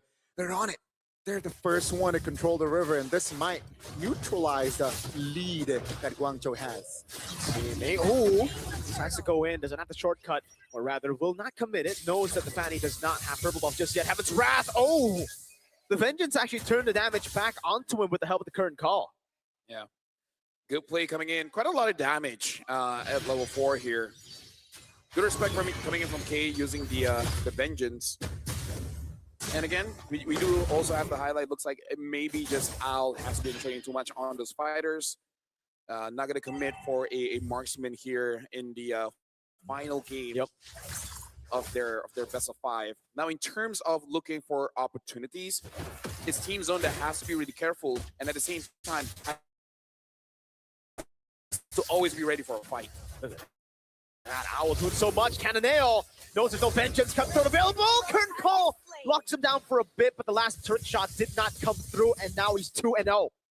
Well controlled, right? Again, just so clean, so precise there, the setup and zone.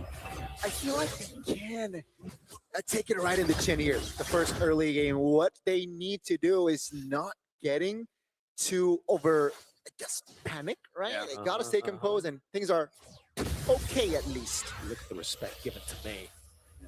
By the way, Mercury, you called it right. We were saying how Guangzhou has to keep it simple, and this looks simple for them.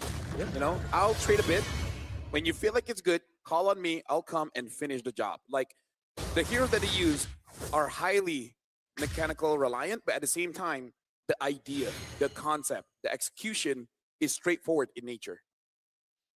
It is very much so. And it's still anybody's game here, folks. Just 1,000 practically here, gold-wise, and just 2 kills on the board for Guangzhou Gaming. Okay. The next nude is up. And Cannonale, I think that he wants to get that drive-by here. Yep. Has the purple buff. Just got it. So this is great timing for them to actually go for it. May occupying the bush in the dangerous grass. Map Modi trying to fight for the control over the turtle against Bright. Still, just both teams here hovering around.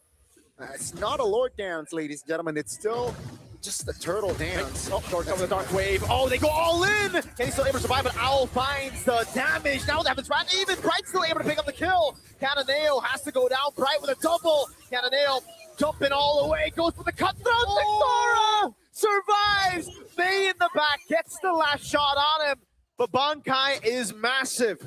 It's a 4-4-2. Team Zone trying to gain more control here in the second neutral of the game, and things are looking very shaky in the GCG area. Dude, I gotta say, Guangzhou Gaming at this point, I'm worried because they're looking a bit desperate. Yes. I understand this is how the draft is supposed to work. We're going to be looking at the instant replay here. And, you know, hope nothing happens in the meantime. But if we look back into the replay, a good engage. But again, you always have to go for those highlight plays. So you go and commit. But the thing is, the draft coming in from zone, they have quite a few ways to counter engage. I'm just going to talk about one, and that's the Gato Kacha. That unbreakable, it's hard to deal with when all of those explosive animations going on. Sometimes you don't even notice that you got taunted. Yep. Yeah. So again, just coordination from the side of GCG needs to be perfect. If not, that were the consequence. That was the consequence. And Zone, they understand that. So now what they need to do is just play more reactive, I gotta say. You know, Zone, they know that Guangzhou, they're the ones who need to pull the trigger. Oh, Assassin top? Fanny says, no, we do not do business here. Yeah, I don't think she should. She really shouldn't, because kind of bad spot. Ogi Shadow Kill might kill her, or just forces it out from the pathing that she was already planning in her head. So yeah, I feel like don't go up against the Hayabusa. Not now. If there are minions, maybe. Without minions, no need. They all in on K though, even if they get the shortcut. Shortcut placed down. They are going to be trying to go all in, but I don't think this is the right call. The AOG is going to be coming down. Oh my goodness! With a stun, the AOG comes through. Xing has a flicker out. Bunk had a killing spree. Cannonale able to find a kill now. Another stun on 3. Feather airstrike there as well. But look at Zux Aura. He's staying busy up top. It's a 1-for-1 kill-wise, but they got the turret top, and that is more value if you think about it. And now Zone, they got the gold, they got the map control. All they need to do is keep this spacing, keep this tempo, and perhaps that might be enough to take them to the main stage. What happened to Bankai, man? from being one of those guys that's not able to do anything, gets tilted, but now game-changing plays. Modi's the one that's having a tough time against Bankai, and we did talk about Mei on this chip. That shortcut can help you and can put you into a dangerous spot, and that's what happened in previous fight. Owl bringing K back. They're going to go all in onto him, but look at the damage coming in from the other side as well. That's kind of nailed with the cables jumping back and forth. K can be taken low. Modi able to get the kill with the Helmet Owl as well, as Bankai has to flick around. Great play by Modi with a shoulder bash. Does he have the quad shadow? The question here, they corral over it. Sexora gets away! Sexora turns it around again! No! Bro, you know what? Don't use landslide anymore. Bankai caught again. They go all in, but Bankai stays alive. Heaven's Wrath Teddy gets away. Owl gets a shutdown, and it's back-to-back fights. Trading blows, trading punches, both teams going at it raw, and Team Zone 1,000 gold lead in hand still. Although I'm looking at the players as well, man. You got to look at the reactions coming in, especially from Guangzhou. Every single death that they suffer, you know that just brings back memories. And you just got to lock in for this one. The fight is still okay, though. Owl gets away from that using the anti-CC just to run away. As of right now, both teams are looking very even, but yeah. Is it really? I honestly don't know. I gotta say, I like what Guangzhou Gaming has been doing here, at least for the last couple of minutes. They were able to get the right connections on fights, and now they have at least a lane to play around with, right? They got the turret top, and they're keeping things at bay so far. And with the Lord up, though, that's going to be another question, because Zone, their river control with the Parsa, with the Gatot Kacha, and of course with the CC, not to mention Lapu, is very good. Okay. May goes up the shortcut. Bankai with the Brave Spider now looking for the sun as well. The Airstrike still comes through. So much damage. Sexora with the retry win. It's Sexora picking up the kill. 4-man Dark Wave, but he's all alone. And now the AOG comes through. Actually take it down. Cannonale trying to make the desperate call to look for a big play, but he cannot find it. 3 for 0. Team Zone, they're in prime position to get as much standing objectives as possible. They might even go as far as to take an inhibitor here. This is minute number 10. And the times are crucial, times are critical. Team Zone, they were ahead just 1,000 gold a couple of minutes ago. And it feels like now they quadrupled their gold lead with a Lord to play around with. This might be it. This might be Zone's game to take them to the main stage. Let's see the defense from Guangzhou Gaming. Feather Airstrike over on Xing. Now on Modi as well. 3 shots coming down. Owl finding 2, but they're so easy to dodge. That's Owl taking out Sexora. Punishes him. Owl has fallen, and so are the base turrets. Cannonale with the cables. Not enough. A desperate shortcut in the mid lane. Boys, oh boys. 7,000 gold lead for Zone. Will this minion wave push lock them to the main stage? Let's see. Mei with 2-man crash course. K obliterating him. Cannonale with the cables. Waves coming down. Owl will be back up. Has the ultimate. Can he do it? Cannonale with the cables one more time. Dark Wave with the combo. Guangzhou Gaming. They've gone for the combo. Now an AOG back. Dark Wave from Modi. Cannonale walks back up. Bankai there. Cannonale gets another. And somehow Guangzhou Gaming stay afloat. That was so sudden. The moment Owl goes in, I was stunned. I didn't say anything. I couldn't hear anything. I stopped breathing. That's how big of that re-engagement. We need an instant replay for that one. And we're going to get it. We got to look at this was an opportunity that Team Zone could have potentially ended the game. But look at how Owl goes in, brings everyone with the shifting clouds. Everyone, bodies got dropped. Ying dealt a lot of damage. No one can stop Cannonale. And then all the while, Modi just keeps on charging forward. This is Guangzhou Gaming refusing to give up. Their defense got to be perfect. And they executed very perfectly, May.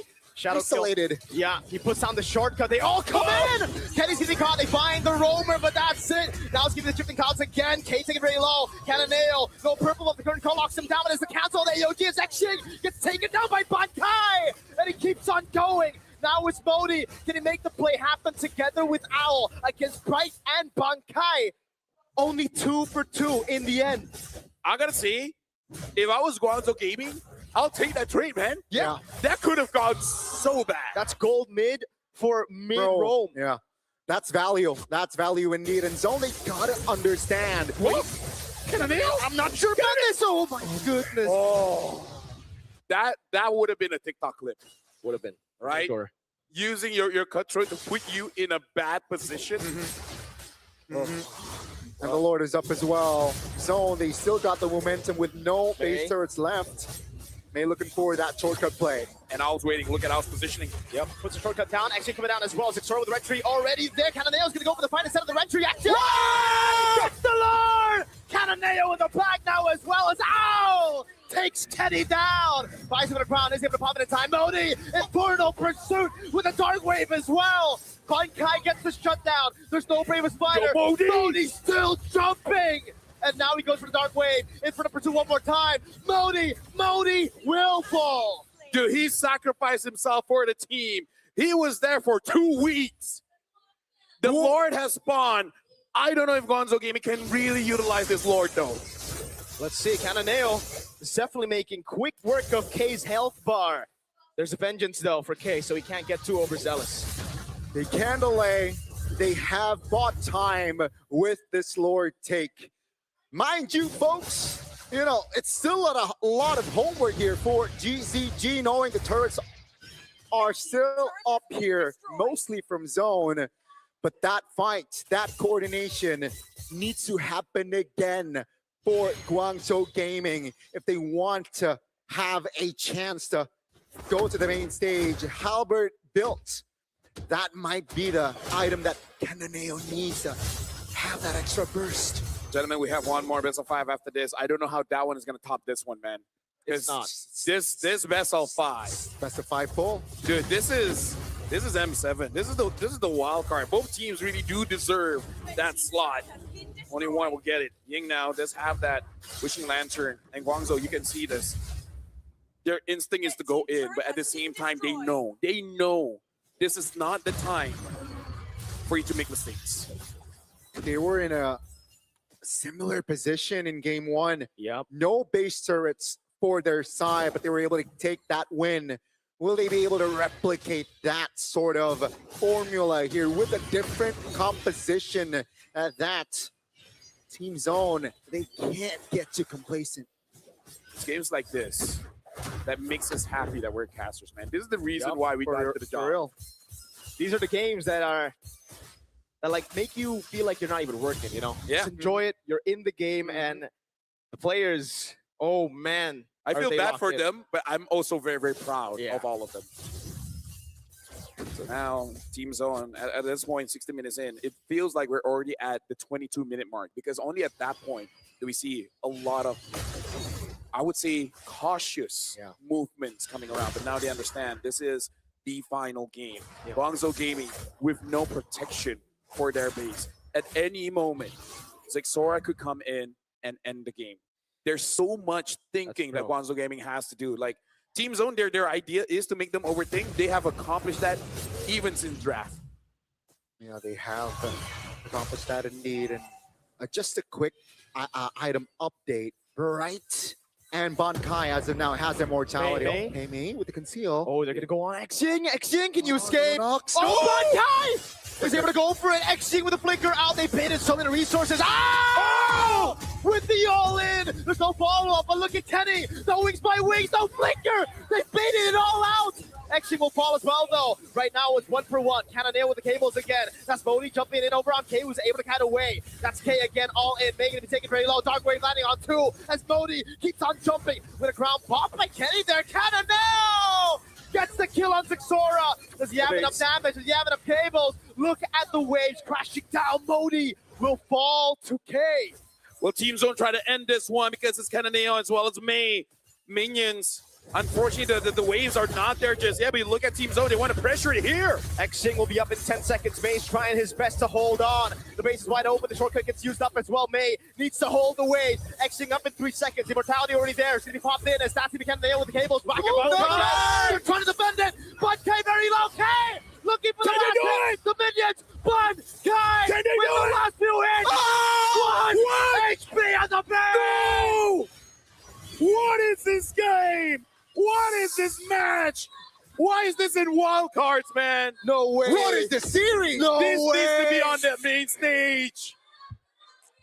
This should not be in wildcards. 1 HP on the base. I have never seen it so low in a professional match. Dude, this is grand finals worthy. What are we watching here?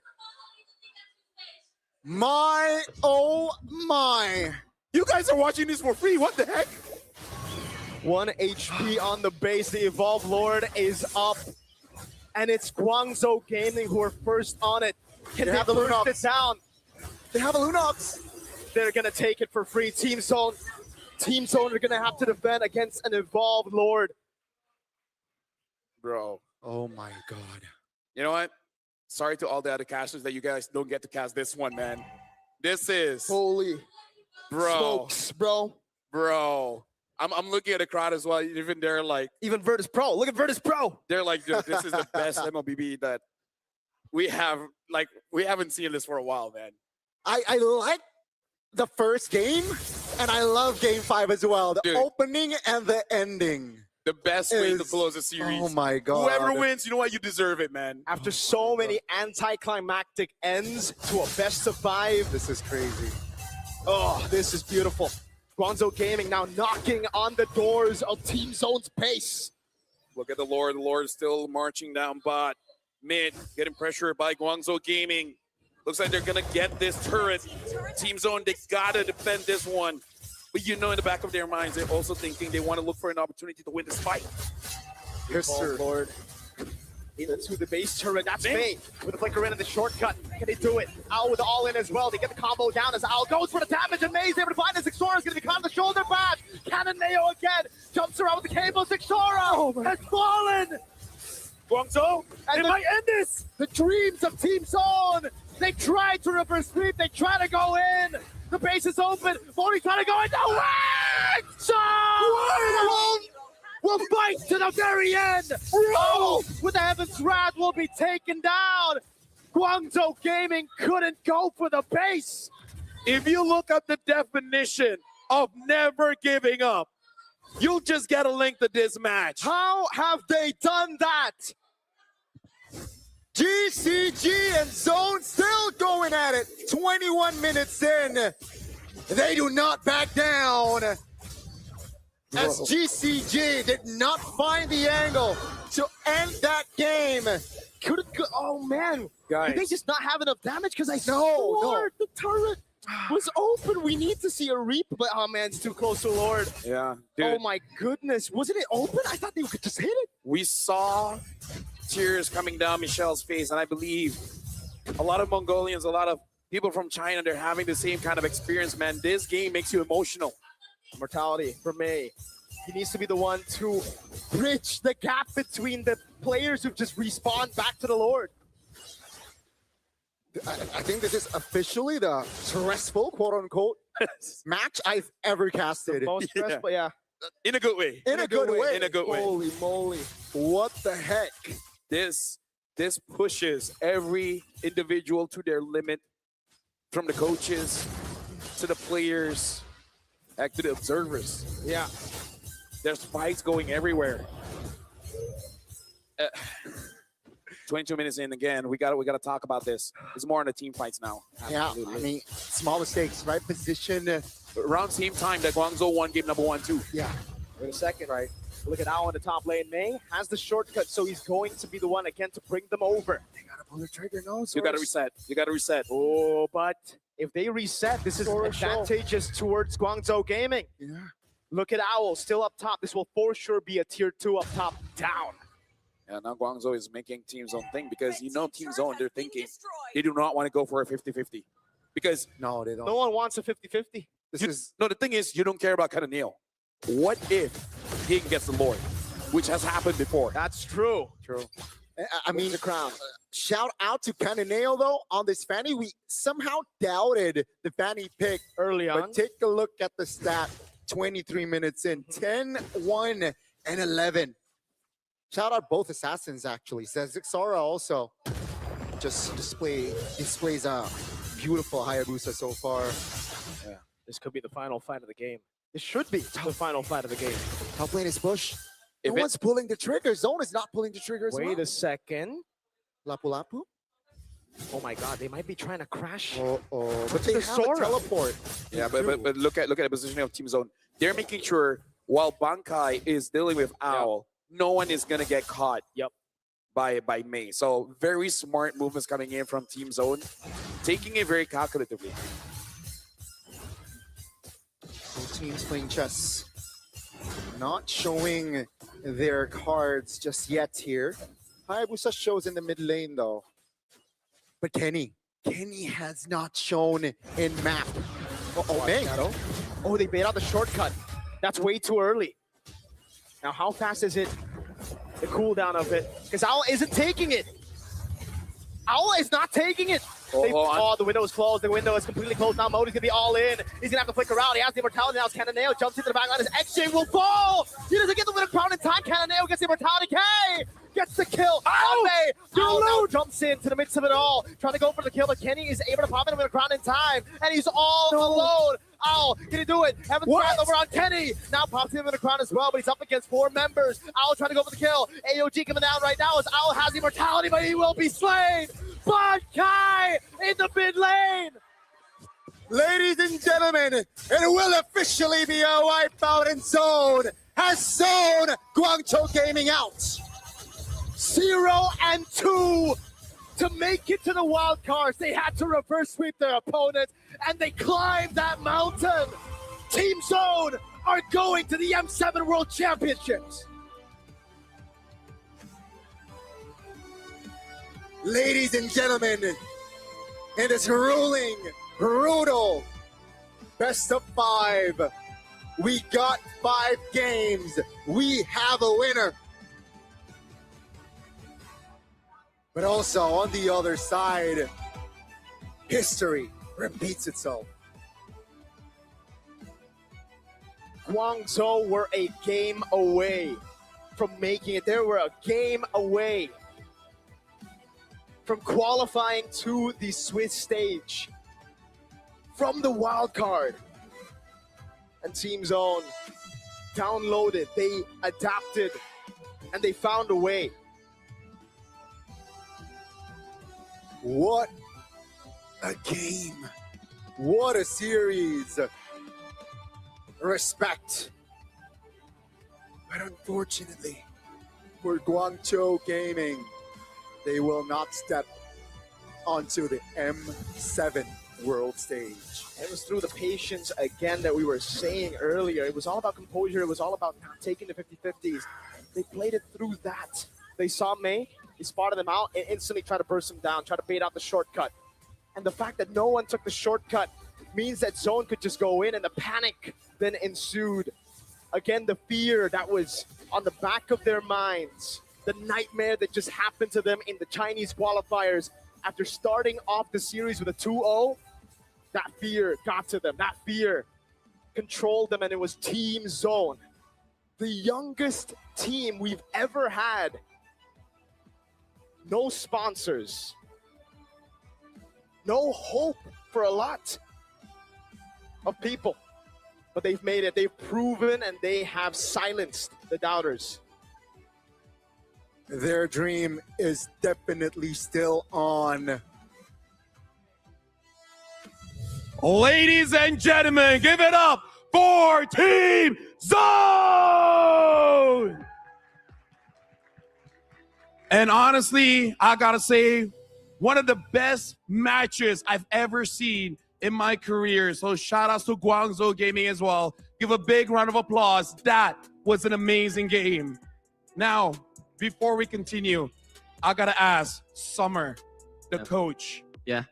That was an intense best of 5. But I have to ask you the question. Game 1, Game 2, you guys suffered a loss, but you guys made this reverse sweep possible. How did you guys reset so that you guys can win Game 3, 4, and 5? We just focused. We didn't know what they were gonna pick and ban on the first 2 games, and after we lost the first game, we understood the drafts and just banned their key heroes. That's why. Thank you very much. And now, right beside me, Kenny, especially the game where you got that E. I gotta say, game number 4, it was intense, but you really carried the team to the point that you guys could win that one. I want to ask you your experience in this best of 5. How was your emotions all the way through 1, 2, 3, 4, 5? How was your emotions during that game? Сэтгэл маш өндөр. Манай авгийнхан ч гэсэн айлын өрсөлдөгч баг нар ч гэсэн маш сайн байлаа. Дэмжиж байгаа бүх хүмүүстээ баярлалаа. He says he just focused on that. He says he's focused on that very well, and they did a good job fighting us, and thanks for supporting us. All right, thank you very much. And Zixora, I gotta ask, game 1, game 2, you got the Lancelot. It didn't work out well. They always targeted you, especially Modi on that Yuzong. Game 3, game 4, game 5 with the Haya, with the Leomord, you're able to come back into that game. How did you personally say? How do you make it so that even without Lancelot, you can win the game? I think I learned from Scream. I didn't play Leomord in 1 year. Oh, really? And I tested Leomord in M7 crossover. Yeah, we were considering Guinevere at that point, but Zixora just wanted to play Leomord. He just felt it, you know. There was some moments you just feel it in it, yeah, and that was his moment. So big props to him. All right, now I want to ask Kenny as well, because this is especially for game number 5. Back and forth, you guys tried to end the game. Guangzhou survived with 1 HP on that turret, and then they were at your base with the Lord. You guys still got to defend that one. I need to ask, how did it feel when you guys could not end it? And how did you feel when you were able to protect your base, even with the Lord at 20 minutes? You guys still survived. What was the thinking going on in that game 5? Нөгөө дуусгах чадаагүй тэгээд манайх руу ингээд бэс рүү дортог ороод ирсэн шүү дээ. Тэгээд тэр үед яг юу мэдвэжсэн гинэ. Маш их сандарж исэн. Айл нь ч алдаа гарахыг хүсээгүй тэгэл бараг туршлагаараа. Okay, he says both teams didn't want to make mistakes, but we focused more, and I think he thinks our experience carried more.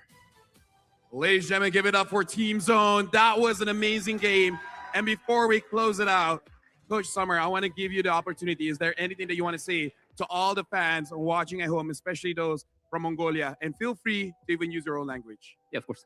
Дэмжиж байгаа бүх хүмүүстээ баярлалаа. Тэгээд 2-0 болсон ч гэсэн дэмжижсэн reverse sweep гэж дэмжижсэн итгэжсэн бүх фэнүүдтэй баярлалаа. Тэгээд бүх багийнхаа бүх тоглогчдын эцэг эхчүүд нь баярлалаа гэж хэлмээр байна. Бүднийг bootcamp ихэд мөнгөөр тусаж байсан, бас бүх зүйлээр тусаж байсан эцэг эхчүүд нь баярлалаа гэж хэлмээр байна. Тэгээд нэг ялангуяа Zixora багада баярлалаа гэж хэлмээр байна. Ягаад гэхээр бидний Малайзад bootcamp ихэд өөрөөсөө 35 сая төгрөг гаргаж өгөөд тэгээд бидний Малайзад бүтлээс байхгүй. Тэгэхээр бүх glory манай багад очих хэрэгтэй шүү. Үзэгчдээ бүгдээрээ комментээр спамдаад өгөө. Let's give it up for Zixora! Again, congratulations. Yes, go on. I wanna give some information about our Malaysia bootcamp in Malaysia, and Zixora looked at us at the bootcamp in Mongolia, and looked at us and said, "Yeah, guys, this practice we're doing is not gonna cut it. Let's go to Malaysia," and took out $10,000 from his savings account and took us all to Malaysia. So big props to Zixora, guys. Big props to Zixora. Shout out, man. Big shout out. Big hands for Zixora. This is how you win. You got to make sacrifices. You got to know what you need to do to win. And again, congratulations. This is a tough wild cards, and good luck for the Swiss stage. Again, ladies and gentlemen, Team Zone. And now, with that, we're throwing it back to the desk.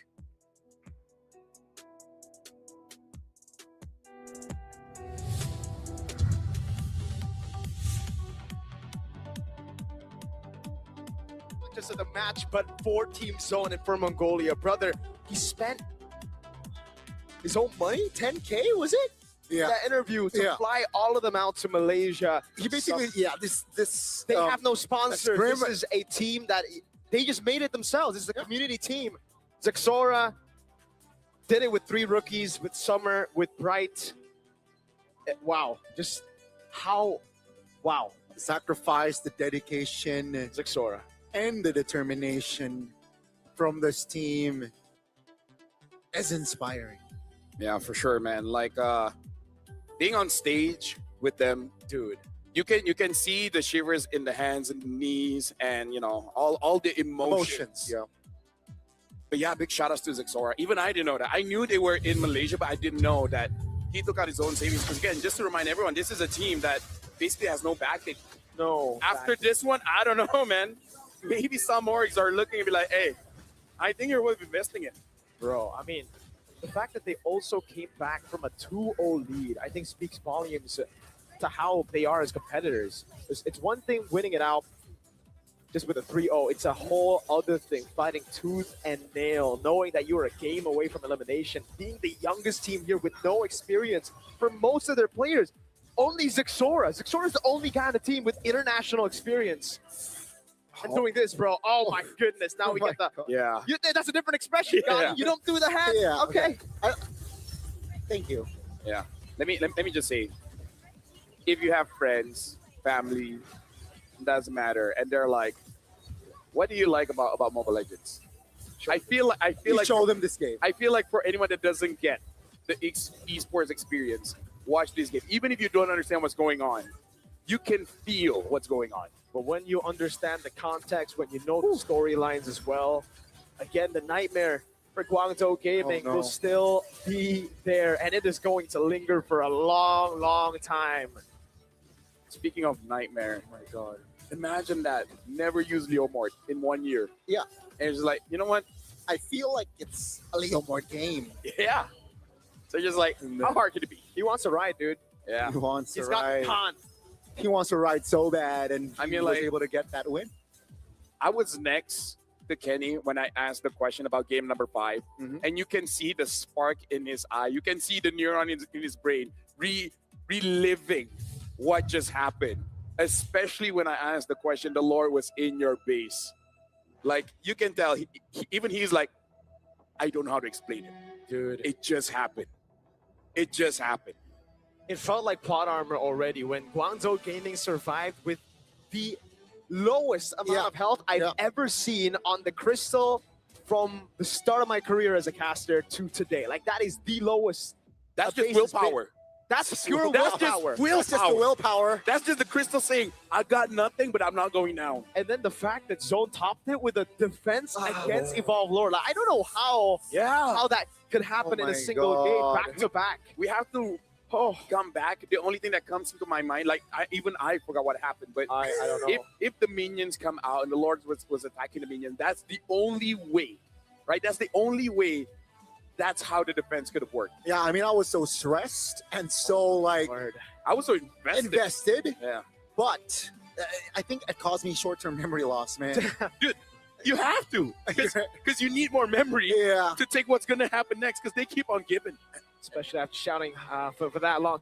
24 minutes, it was a non-stop action. Total kills of, 54 total kills. 54.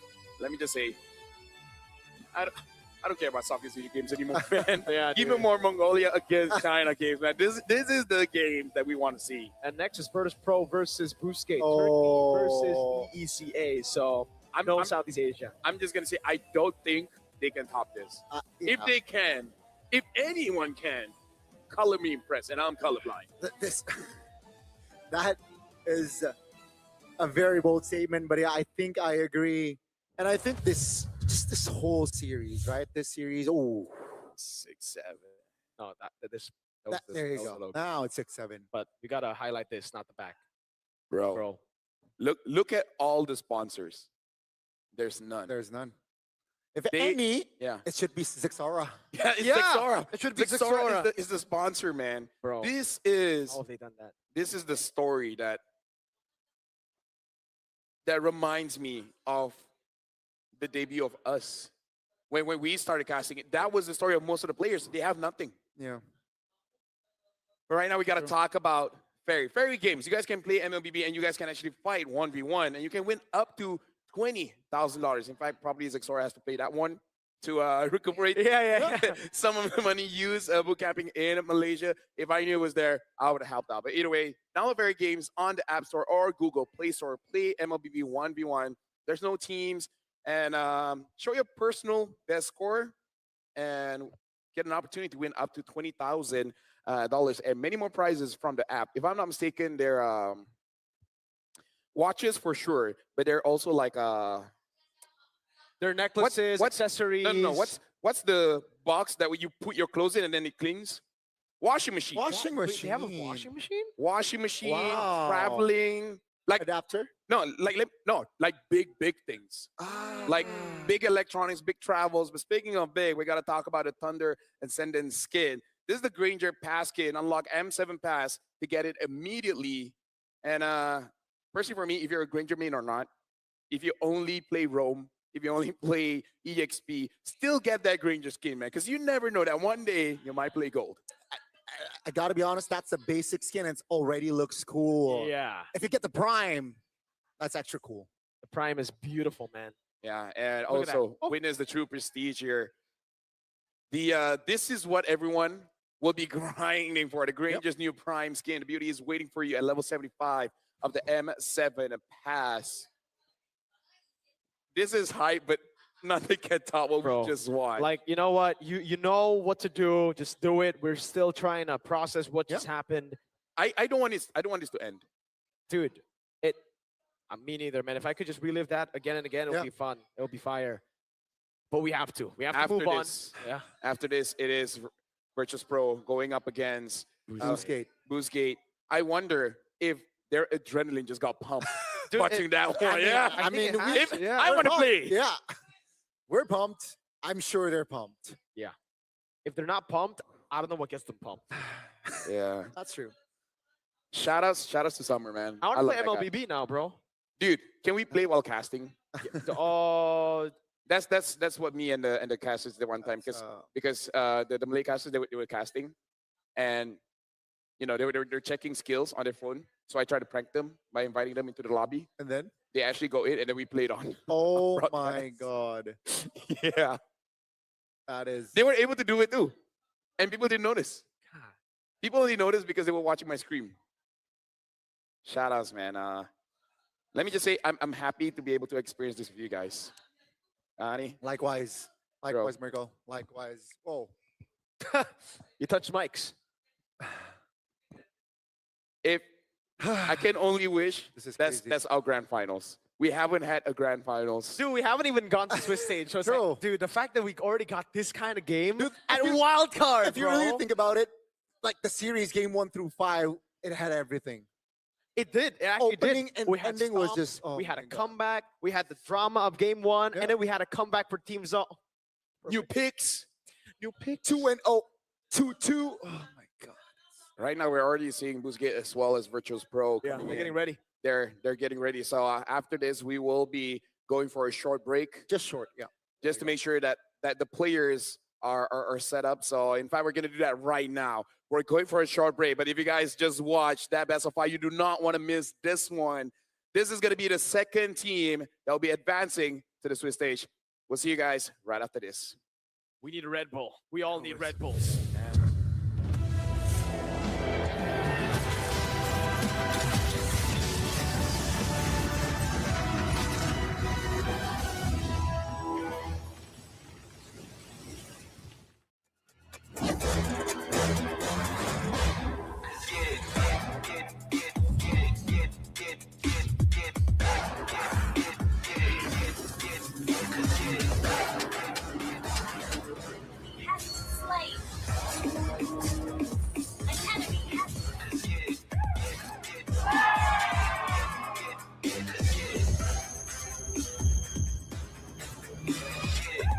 Realme 15 Pro M7 official gaming phone.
Fairy Games. Spend, play, and win.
Are your M4 World Champions, winning the game, getting the checkmate, setting everything up right now.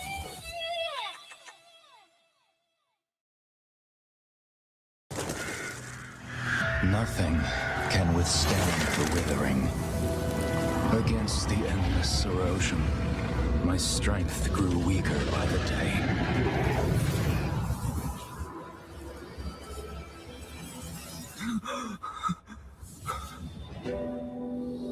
True power dwells within the spirit. Try to embrace all that you are.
15 Pro M7 official gaming phone.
Fairy Games. Spend, play, and win.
Are your M4 World Champions, winning the game, getting the checkmate, setting everything up right now.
Congratulations again to Team Zone for making it to the next stage, making it to the MS7 main stage.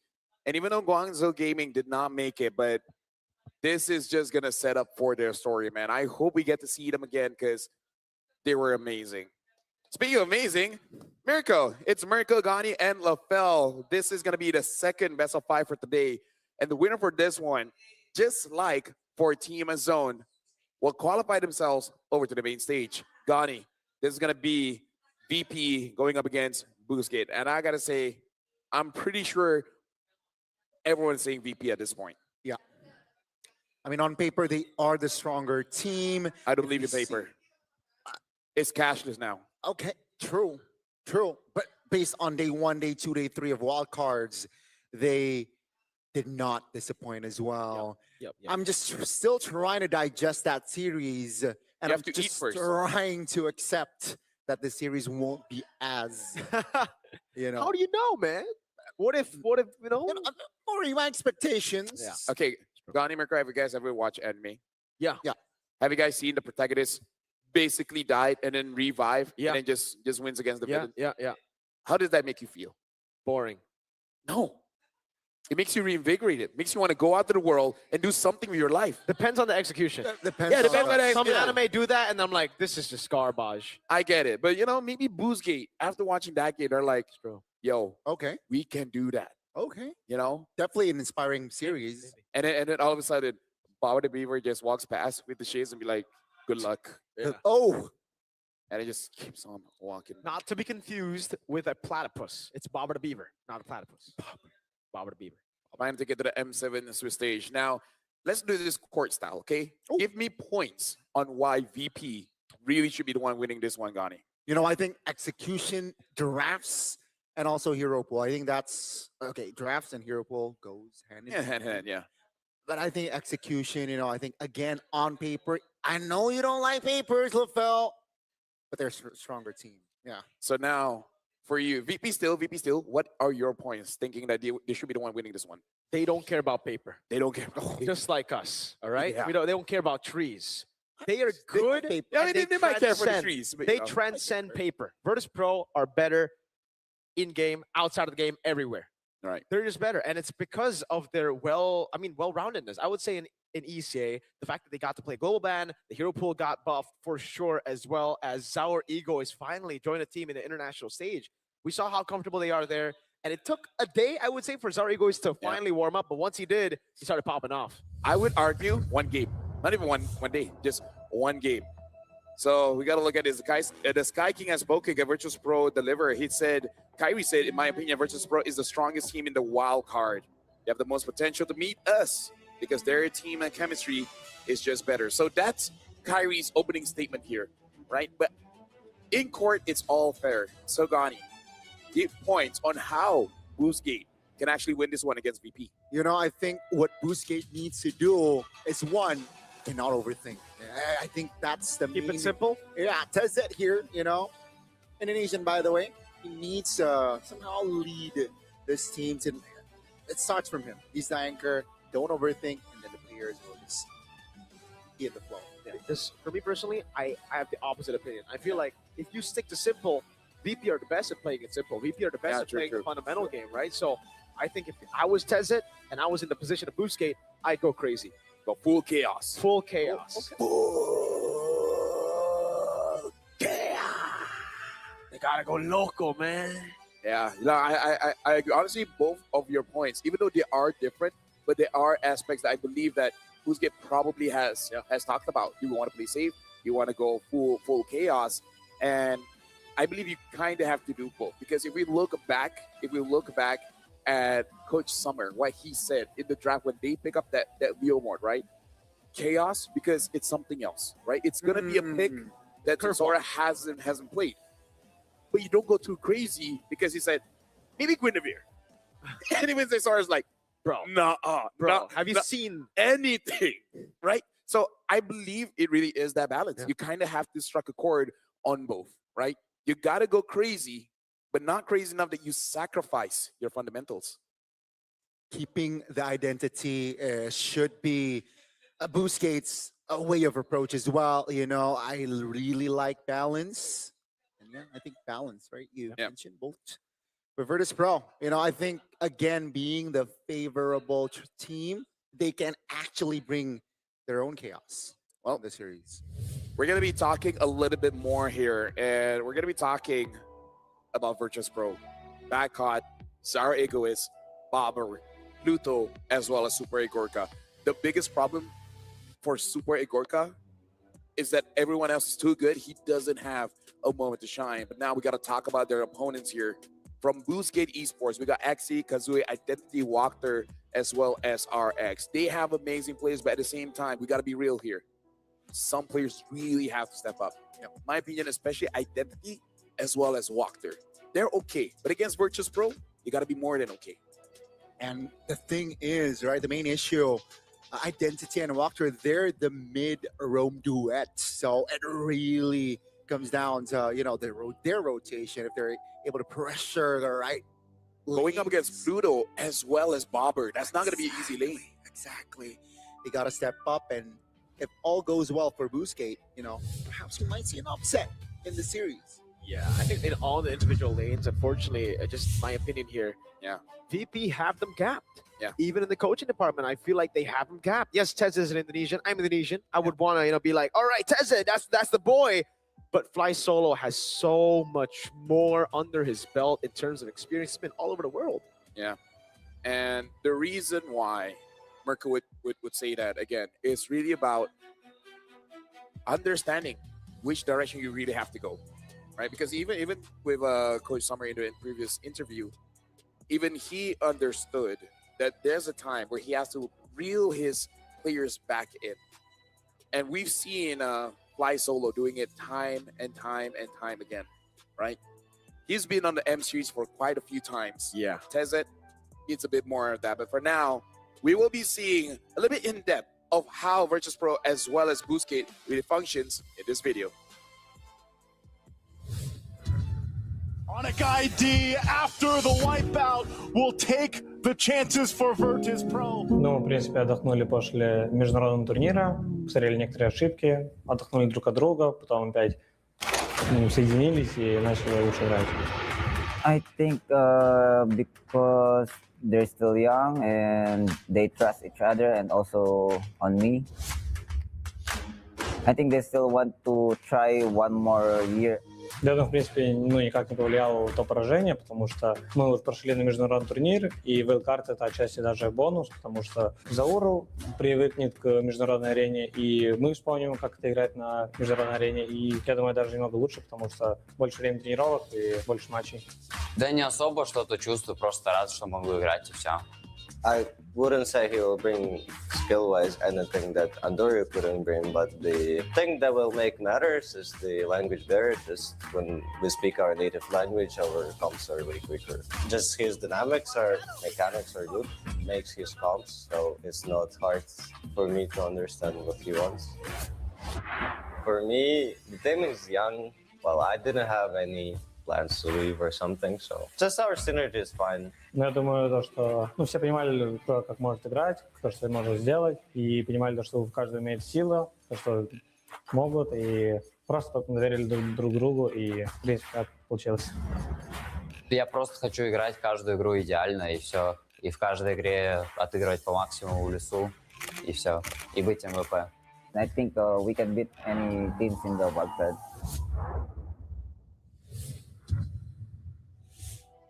And that's Virtus Pro. And we got a lot out of that. And a lot has already been speculated by us. The fact that this wildcard is amazing for them. Yeah. That extra training, kind of like treated in a scrim-ish, not in a way that you're disrespecting your opponents, but for you yourself. You need that experience. You need that warm-up. And Zar, one game, fine. A little bit lukewarm. But now it's pretty hot.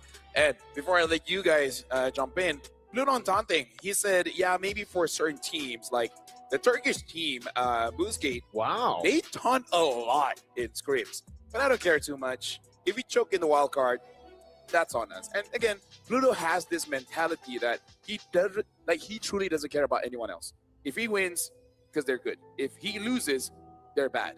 It's not because the opponent is good, they're bad. Yeah, I think that's a great mentality to have. That's a championship mentality. And actually, that's like a mentality that's good to have in certain regions. You know, in the other regions, you would expect more sugarcoating. But 3-0 is no sugarcoating here for the Talons. Everybody going 3-0 Virtus Pro. It was quite different in the first match here. We got a couple of different opinions, but for the second match, seems like the desk here, at least for the English one, it's unanimous. Yeah, because to put it frankly, Virtus Pro should not be here in the wildcards. They should legit already be in the main stage, right? Yeah. They're here for the extra warm up. I would say this is making their story of being one of the more scarier teams that we got to look out for in the Swiss stage. Because at first people think like, oh, Onyx ID is going to fight someone from wildcards. You know, it's good for them. It's like, is it really though? Is it really? You're going up against a team that's hot. Yeah. If, of course, they make it true. First, they got to go against Boozgate, and the map is going to be Flying Clouds. Definitely, this is their match to lose here from the side of VP, so they got to keep it composed. And Pluto, right? He mentioned that, I think if we lose this match, it's on us. I like that idea, and I think he's pretty stoic, right? Knowing that BGT likes to taunt. But man, let's go. Giraffes game 1. BGT will take blue, and Virtus Pro will take red. It's Tezet taking on Fly Solo. Yeah, in terms of the bans here, BGT already batting out the Grok as well as the Arlen. Respecting this forward momentum kind of draft coming in from VP. And then VP respecting the Cho and the Sora is something you just don't want to deal with. Okay. So, I'm not too sure if the pattern will continue. It looked like it was going to be a pattern with the first 3 games of match number 1 where Blue side was just dominating. But then, 2 game losses for Guangzhou Gaming back-to-back on Blue makes it a bit more 50-50. So I don't think we're going to be talking about how Blue side is way more favored, Red side is more favored. It really depends on both teams. And VP, again, have the better hero pool. Yeah, I truly believe Blue and Red side should only be talked about in a vacuum. Right? There are certain metas where clearly one side is favored. But for the meta, in my opinion, after all the games in wildcard, I think it's still open, right? We still see some picks that has potential that hasn't worked out just yet. And we know some picks that we hear in the background that we have not seen as well. So still up for grabs to say which one is the better side. But now moving on, banning out the Baxia for a team BGT, they understand the front lines from VP is one of the more scarier things because they're so good. This is where Gorka doesn't have to play the game. He's just there farming. Very specific ban there. That Baxia indeed, but the Zushin comes through, right, for the side of BGT. Still a very, very high value mid lane, especially in this match, right? The value is immense, like so much. Let me just say, VP though. In our game just now, I did play Jushin. Yeah. I don't notice that big of a difference in terms of the mana. I noticed the mana difference, but at the same time, I'm like, big whoop, big deal. When I need to fight, we still get the kills. So I'm more than happy.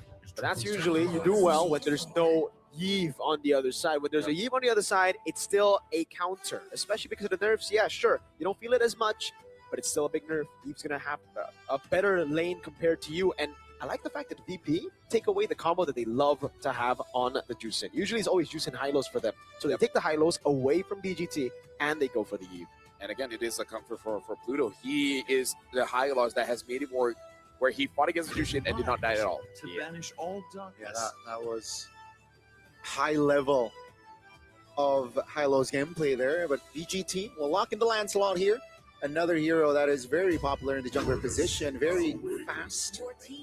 Mobile. It's gonna be the Uranus though. Yeah. A hero that we did not get to see in the first match. Opinions, Mirko, between Uranus as well as Yuzong. What do you think really suits here? Yuzong. Yuzong? Yeah, for sure. I think you need a little bit more time to bypass that front line to deal with the Yve, especially considering, again, right now, VP still have a lot of ways. They have a lot of ways to deal with the Uranus right now. And that's, I guess, another addition to the damage, especially early game. Because if you snowball against the Uranus, you're only really tanky if you get ahead. You're a tempo merchant, right? Yeah. Here, I don't think that's going to be the case. I don't see By it the way, Zara Egoist, one thing about him that Bomba told me before he could play was he's great because he can actually play Fanny at a high level. And that really will start to create more fear over VP as we get into the main stage if they make it. Because Zaur now, that's another hero that you're expecting to be banned on blue or red. Yeah, that's the thing. And I think with this Fanny pick, it caused more issues for BGT, right? You mentioned Uranus, a hero that needs the early game tempo. And I feel like this just, with this sort of approach, it's nasty. Virtus.pro wants to play that early game as well. And with that, it just nullifies the Uranus potential. Second phase, Virtus.pro, they're like, no, yeah, let's eliminate that Ruby. It's going to cause problems to our Fanny. And potentially we might see, okay, the Chopan has already come through. So we might see a Moscow there. Yeah. Gentlemen, allow me to introduce a bit of what do you say when don't doubt them just yet? Benefit of the doubt. Okay. Let's introduce the benefit of the doubt, because with the previous code, we know from Pluto that Boostgate as well as VP, they have been scrim partners.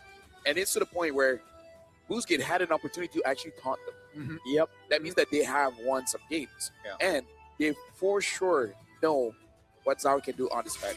So let's just give the benefit of the doubt and say VGT, they're setting up some kind of trap by giving all of these amazing picks, because in my head, why do you want to give basically S tier picks to S tier individuals possessing S tier mechanics in their own individual lanes? The truth this world. Yeah, great point. Great point. And to add to that, right, it's just mobility. Wow. I think the theme here from the side of Virtus.pro, it's speed, right? With the Glorious Pathway, you know what the Fanny can do speed-wise. Let's see here. It's going to be the Yuzong band out, though. So two fighters. Alice is open. Yeah. I'm actually thinking like something like Terizla as well, if you really want to lock people down here, because if you go for the Alice, it's pretty good, but the Juicin can just bounce away, right? It's not as easy to land. And in the lane, it's going to be very non-laney against the Uranus. They go Claude first. They're saved the XP for last year. Again, Super Agorka and VP, they just love the marksman. They love the traditional gold lane picks. They've never gone for fighter gold yet, I believe, in the wild card. Yeah, carries, Ranger, and Claude, yeah. they forcing a carry pick here? Maybe. Which is not ideal, I feel like, with this composition. They went in for the Moskov and the Gatot Kacha. So the only, like, sure, there's a small kit of crowd control in that Moskov, but yeah, I think the taunt, no real, like, crowd control inside of BGT, which I don't like. I mean, we did, at least for me, I want to see Identity as well as Walker step up. You have heroes that can actually do that. They have ways to set up some damage, and the Alice does come true. So still, I would say VP, like you said, Mirko, they're the best at fundamentals. They can do it simple. It does seem like Boost Gate, they're reaching just a little bit, especially with these arenas. I am interested to see how they're gonna pilot this draft. Yeah. Yeah, especially with a lot of speed and a lot of, like, dive potential from the side of Virtus Pro. With minimum crowd control, will they be able to control fights? Or will it be just Virtus Pro just ramming them down? Yeah, without context, looking at the numbers, BGT has the advantage when it comes to draft, but you know how I feel about numbers. I can't read them. You don't like numbers and papers. One day I will learn. But for now, ladies and gentlemen, we are jumping into the first game of this best of 5 between Virtus Pro going up against Boost Gate. Virtus Pro are the favorites here. But Boost Gate, can they retaliate? All troops deployed. Lanadon, here we go for game 1. Ladies and gentlemen, Welcome remember, to it's a Mobile best of 5. And yeah, BGT here trying to gain momentum early with that Uranus pickup in the first phase. Going up against Czar on that Fanny. Let's see. We saw Fanny game in the last match. Did not win. Well, Czar. It was. Yeah, let's not forget that. But let's see if Zor can find a different outcome. Yeah, 0% win rate on the Fanny so far in Wild Card. That's going to be a knockup over on CatCon with the true Sim, but Zaur will be the one to claim the Lethal Wanderer. Yeah. And Boost Gate, they're not fighting, but they are prepared just in case if Virtus Pro really want to move forward. Identity is really utilizing the advantage that even though Bobber has an advantage on his Eve, he's using this advantage of the Jushin going up against that Hyla. So in a way, neutralizing the thing. Definitely. And talent-wise here, the Uranus, he went for tenacity and a basic common emblem. So yeah, more rotations, more sustainability as well. So far, it's all good here. Lethal ignition for that Fanny on the bottom side. That's a lot onto Zor. Not level 4 yet. Yeah. I want to see how RX will perform here because so far, win or lose, he's very consistent with the fighter build here on RX. Wow. Super Gorka gets out of that. He smelled that coming from a mile away or a kilometer. Depends on where you live. But it was a really good a gank anyways by Kazooie because it made him miss the gold cannon minion. Level 4. I think both teams are just hovering around, waiting for an overextension. The turtle is up here, and Fanny versus Lancelot is slightly favoring the Lancelot. Let's see though. Zone, Arlo gets the down. Oh, with the Throne of Ruin as well. Retreat still going to Sour Ego. Wow. Despite the Phantom Execution combo, Pluto now with the Glorious Pathway will try to zone Xe away. Virtus Pro with a big win and now picking from Xe. Mirko, can I just say it's rare for me to say a Fanny winning a retreat fight? Yeah, that's why. Against a Lancelot. That's the thing. Zaur. That's the thing. I thought that was a sure, a neutral objective, but it seems like Czar perfectly timed, like clutch or retribution, and that might be enough to set a foundation here for Virtus Pro. It is 5 man already.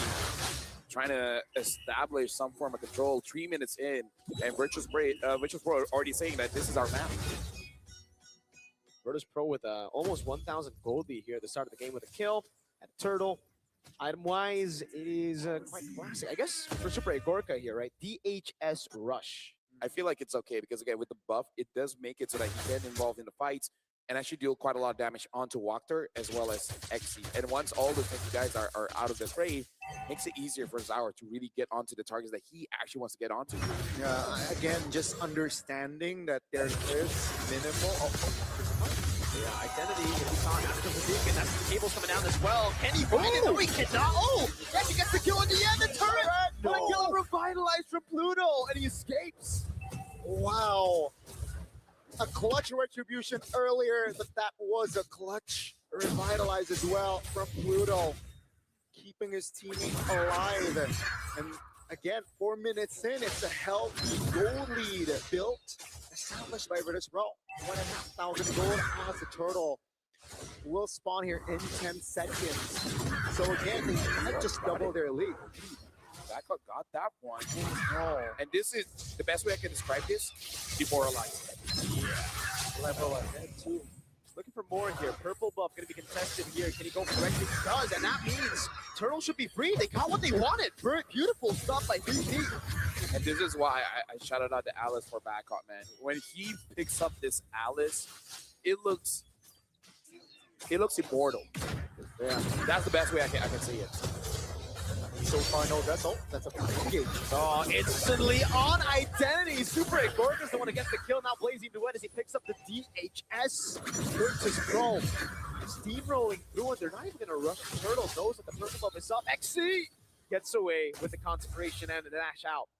Yeah, the river control is definitely theirs. Virtus.pro again, just creating a statement here in the early game. First 5 minutes is definitely theirs. That SOD nearly lands on the right timing, but Virtus.pro again just doubling their lead, doubling their advantage, and Pluto. There you go, Pluto. Playing with fire. Nah, I mean, like he said it in the quote, right? It's like, I don't really taunt, but maybe, However, maybe against VGT, because they like to do that against us. But I also want to say that the mentality of this players, they're really thinking of this game in next level. Hold on, it's our hard to find. But you see in that turtle fight, a lot of pro teams do this a lot too, but they do it so beautifully. Everyone times their attack so that even if Zaur doesn't get it, someone definitely will. Everyone was trying to last hit that one. Yeah, I mean, it's very, very, again, just well coordinated here from Virtus.pro. Zaur's level 9. Okay, guys, doing something. So, still a level. Oh, the dive under the turret. Oh, the SOD barely missed it there. Good talk coming down. Zaur might be locked down, and turret falls again before they can do it. Identity actually flicking forward, Thunder ruined by Badcott. Locks Identity down. No flicker, no beacon. He's cooked here 4-0. So no Fanny after this, no? I feel like once you see that Cho ban, yeah, you can kind of also feel like that's a sniff. You can sniff. Yeah, because it's one thing that he's good at defense, but it's super demoralizing when you twice now low HP, you caught him mid-air, and he still survives. That's one of those things where you start to say things in your mind that you're not supposed to say on broadcast. There you go. Control coming down with the cables as well. Taunt landing too, and the fadeaway with purple Retri. Zaur is so efficient with it. Man, that was a cheeky kill. Demoralizing. Demoralizing. You think you get the kill, he survives. You think you survive, he got that kill. At this point, it feels a bit unfair. Oh my god. You usually see like red tree on that earlier kind of name as well, but he decided to go for purple. And that's why it's burning it down. No way you took it, but that's really perfect turtle for VP. On a Fanny too, right? Perfect in general. You're in 5 kills for right now. He has the #1 KD right now, right? He's leading with Agorka. With Agorka, yeah. Who is still deathless. 2, by the way. So died once with Agorka. No, died once the entire tournament. The entire wild card. Exactly. And it feels like Virtus.pro, they know when to press the right buttons here. Oh, the ruin off angle! And the combo is beautiful. Again, now the Blazing Duet Super Agorka is tearing down XC. They can do whatever they want. 7-0, a 4,000 gold lead, 3 turtles, 2 turrets. Oh man. Mirko, can we keep tomorrow shooting? I just want to spam Alice tonight. Yo, I just want to rank with Alice. I mean, you cannot blink, can you? I tried. It was off angle, dude. Exactly. I love it. The creativity that Cod brings to the table for this team. is evident. 5,000 gold lead now. I think it's just growing by the minute here, ladies and gentlemen. And Virtus Pro, they do not forget about the turrets as well. Usuke still not able to get a kill.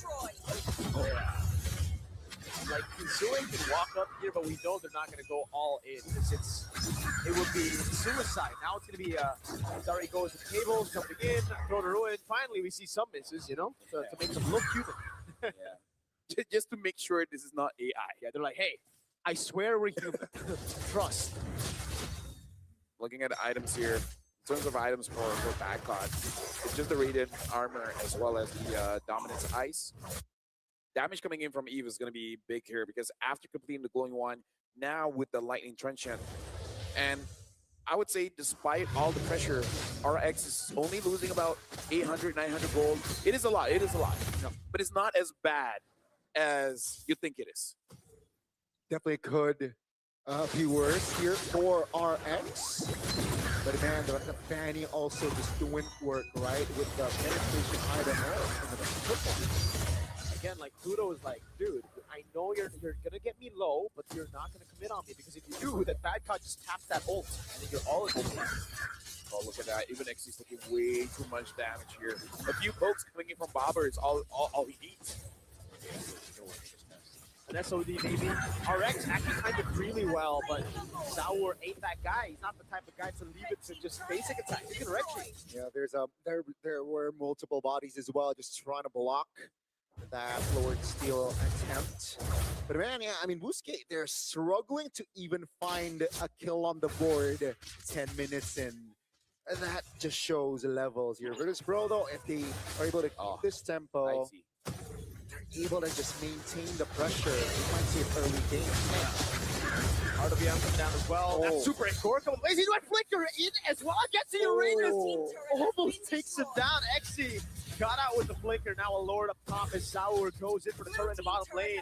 Won't be able to take it down. RX only now finishes up the D8 as Bad God looks for an opening to go for the Throne of Ruin, but at least for Boostgate, they got good clear. Yeah, I mean, to where Gorka, again, he's just waiting for those highlight plays, but it's like, fight me! Fight me! Dude, my team is having so much fun, but what about me, man? He wants to get in on the action. He picks up the battle, but at this point, you know, what they need is just a miracle, a mistake, a big one. A big one, yeah. Like VP have to, the type of mistake they have to do is like diving into the base as 5. Into the fountain. Maybe not. Going to ruin again. Perfect. Over RX. The combo comes in for Zaur. Pick up a killing spree now. There you go. That's the main wave clearer. For Boostgate down for 28 seconds. I'm gonna say the only time I see those kind of Atlas is when I watch Sanford live stream, but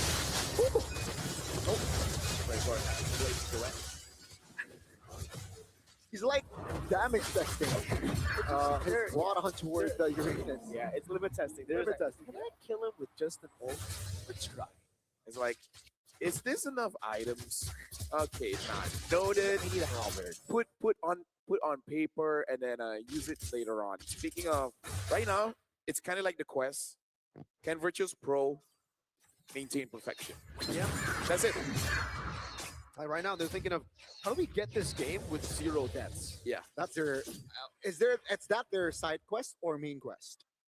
I think at this point, the wild card is their side quest. Yeah. Fair enough. Let's see the item update. Malefic Gun for a Gorka.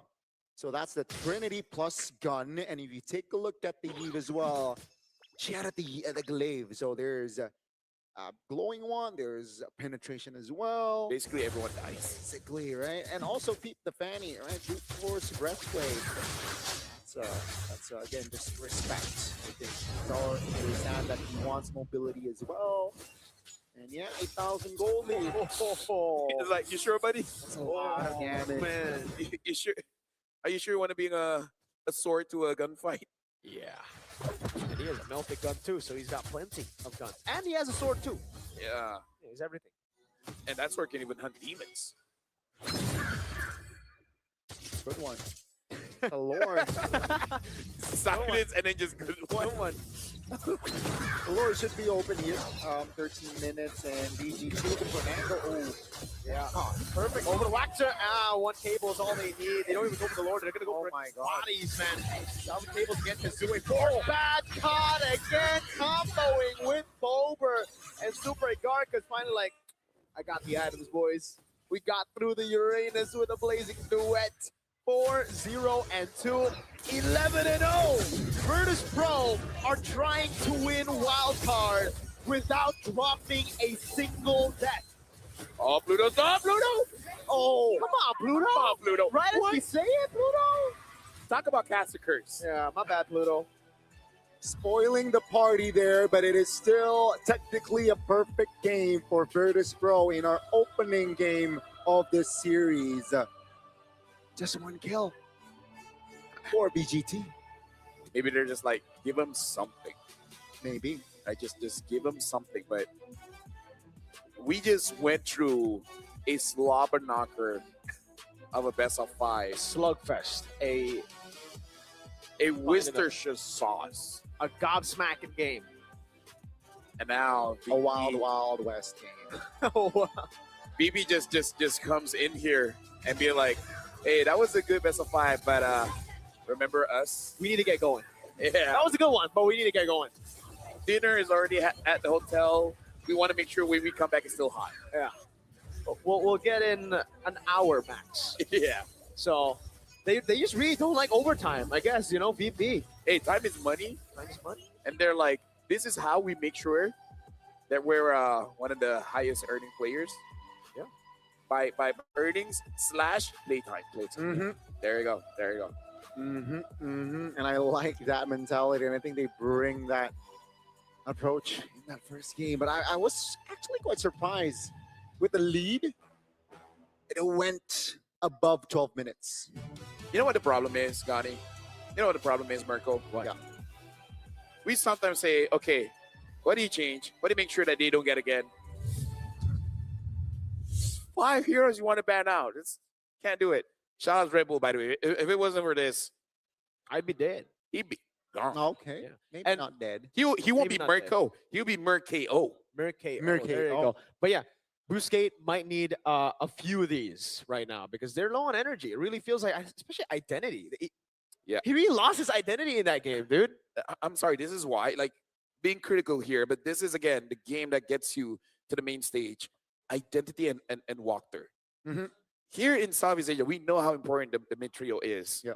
So even just with a sniff of weakness, Wow. that's enough That was to signal your opponents to just come after you. did not expect that. Yeah. But Same. I agree. That was louder than I thought. We're gonna be looking at the MVP brought to us by Real Me. Choose anyone, right? Bad Pod. Anyone, yeah. It's Bad Pod. 1-0-8. He's the only one to use Alice. Yep. And I feel like the reason is no one else wants to be compared to him. Yeah. Everybody's like, you know what? Let's leave it to him. Let's give him the bad guy. He's good. He If looks I like use- he knows what he's doing. If I use it, people would be like, boo, you suck. Yeah. And man, I don't want to be in the same role as Badcon, that's for sure. And you can see his influence in this game. Early game, I mean, I just want one highlight, man. Yeah. And we all know which one. Yeah, that Okay. one. That one. You know that one. he got a couple. He got a couple for sure. Look at this. Bang. Identity. Bang. Dude. Sheesh. Provide life from Pluto. Oh my goodness. It's so beautiful. And here as well. Bang. Into the bang. Badcon wasn't even necessary there. But he still did it, you know? He still found the angle. Dude, like, Oh, how Yeah, does Zara boom, boom. Bang. By the way, I've never seen that interaction before, but Zara get like brought up and then slammed down, but he was super delayed. Yeah. This one. Yep. Bang. Off Into the angle. Oh, he side. did hit it. Oh, damn. And the thing is, Walker was dashing, so it almost looks like he was pulled in as well. Yeah. At that point, Bruce, bang! Again, he just doesn't, I mean, like, dang, man. At least we get a really big contrast, right? If we have like a crazy hype game in game one, we get to just chill and enjoy this one. I feel like Badcott is the kind of guy that really uses the AI coach as well as the Mobile Legends Academy to record all of those highlights, just so that before bed he gets to watch all of them again and be like, "I'm so good. I'm that guy." Oh man. Oh. He doesn't He's need like to do that. You can just I go mean, on YouTube and like exactly, and then the academy and then AI is like, "Do you need some tips or anything?" It's like, No, good. Just yeah. just show me my highlights. Just show me mine. Oh, we had the scoreline today too, right? 11 to 1. 111. Yes, sir. Wow. This day has been prophesied ever since 12/23. 12/23. Yeah. Someone wrote it in the stone somewhere. Oh, the year 12/23. AD? Huh? What? One of them. Yeah. Okay. One of them. I believe it was zone. What do we even say? Well, That's the thing. what we have to say is that Kudo. okay, Dead one. okay, so basically let's have a game. Okay. What hero from VP From VP. that Boostgate really needs to make sure they don't get it? Okay? Let's just on the count of 3, we just say one hero. Okay. Okay, ready? 3, 2, 1. Fanny. I said Eve. And then you said Fanny. Fanny. Do you want to know why I didn't say the E? Why? I don't know which one is scarier. Bobber on Eve or Bobber Bobber on on the Eve. Kadena. Or Kadena. Or yeah. Because he's Kadena as well. Even I'm like, I do not want to face against that. Like, you take the Eve and then he takes the Kadena and you feel like the fool. Boom. You know, there's also 3 XP bans this game. There's a Lapu, Lapu. Yuzong, and an Arlet ban. And Badcott's like, what the heck? Zarego says 100% team fight participation, by the way. He was there all the time. Who's active, yo? Splendid performance here from all 5 members. But I do feel like, yeah, I think the Fanny was just The only thing that I can say, the main issue. this game was too long. It's 40 minutes. Yeah, like that. I was surprised. 10-0. Yeah, and you know how Badcott really improved his play, because again, we did talk about it. The AI insights from the Realme 15 Pro, it has win rate predictions. It can analyze gold items, everything in real time. It's like having a strategy coach RT. in your pocket, which you guys can use and you guys should use, because my goodness, you guys need it. That's the AI gaming coach for you. But it doesn't stop there. When the fight breaks out, its consecutive skills feature lets you unleash a perfect preset combo with just one tap. Just one tap? Are they using that? Probably not, but hey, it guides your strategy and elevates your execution. That's a full AI-powered edge. From prediction to performance, it's a complete package. You play with carry, Realme 15 Pro, the M7 official gaming phone. So let's talk about this. What heroes? Let's say you invite a friend. He has played for 4 days now, so now he's taking the game seriously, right? So what are we gonna be asking him to use that can use that consecutive skill thingy? You guys think about that while we talk about Secret Lab, because you guys can play better for longer with Secret Lab's ergonomic chairs, Right trusted by the world's best MLBB teams. Whether you're enjoying a casual game with friends or climbing up to Mythic, and that's not casual, let me tell you that. Secret Lab can elevate your game with tournament-grade ergonomic support, the very same kind that powers pros on the elite stage. There you go.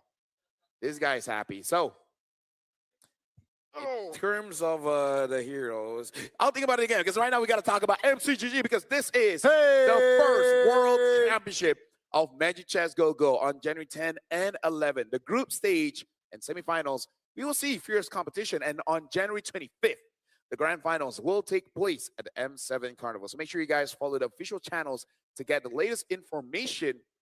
And let's witness the birth of the first MCGG Worlds. Speaking of, I already see some teasers about season 5, synergies and etc. But even I myself, as an MCGG fan, I'll check that out. So combos. I got a couple hero. And oh yeah, I think so. Kalea, is that doable? Oh, okay. I think the easiest for me is Kadena.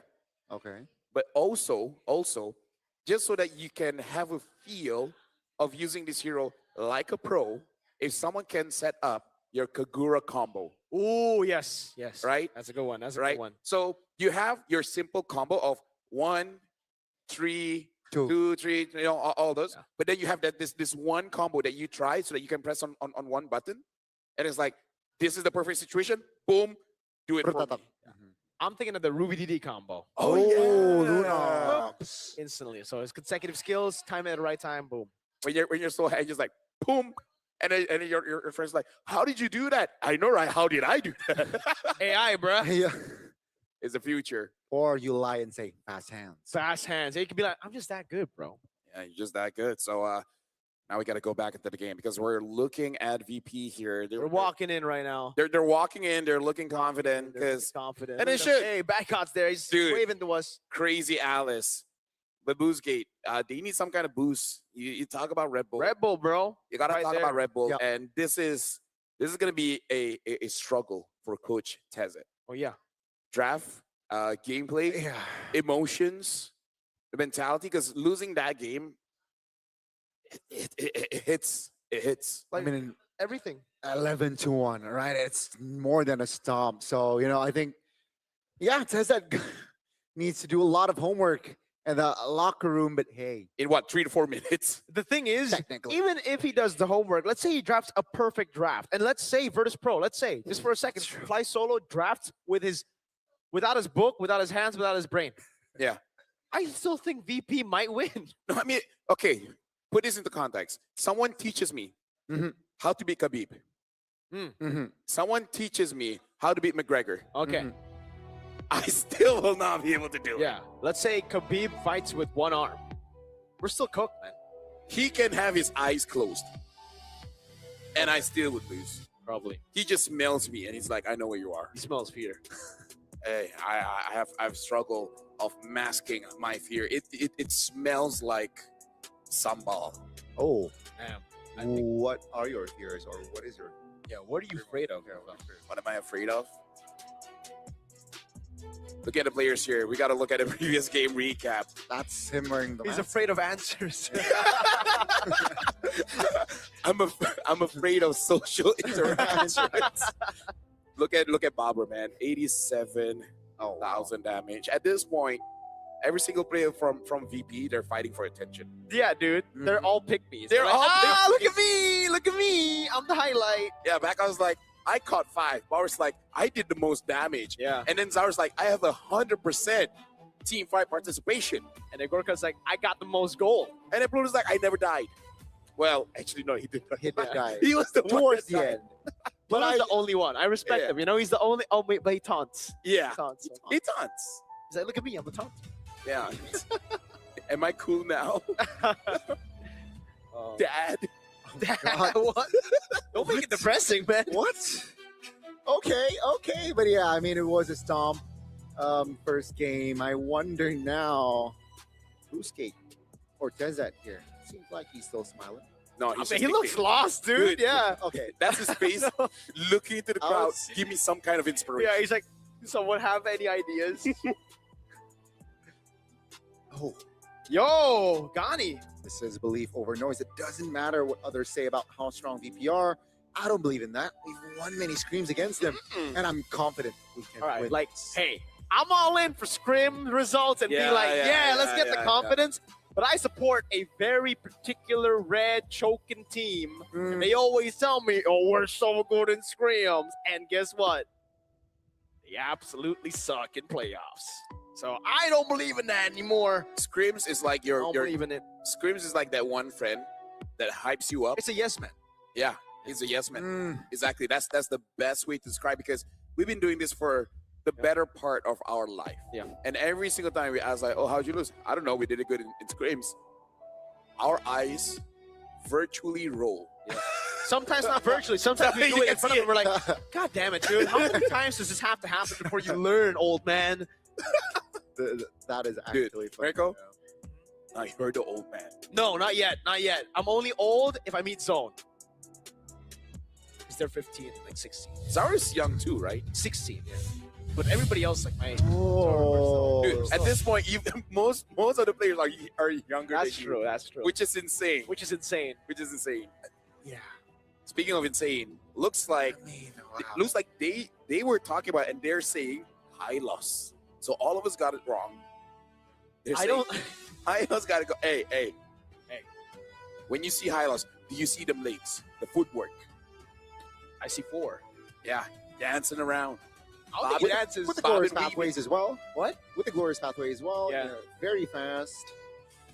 With all those legs, he doesn't trip up. That's true. Plus, that Law and Order, secretly OP. Secretly.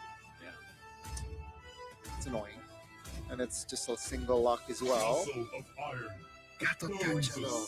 So now, Kalea is VP looking for a Kalea. Oh, Kalea ban. Oh, my bad. Yeah, I think go for the E, you know.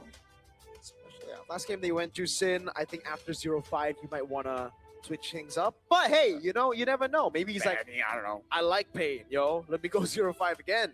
Yuzong. So Yuzong is very tough when you're up against a team like VP because they know how to bully you even on Yuzong, which is so The thing is, frustrating. doesn't matter what you pick. Exactly. Let's see though. Decent chin. Then the Yuzong comes in, right? See, it's like There's no way. There's just Eve. Eve is the best one, right? No, but then the Yuzong comes in. I don't know. Picture poison definitely. Okay, they go Yuzong. I will be the truth this world desperately Okay, needs. trying to at least give a hero or prioritize hero for Sora's open, by the way. Sora Oh is my open. Yeah. There goes a Jushin. Should be the Eve, no? Yeah, but the dive that Eve you're Lance. gonna have should be Eve Lance. I think Haya is still okay considering what we've seen today. I think he is still strong. You just need Yeah. to hear this. You go Fanny after. They could go Fanny again, VP, but I think the Landstar is still a really good option to have, especially against Yuzong, because Fanny gets bullied hard by Yuzong in turtle takes, neutral objectives. Among the plains So there you go. We got exists the Eve, the but it's equal high enemy, guy instead of Lance. So which maybe I because was made for. true to the egoist name, it's like he counters me. Who decided that? Oh wow. Yeah. Or So they go Claude against the. Yeah, the coach is like, okay, you know what? Shut up. Claude first. Yeah. Stop talking about my jungler. We're gonna get a Gorka, a Gorka. Is big against the Eve, really, really good. That's why the Claude comes in here. So yeah, solid stuff from VP. Van Romer is now. I am a daughter of Oh, Northern Freya. Vale. I swear to protect it till my I want last to deal with breath. fighters, Rovers ex-fighters. you would expect now. Cho can still come No, through. Cho's bad. My bad. Yeah, look at that. Cho, Kalia, Gatot, I lost his bad, Grok is bad. That's why I say like ban more roamers and then let VP just have the prio. So is this Kaja? We're gonna see. Oh. I might smell a Minotaur. Ooh, I love Minotaur. There's more AoE, right? Smells like Dagen Balado. I want that. No. We can eat after. Yeah, we'll have a lot of time if knowing VP. I think they're thinking. Do we want to respect the Fanny here? I think it's just again picture Yeah. poison. What's Yeah, your there you go. command? Lavelle, and there you go. I think they will. I really didn't think they were gonna do it. They have a Yuzong, no? I guess they're just I'm part Indonesian. I understand how Tessa thinks. okay. He's like asking the team, can you guys fight against a Fanny? And then they're like, They say yes, and then he looks at the game earlier and like, guys, 11-1. I love you guys, but I don't trust you as that. Oh my god. people say love and trust go hand in hand, but in this case, Love and hate as well. Love and hate? Yeah. No, legit. If you have been found that you cannot hit anyone, you also cannot love anyone. Ooh. There you go. It's a fun fact. Well, there you go as well. That is going to be the carry ban. Also respecting the Claude matchup, right? I wants to give a Gorka a better time that gold lane. So what else is here? What Ranger, Harith? Kareth is very good. There's more AoE burst. This should be Lance, yeah. Yeah, Lance. If it's not Lance, I am. Well, what else? Yeah, I mean, Lancelot is Yushin Shin. sensible, man. See value in me. Oh, wow. You should. It'll be tough to actually like go up against Lance, not decent shit. Allow me. They go to lead Hilda. the charge. Okay, interesting, dude. VP. Yeah. Yeah. are not playing the traditional game, but it is dangerous grass. Yeah, Pluto likes this. Yeah. These are his kind of heroes. Yeah. Heroes that don't need to press too many buttons. Dude, what does Wactor go? Yeah, this is a tough Gatot game. This is a tough Can't go Gata this ban. Kaleo ban, Cho Right. ban, Grok ban, Hylos Oh. ban. So it's like, dude, you gotta go like Tigreal or something, right? which isn't ideal as well. It's get kind poked. of okay because You'll get poked though. no matter what you Yeah. pick, Jushin is gonna pick you up. Yeah. So at least I'm still okay with the Minotaur. Okay. Still okay with the Yeah, Minotaur. okay. I can see the Minotaur against this comp. Yeah. If not Atlas, with I am like sovereign Ilatana. of the abyss. Obsidian. All right. Sun rises. I can't believe I forgot about Khalid. Yeah. All right. Khalid. But VP have quite a bit of CC, I would say. Now, jungle. What do they go in the jungle? The Yusufshin is still open. The Lance is still open. If they wanna, You know what? Go crazy. Julian. Oh no. What? Although Did you say Guinevere? they're the only team that can make it work. If they still lose, That's the thing. You know, just go crazy, go local. That's not local, man. will Fly Solo do it? Will Fly Solo be No, like, will you know what? Sour even want it? Yeah. Sour's probably like, dude, I got egoist in my name. Don't let me play utility. Ego is chose me to vanquish There's the shadow. ego. There's the- There- against Ayiv. Guys, I'm telling you, this is a horrible, horrible pick on paper. But again, VP don't like paper. They have a Lancelot open, by the way. They're just doing this for fun. No? Hey, Scrape. They need to prepare. There's a Lancelot open, Yeah. and you go Suyo. Yeah. That's the ego. You need to prepare going up against Onyx Idea after this because with how things have been shaping up, I know we have to build the story, but VP looks unstoppable for Boostgate to really get us back on track. Mm-hmm. They have to win this one. You can see the early to mid, late game, all to BGT. Ladies and gentlemen, this draft is quite the roller coaster. We see a Suyo, but more importantly, we see this Obsidia. We will have to see 5 if seconds RX till the on enemy this reaches the Obsidia battlefield. will be enough to Smash deal with the them. Suyo, to deal with the Claude, to deal with All everything troops from deployed. VP and get the win against them to make VP Welcome to bleed. Mobile Legends. Will they be able to do so? Will they be able to equalize in the series, or perhaps we might see Virtus Pro double their advantage here in the series? Lanadon, here we go for game 2, VP and BGT. Yeah, right now looking at the I'm actually just more interested in the gold lane because in game number 1, Super Gorka really push RX out of the lane. I want to see how RX really performs on this Obsidia because Obsidia has that 1v1 potential of getting like early 2 kills. Ooh. And if you do that, you're in good hands. Yeah. That was actually really clean, but now it gives the opportunity for Zaur to take away the green cap. Gonna be counting some damage there against Wactor. Flick around as well from Pluto. Still, I would say this is good from Boostgate because they only lost 1 green cap and it's not that big.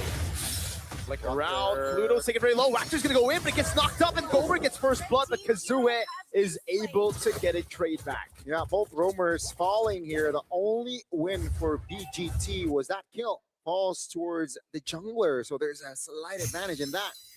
Let's take a look at the talent and emblems here. Obsidia, wow, Master Assassin alongside the Claude as well.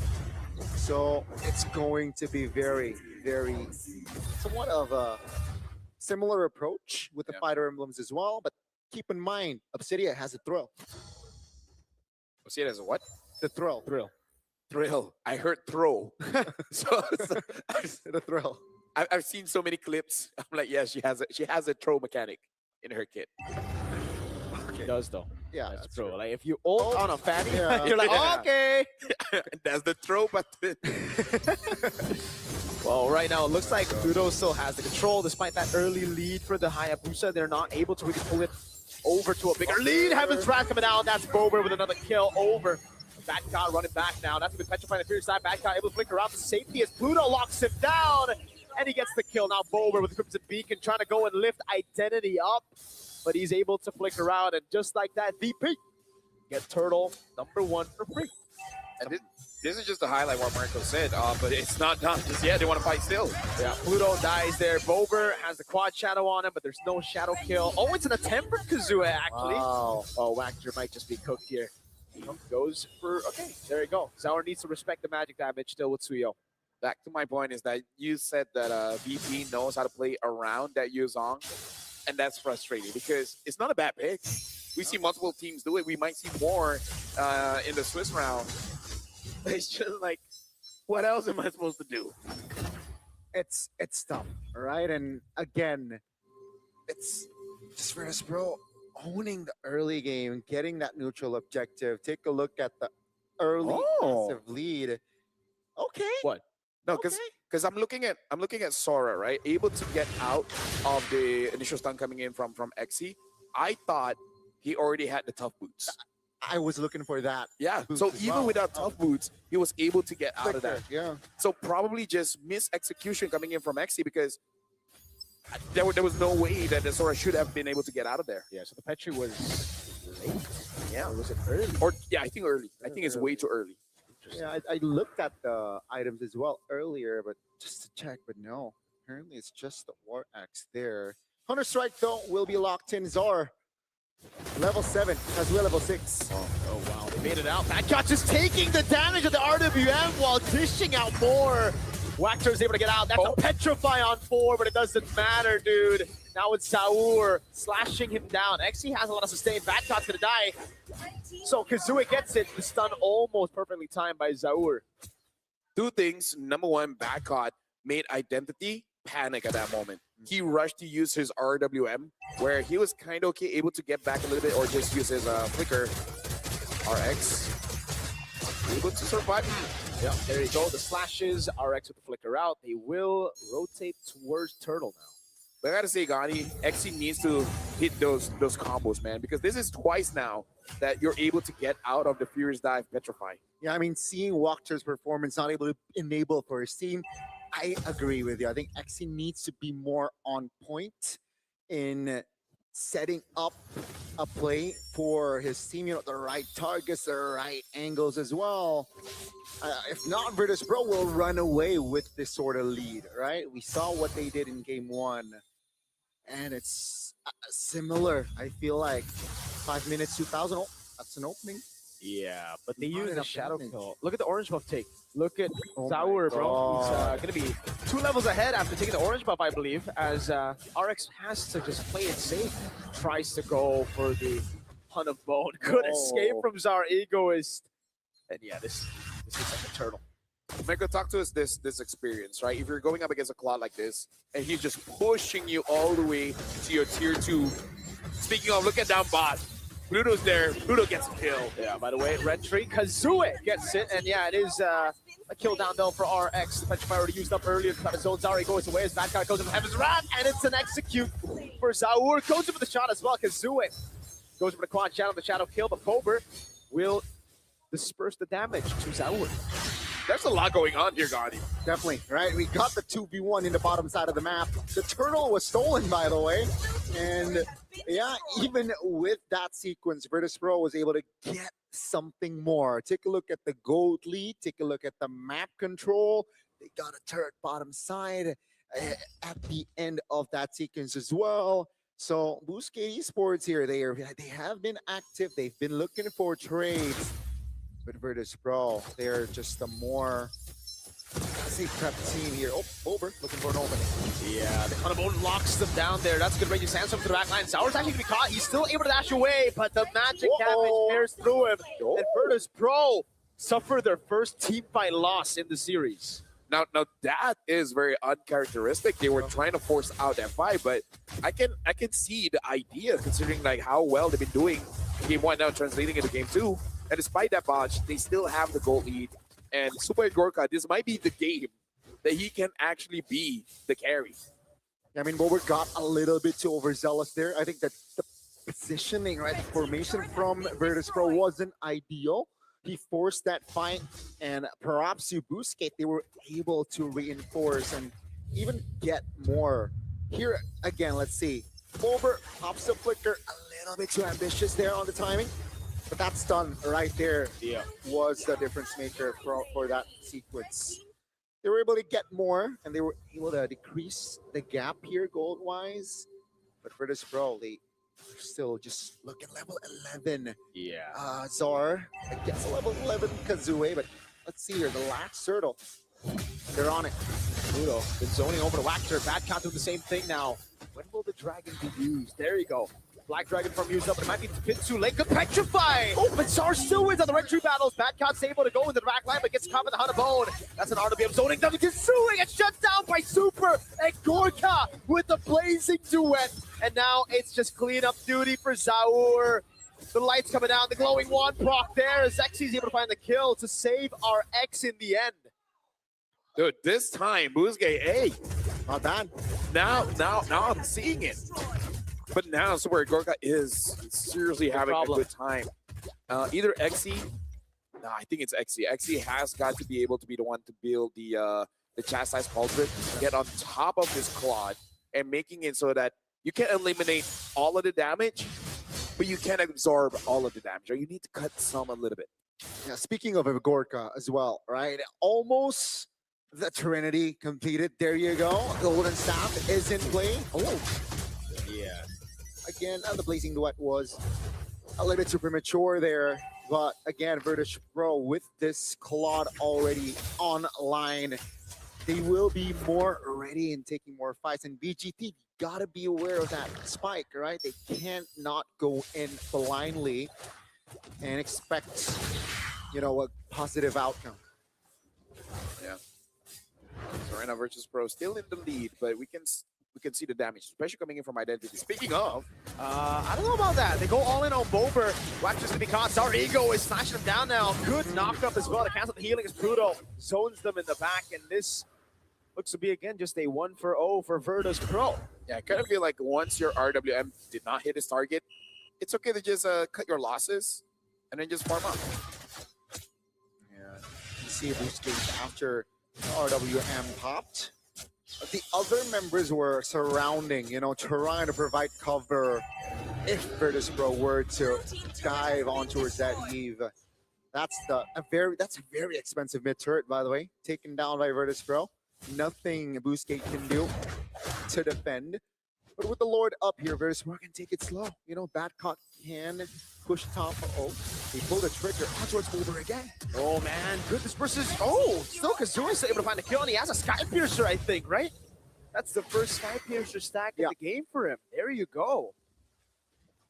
Okay, so Boostgate, they did say they win a lot of scrims against Virtus Pro, so they probably got some kind of information that if they're able to deal with Bobber, then maybe the whole team collapse. Maybe. With no Bomber, do they still go for the fight is the question.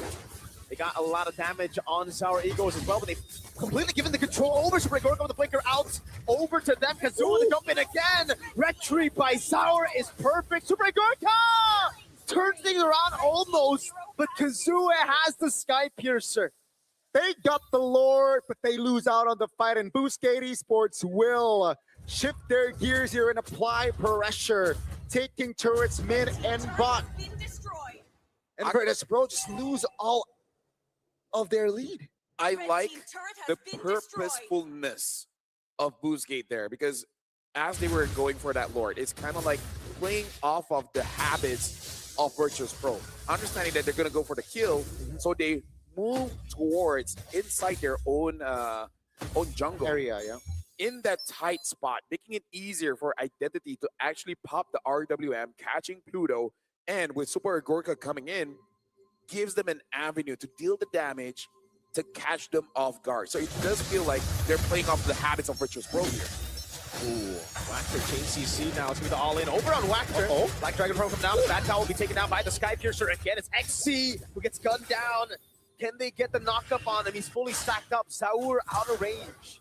Yeah, if Boostgate is able to keep the formation of Virtus Pro scattered, that might benefit Boostgate. But if it's like the formation is tight, it's a like big 5v5, you know, with the AoE that Super Gorka has, I think it definitely can benefit Virtus Pro. The Lord will be deleted in the bottom side of the map, and Boostgate Esports now, it's a hard reset for the clear. Kazuya finds an angle. Yeah, that Hunter Bone miss was a big miss, man. That could have been a pick on Zaur. fadeaways right now in terms of the lead. There's really none. It's all about managing the waves at this point, as well as trying to make sure that you don't get caught. Because Backup, he is trying to find for that setup. Same as Zao. Creating opportunities for Super Gorka and Boostgate trying to bait out Virtus Pro. Zao took that, by the way. Not every day you can see Virtus Pro getting the Lord, but the Lord advantage gold-wise was a minus or a negative net.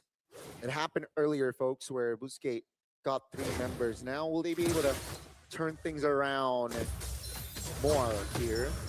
As Virtus Pro is looking to siege, good defense so far. Item-wise, I think it's already okay for that Obsidia. Has the Wind of Nature as well, so can take risks. Waxer will get. Oh, I thought the elimination. Oh, Execute will be there. RWM actually shows up the back, and Xy's only able to find the Fierce Knife on one member. Good BMI. Made it out back on! In the back, finds it again with Heaven's Wrath now on RX, but will be taken down by Identity. 2-1. Yeah, this is what I was saying. Like, you don't want to get caught, and Wachter was the one that got caught. Virtus Pro, no hesitation, goes for it and gets the trade that they want. They lost bad caught, but it really doesn't matter. Yeah. Super Goka as well as Zao Ego is still fine, and now they're fighting for this Lord. With RX. Oh no, he misses it again! Oh no! Oh, the Wind of Nature is down. Bober. Bober actually walks up and dies there. Physical defense. Oh, but the magic damage is too much to handle. Our Ego is on the Suyo. And that's why I said the Suyo is a horrible pick against the Eve. It is gold. Oh my God. I thought he was going to get it. He is almost fully stacked up on the Sky Piercer, man. Dude, I gotta say, that was a rare mistake coming in from Virtus Pro. But going on Boostgate, especially Causeway on this Hayabusa. And again, for the second time, right, Boostgate was able to just keep things scattered here for the side of Virtus Pro. And it made them uncomfortable, finding angles. A little bit too complacent, I gotta say, from the side of Virtus Pro. Now they got the momentum here. Is it enough to equalize 1-1? Well, not a chance, as Waldron has been built up by Wachter, and now Kazooie gonna have more burst damage with the Blade of Heptases. Just trying to find that target, and I don't know how. He keeps finding those targets, especially Super Gorka. Even if he doesn't get a kill, you still make a panic. Now it's push control from Super Gorka. They're going to try to go on RX. Now the bone actually lands, but it's on Pluto. Now Shadow Cat, the Sky Piercer, tearing through Pluto. They clear out the Lord, but at what cost? 2 members and a base turret. Boostgate Esports might actually be able to take a game off of Virtus Pro here. Hey, looks like today we're all just gonna be wrong. This might be an extended series. Boostgate, they're trying to end the game now. Let's see what the wave is. Crashing onto Virtus Pro. Whoa! Identity with a flicker out now. Super Agorka there. Bober has a Crimson Beacon already used it. Shadow Kill coming down into the back line. A Sour gets taken out again by the magic damage of Eve. Dude. The last big value ain't valuing for the side of Virtus Pro. All 3 base turrets down and another angle to end. No, Bober. Oh, what a beautiful quad shadow. Godlike is Kazooie. Bad Cow with a massive combo. Pops into a crown as well. They're trying to defend this now with Heaven's Wrath as well, but there's no damage to deal onto the enemies. Boostgate Esports takes a game off of Virtus Pro. Gentlemen, we have a series on our hands. We heard the quote. They say that they won a lot of games going up against Virtus Pro, and we did set this up. If they really want to make sure that they have a momentum going in, they have to win this one. This is a 1-1. They equalized. So it turns out VP can't win with just any draft. Yeah. When they completely disregard fundamentals and they pick Suyo against a Eve. Yeah. Obliterated. Hate to say, but I'll reiterate from when it's picked, it is a horrible pick. The other thing that you can say is, I told you so. Yeah. Yeah, but right now, the audience doesn't know, but this is all according to plan. What we wanted to do was to glaze Virtus Pro so hard that it is now equal. That we just cursed them even from the drafts. Like, I'm sorry, folks, but we gotta come clean. We want come clean, man. We want a good series because we were blessed with one good series, and we want another one. We're greedy now. We're greedy. We're greedy. This is the type of greed you read in the Bible. We're really greedy. We're really greedy. And after an 11-1 game, they were able to bounce back. Bro. And shout out RX though. I like that studio, especially like the final sequences. You know, Missed a few on the bone, but maybe it was intentional. Maybe, yeah. It's like, ha! And then the enemy team's like, what the heck? And then because you're so surprised, you get caught in the raging sandstorm. Exactly. You're like, do I want to throw? No, I'm gonna miss. All right, so They got Red Bull. They definitely got enough Red Bull. Oh, is it enough to take game 3 though? I mean, it was Later enough on. to take game 2, so one game at a time, right? One game at a time. Amazing game, especially Causeway. Causeway. Bro. Amazing stuff, brother. Okay, a few things that we got to talk about. Number Sure. one, VP Number can't bleed. This is the first loss, right? This is the first loss. Game 1. Goose Gate was able to do it. That was good. Sora, Backcott had problems with it. Al is amazing. But on Sora, we can definitely see struggles. Yeah. Definitely not the ideal composition, right? You really dislike the last pick Suyo as well. Also, the Jusin pick, too, right? Like, I think for me, I can't really blame it on Badcott having a bad performance because if there was actual follow-up, if they actually had heroes to follow up those sets from Badcott, it could have been different. But the answer right now, or the what's obvious in game number 2 is that Kazue outclassed Zauer. 10, 1, and 8. And I believe, like, in terms of the items, the thing that we have to talk about is the War Cry and then this, help me out, Sky Piercer. Oh, Sky Piercer, right? yeah. War Cry as well as Sky Piercer. And it wasn't a rush Sky Piercer. He went for the 100 Strike first. I can't remember what it was. I think it was the second item, right? 100 Strike into Sky Piercer into the Malefic Roar, right? That's the order of the itemization, and he performed it so well. Yeah, they did. He was on 3 kills, and then he got the Sky Piercer, and then there were stacks. But this was actually minute 8. First Bro still able to control most of the map, most of the fights. But after this fight, I believe this is where the start of the downfall for VP, at least in this game. Yeah, and really showing that they understand the movements of VP, right? We know your habits. We know how to bait you out. I think that's the biggest thing. You know what triggers your opponent, right? You know what gets them upset. Maybe that's why they always get taunted. It's all part of the game, right? People can say like, oh, this is like unsportsmanship and blah blah blah. But hey, if you can get inside the heads of your opponent, It's part of the game. You won. Yeah. It's not that deep, you know. Wrestling recalls 1,000 times. It's not that deep, but you can see the emotions already flying here, game 2, folks. Wow, hey, some concern there for the Virtus Pro fans in the building. Yeah. And honestly, yeah, because like, I know he said maybe even with a bad draft they would win, but that was a maybe. I don't think you want to leave it up to maybe. You cursed him. Bro, at this point, it's like, can it not be on there? Why is it always on there? Yeah. I'm liking what I'm seeing coming in from both teams. In terms of adjustment, I kind of feel like for VP is simple. Yeah. No, that's it. Simple. Yeah. Keep it simple. Keep it simple, right? Game 1 was simple, and in game 2 they overcomplicated. So Yeah. just go back to what works. Definitely. I like that solution. At least it is very egoist, you know? He's sticking true to the name. That's a very egoist pick. Yeah. Very, I think the early game was, I can't complain the early game, but Wait, what if? What if? What if? Super Gorka or Bobber, he was just like, I dare you. I dare you to pick Suyo. I was like, oh, you think I can? Watch me. Hold my Red Bull. Yeah, and Because, Coach like, Paiso was like, guys, we need to make it to main stage. Hello. Yeah, and it's like, give me back my Red Bull. Right? I didn't want after that game. the best of 5 something we would do, Yeah, that's we bro. Like, yeah, that's honestly something we have done. We have done that.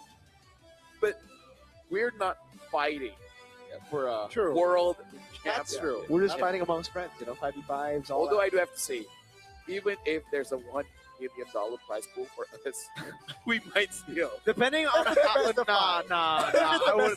would no. $1 million, bro. If you guys troll a $1 million match, I'm beating y'all up. It's divided by 5 though. Yeah, that's a lot. That's a lot. That's 200K each. What do you mean? Do you not want 200K, Gani? I want $1 million to myself. So make the price pool 5. Bro, there's no. My God, let me just say, if we're fighting for $1 million, and then when we win, it's just him, I troll. Yeah, that's true.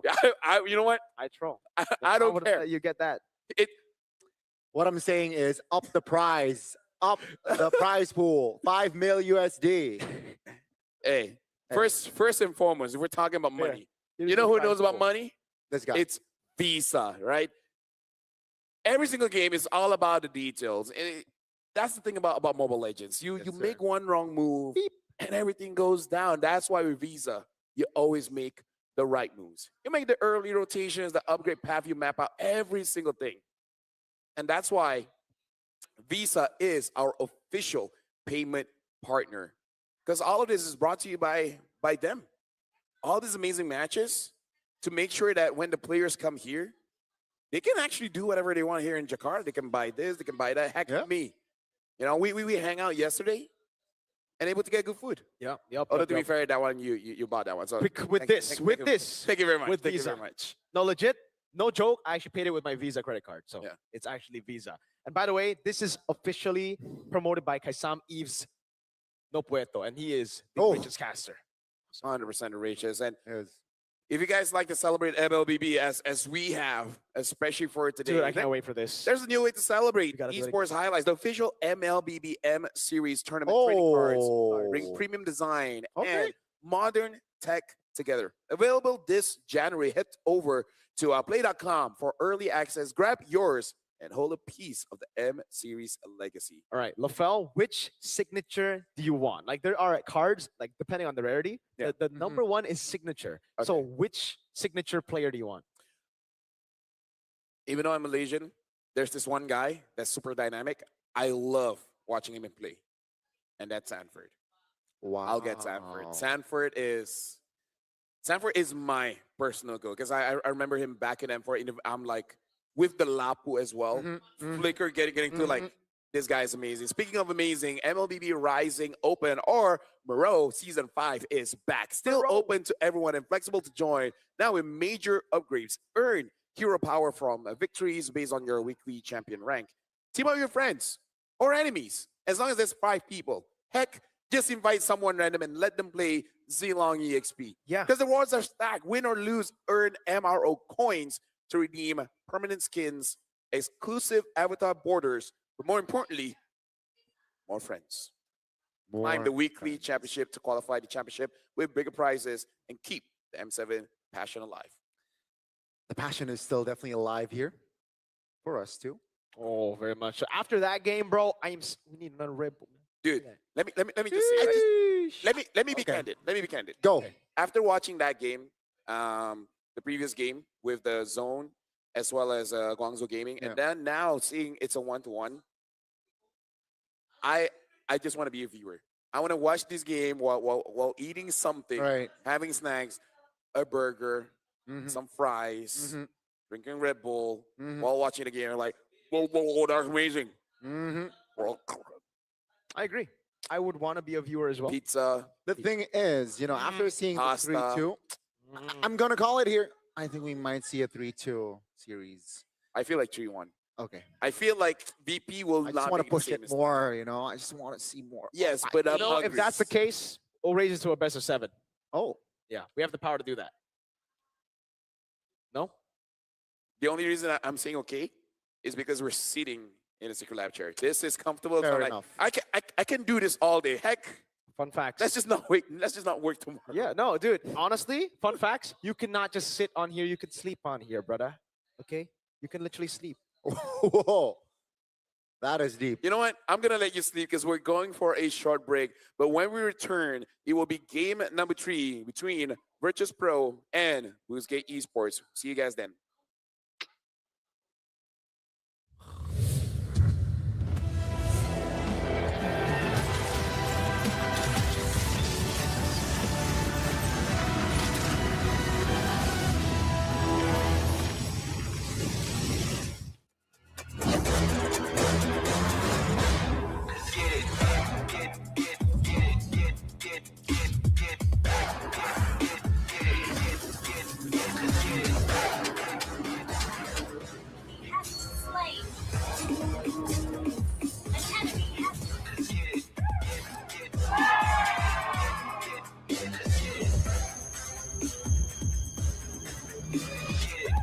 Rainmade 15 Pro M7 official gaming foam.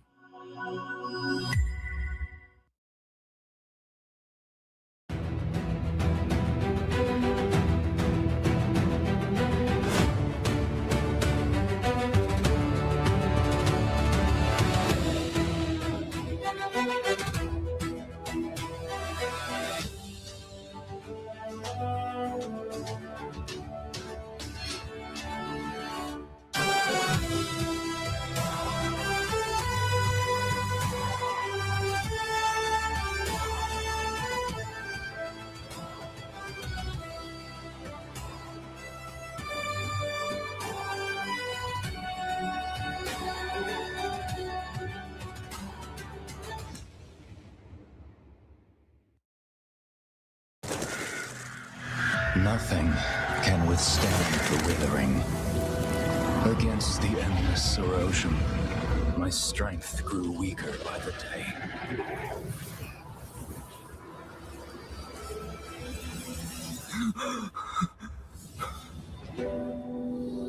True power dwells within the spirit. Try to embrace all that you are.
This is after what we saw, a 1-1. Now we got to see between both teams who's going to crack first, because winning this one will give you the match point.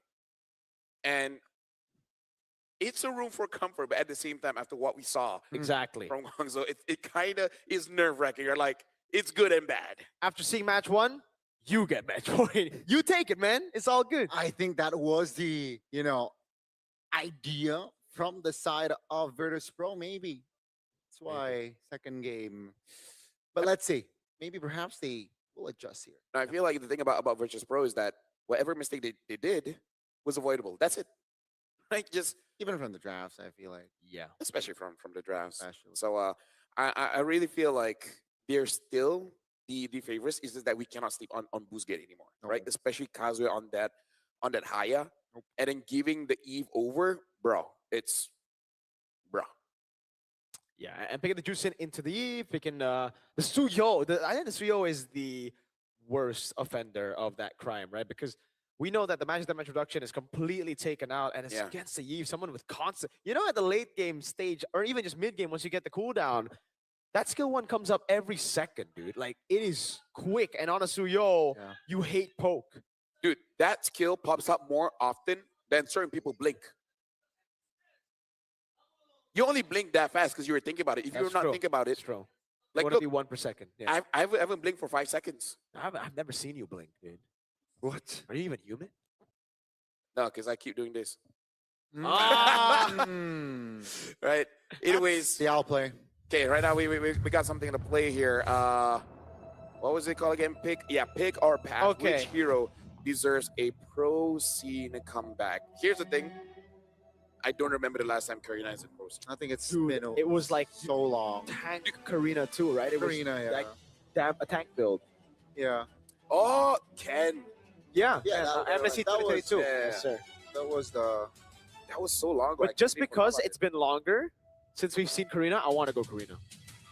But I think she needs a revamp, sir. And then She has already. This is Okay. the revamp Karina. no? Okay, that's true. Maybe it's 2 revamps. Maybe. Are there other heroes that have already gotten 2 revamps? Yeah. Who? I forgot because I don't remember. Oh, No, there are definitely a few. Was it Bane? Bane got okay. Bane got. Is it a mini revamp? Is it a revamp? No. revamp? It is a revamp. That is a Okay. straight up. revamp. But that's Because- one, right? No, You because get 2 revamp twice. his original was a spaceship, Was and then now becomes a shark thing. How the heck did they go from spaceship? no, to not shark? spaceship. It's a Yeah, ship. it's not. Yeah, but Okay, it's okay. a ship Okay, makes sense. that bombards.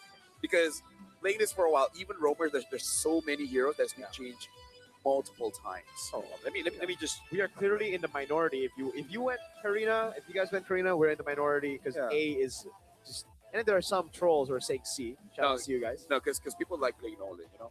Yeah, Nolan is very flashy, you know.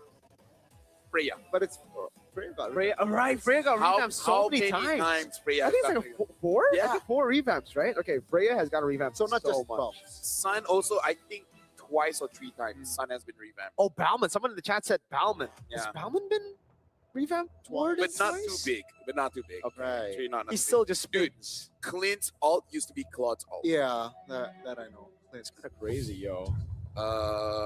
Grok is the second revamp. It's the second. Wow. Sorry, meaning like we have Okay, one yeah, version yeah. of Grok and then Right, another version of Grok. Someone said Nolan ain't flashy. Holy Kaja. goodness. What?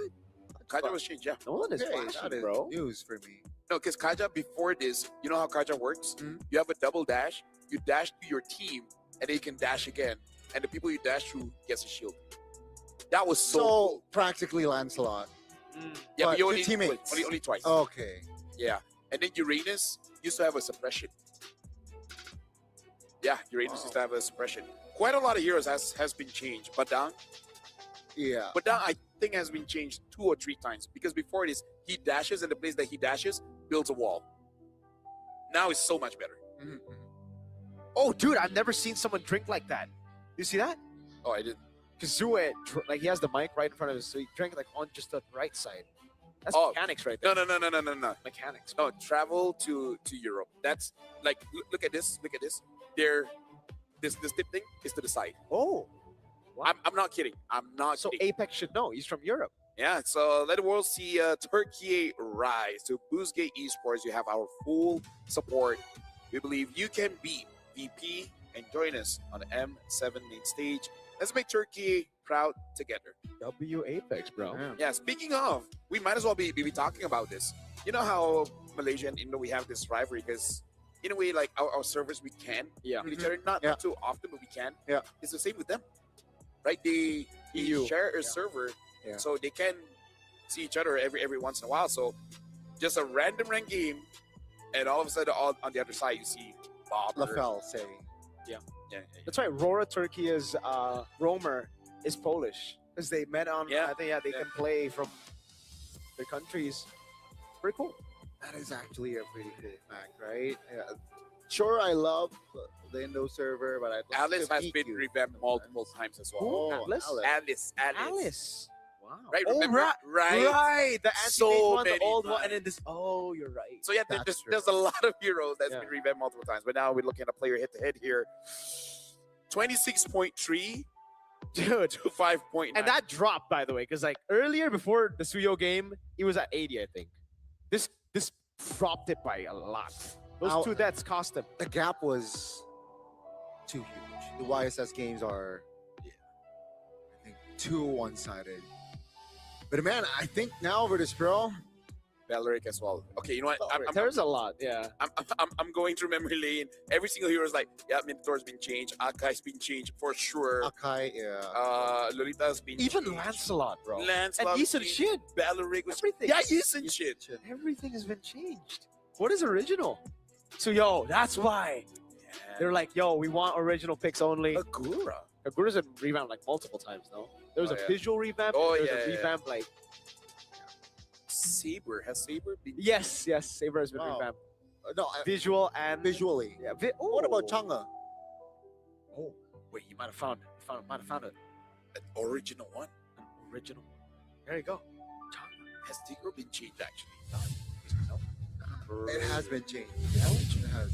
Visually, Dude, Zilong is the most insane. He changed his name. Yeah, dude. What was his name? What Hey, was his name? Alucard too. Yeah. Fun fact: what was his name before? Oh, there was 2 or 3 names. Zilong. Like Zun Yao or something like that. All right. Yeah. Okay. Either ways, right now, Boost Gate, batting out the Grok, batting out the Arlet. This should be a podcast topic, by the way. Yeah. Yeah, just go back memory lane, and then we can see from the comments who's old. Okay. Whose year of whose date of birth starts with 19 and who starts with 20? you will know. Facts. But then K has played it for more than us. Yeah, so maybe K beats us. Even though is an outlier. for sure. By the way, VP now banned the Lance. So, what does this mean? Because this actually does BGT a favor if BGT go for Yuzong first pick again. Right? No, I agree. It means that they're opening something up. What is going to be open? Hold on, let me check my notes here because Sora is open. yeah, it didn't do too well before. VP's just changing their style here. In the previous game, they banned out Cho Kalia Gatot, right? Just make sure that Walker doesn't get to play. So now they do ban the Kalia and the Hilda as well. I feel like if BGT picks up that Eve, just take the take Eve Haya. Oh, but he go for the Gatot first. This wasn't on my radar as well. Not on my bingo list also. Being first pick, but let's see here, right? Opening things up here for VP. Will they be greedy to their benefit, or I think it's just easy Yuzong pick because I don't know why they got to catch his right. I mean, like previous meta, sure, but this is a different meta now. Yeah, Yuzong Yusun Shin, I think, or Yuzong Yi, both work. Or just take the Haya and force a Haya Yusun fight. Yep, could be. They already banned out Lancelot, so it would be strange if they don't go Yuzong here. It really feels like it's almost guaranteed Yuzong. It's whatever comes in with the Yuzong. It's Juicin. Interesting. So obviously, yeah, Haya and Eve again, probably, right? There's no reason for them to swap things up. There you go. I mean, if they already won, right? Yeah. and it's just still, Become your juggler now. Yeah. Should be. I think it's going to be Yusun Shin, right? Because if it's not, we might see some funny stuff. Yeah. So, in terms of let's look forward here. They call me a hero. Yeah, Because I Yusun Shin. saved All right. So nation far, from both falling teams are. I would say they got what they wanted. No, got what they wanted. Ruby, is it? Ruby. Yeah, Gotti, do you think VP will go for a double fighters here? I think so. Right. I think that could be the approach here. I heard a band, but what was it? It's Uranus. Uranus band. There's an approach, with the Yusun Shin being open. They can go 2 fighters, but you gotta remember, the area of effect from that Eve and potentially that Gatot Kacha is big. For people wondering in chat, because I see a lot of people saying, like, why did they go Juicin instead of the Eve? Is because when you pick up Yuzong, you want to go up against Eve. So you get double value. So you zone Hayabusa. If Hayabusa gets zoned, you just jump on the Eve. This is just a trade over trades. This is how business negotiations usually look like. Yeah. Right? It's like, okay, you don't get this. Okay, this. Yeah, exactly. It's like, I know I can't have my cake and eat it too. So let's negotiate. That is important business. Yep. I'm very bad at business. I as you guys can see, I have my cake and I eat it too. but funny thing, I actually don't like cake. Too sweet for me. Too sweet. Like any cake? Like I can eat one slice. If it's too sweet, a quarter of a slice. Okay. You're not a sweet tooth then. Sora gets banned out, by the way, with the Uranus. In the second phase. Yeah, no pickup earlier. It's just strange to me that BGTs didn't go for Yuzong. I wonder what they're planning here. Okay, so begins. There you go. That's the Ruby. So they somehow limit the potential. I wonder if they want to try Esme, because Super Goka has not been using fighters at all. But if any, Sun rises when I give the word. first. Yeah. I think it'll be very strange if VP got the Ruby, actually, because as of right now, do they have enough damage to pull off the fighter? I mean, with the Khalid now. But before the Khalid, it would have been tough. All right. You know what? They just don't have enough magic damage. I think the last pick should just be the Harriet, but then Boosgate could take it away. Harriet's really good here, no? For BGT. Very He's a good boy, yeah. It's very solid composition here if they do lock in the Herod. Good amount of burst, good amount of crowd control. The real question is, what's the EXP? I mean, Lapu is open, no? Lapu is open. It is. Yeah. That matchup. It's Alice! Okay. And the carry. Wow. Is this a deny pick for Claude as well? Is carry going to be safe, though? It is okay because you have Eve and Carry, so Yu Zhang's gonna have to choose between them. Overload. He's gonna get cooked for sure in the air. It's solid. Honestly, BGT are doing really well. Like, I think, again, they have the better draft here, but it really depends on what VP go for last pick. What are the options though? If they want to go conventional marksman. Introducing my buddy. Not a fan of that. I mean, it's good against the Eve, but again, against the Alice, against the Carry. Yeah. To be fair, K did kill all on a Carry. Yeah. Solo as well. Yep. Maybe this is also to show that they're so fundamental that even if there's an opportunity to go for a fighter in the gold lane, they'll just go for that marksman. But yeah, I'm actually liking the drafts coming in from both teams. Looking at the lineup ratings here, I would say even-ish, 6.6 and 5.2. It's really just about execution, but I feel like BGT has easier execution. Yeah, keep in mind the pushability from that draft was favoring DP. Let's see though. The Skydome is here. Yeah, right now the ties. The score are tied here, 1-1. BGT going up against a VP. Now I feel like both teams have shown respect to each other. So now the real fight begins. It's round 3 indeed. Welcome to 3 Mobile fingers. Legends. XC Identity and RX here. So even with like the dragon and whatnot, they won't want to keep their distance with the flickers. They don't care about that crowd control. All right, early on though, yeah, the Khalid plus Jusin combo will be able to win it out despite the Eve being on the hands of BGT. Pluto!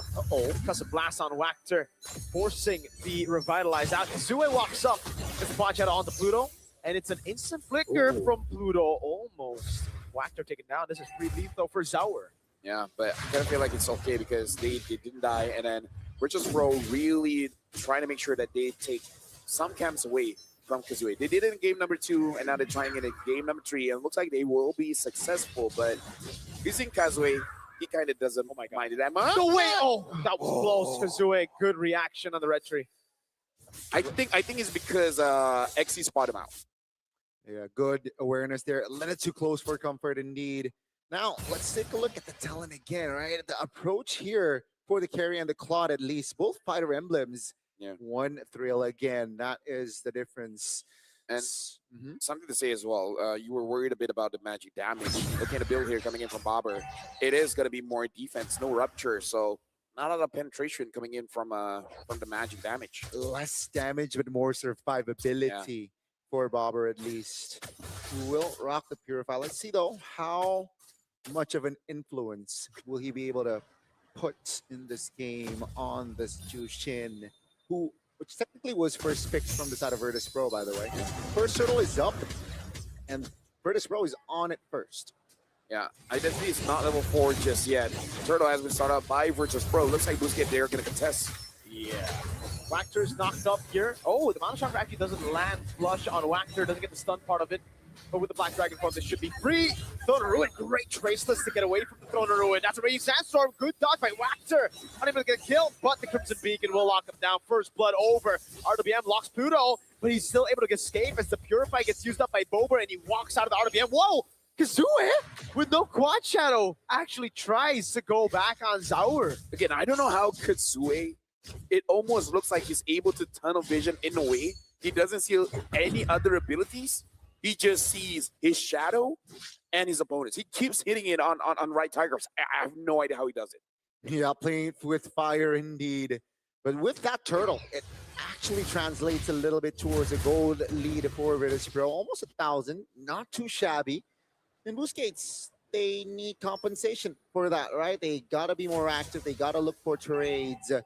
No real significance, but 3 Fury Hammers from the side of Virtus Pro. And that will, perhaps, Busquets needs to be aware of that. Virtus Pro 1,000 ahead, and considering that you do have a double marksman, they're pretty comfortable on that. But I feel like in a vacuum for this one, it's really about minute 8 and minute 10. Because at that point, Kazue might go for that Sky Piercer again, and that's going to be the biggest timing. So for Busquets and Virtus Pro, they're just playing for that 8 to 10 minute mark.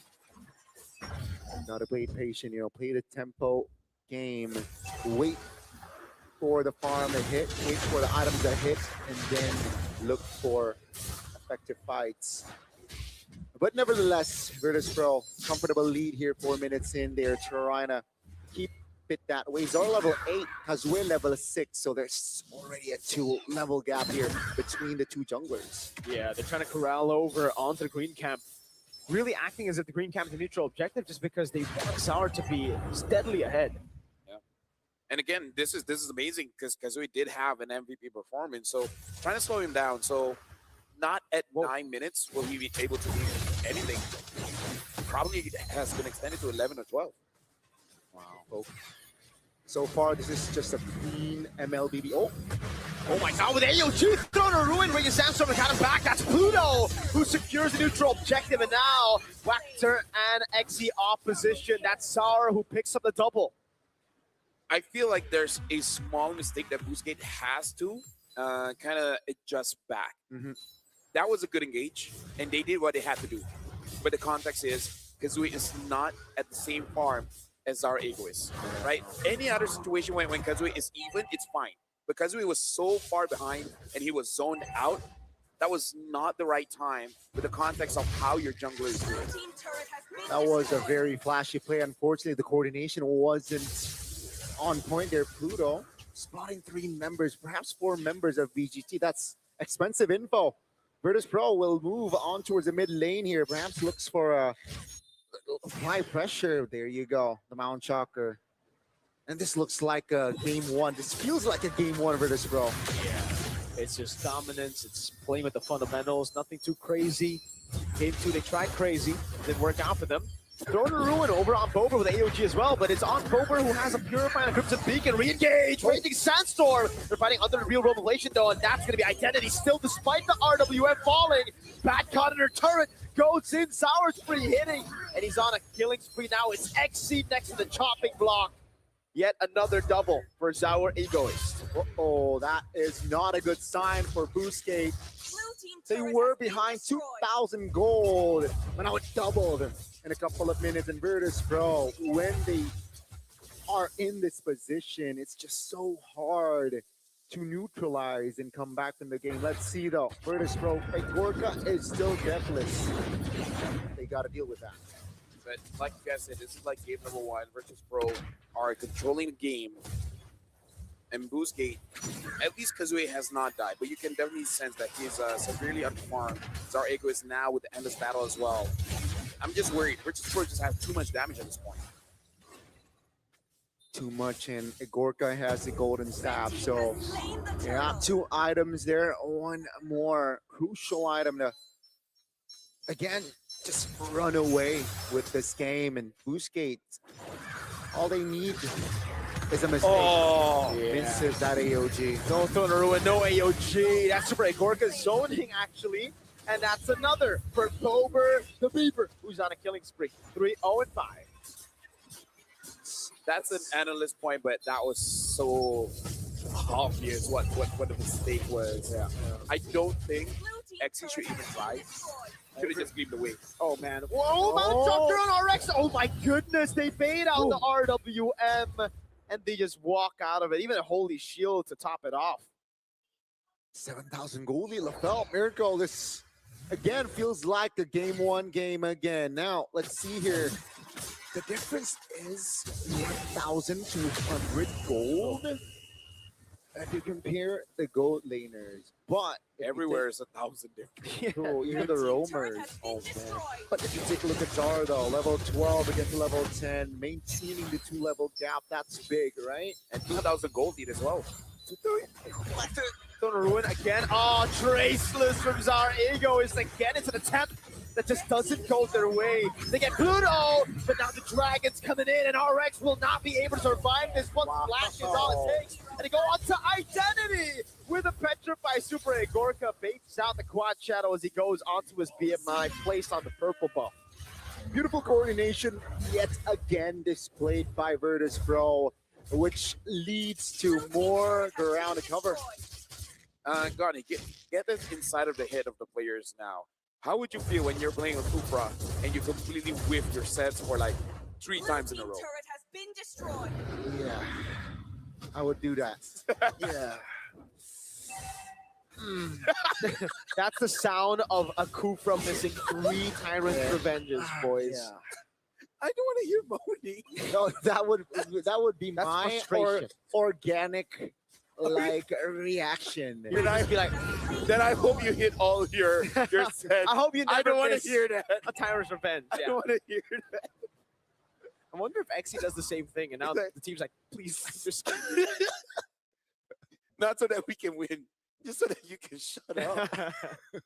But yeah, this is a 9,000 enough. gold lead, No, 12-2. Chet, how from- would you respond? to that or to No, losing? like if you don't hit your abilities, Okay. like, Similar to as mine, I believe. Yeah. I mean, I don't do that. What do you do? We'll talk about it later. Okay. Because it looks like Virtuous Pro with 10,000 gold lead here with the Lord marching on top. This is going to be serious damage. Yeah, at least 2 base turrets, I believe, with 2 marksmen. It's hard to see 2 base turrets surviving this.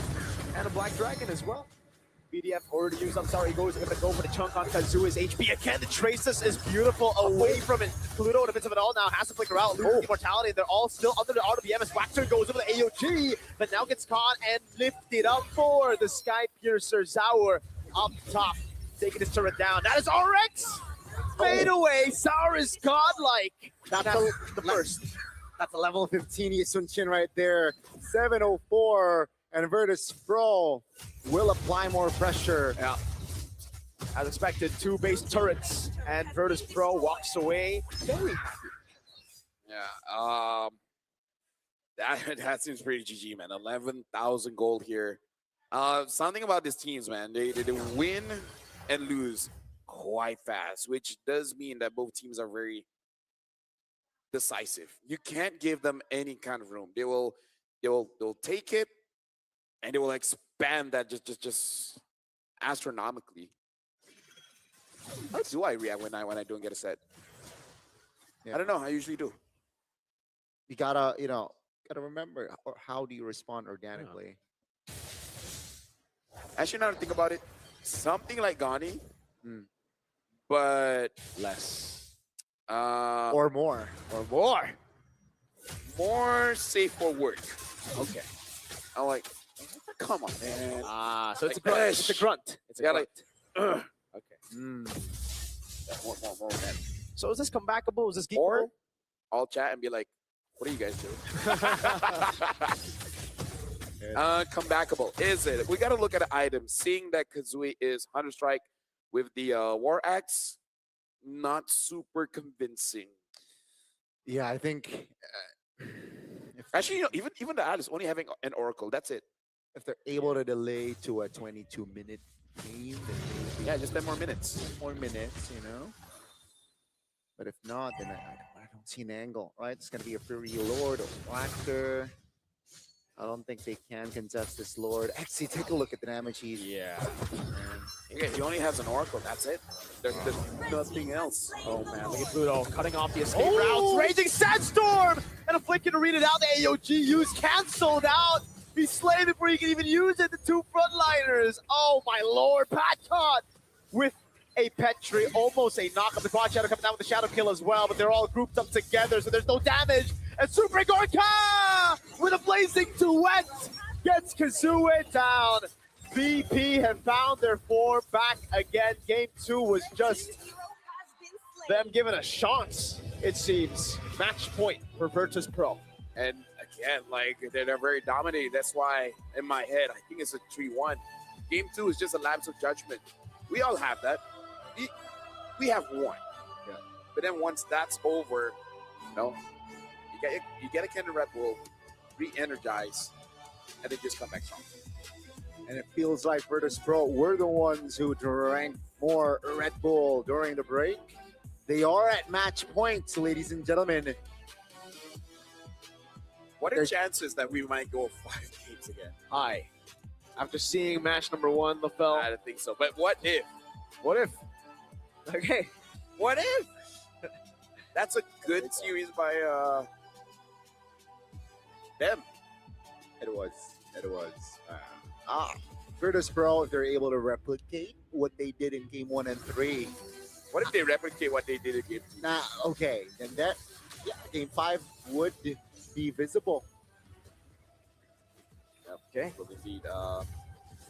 What really went wrong here? Because I feel like the best to talk about is really the micro. Yeah. It's kind of like good and bad, right? Yeah. Good from Zaur, always escaping those engages. He's just bad at all of those engages, just whiff quite hard. Yeah.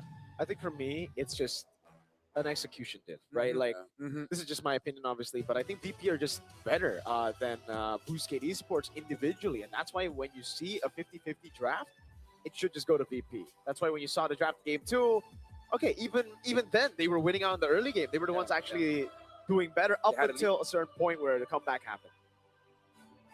Fair point. I feel like step 1, let Kazue farm. Because the green camps, that is something that over time, only the jungler will feel it. Every other role, they're like, dude, relax. Yeah. It was pawn again. But no, it does hurt, especially at Hayabusa. Yeah, I mean, especially in the early game as well, where you can like do momentum, build momentum from then and there. But I think my personal like favorite in this game, it got to go to a, I want to say a Gorga, but then the Yisun Chin. I think the Yisun Chin. Zaur, yeah. Zaur. Yeah. Zaur's pretty good too. That's my multiple personal tracelesses away from the. I mean, mechanically it was just clean, and again, another zero death performance for Zaur. Zaur, egoist. I mean, like even in the video that we saw before the game started, they were just like showing all of the MVPs that he got. And he got a lot of them. I believe you. No, it was there. We believe you, LaFell. We believe you. It was there. LaFell, we believe you. You don't need to show us proof. We believe you. I'm convinced.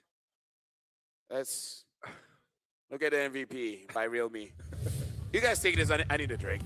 Who's it gonna be? Who's it gonna be? ZAUR Egoist. Zaur Egoist here on the Yisun Shin. Nothing too crazy, nothing too fancy, but it doesn't matter, right? Because this is all you need when you are on a Yisun Shin. It's all about consistency, stability. 920 GPM performance again from Zaur.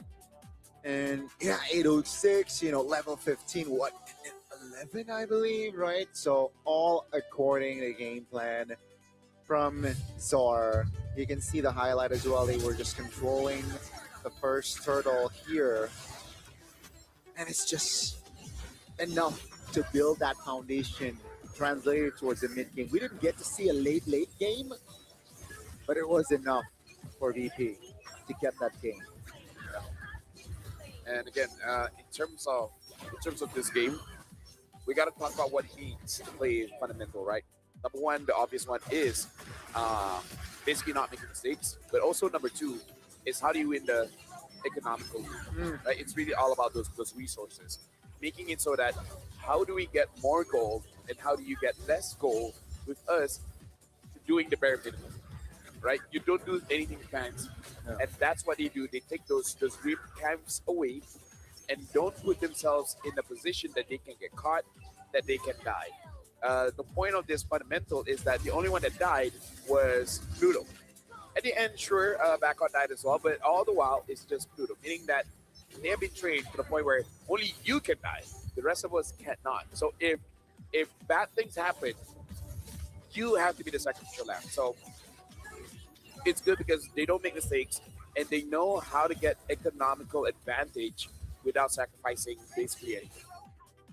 They're very efficient, right? In this game again, super efficient. They know where to rotate, when to rotate, and you mentioned Pluto being the front line. I agree. He was the spearhead in this composition.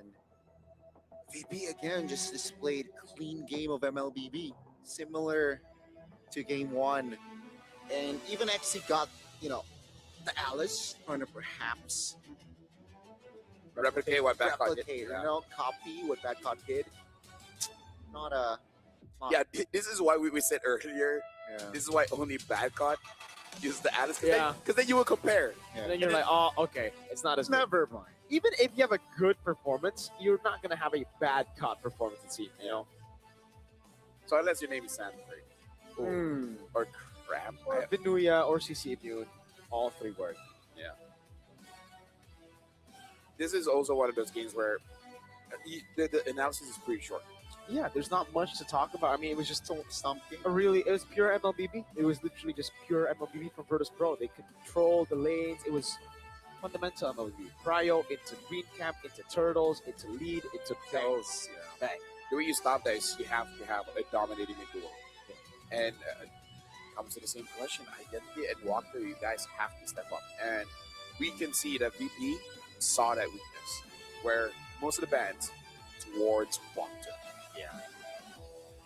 It's basically a battle of Pluto saying like, okay, I'm gonna have more heroes than you. I played a global ban system in the ECA. I know how to flex, and we saw it here. They snatched away the Khalid. They were like, all right, let's go Khalid. What are you gonna go for? Flank out the Kacha first. It's like, it's okay. It's bad all my heroes. I have a lot more heroes. What's a healthy amount of heroes as a pro player, you think? Global ban or normal? No, without global ban. I think 5 at this point. Yeah, I was about to say 5. I think 5. Yeah. 5. More than that, great, of course. Sure. If you have only 3, you're bannable. Go. They're bannable. Yeah.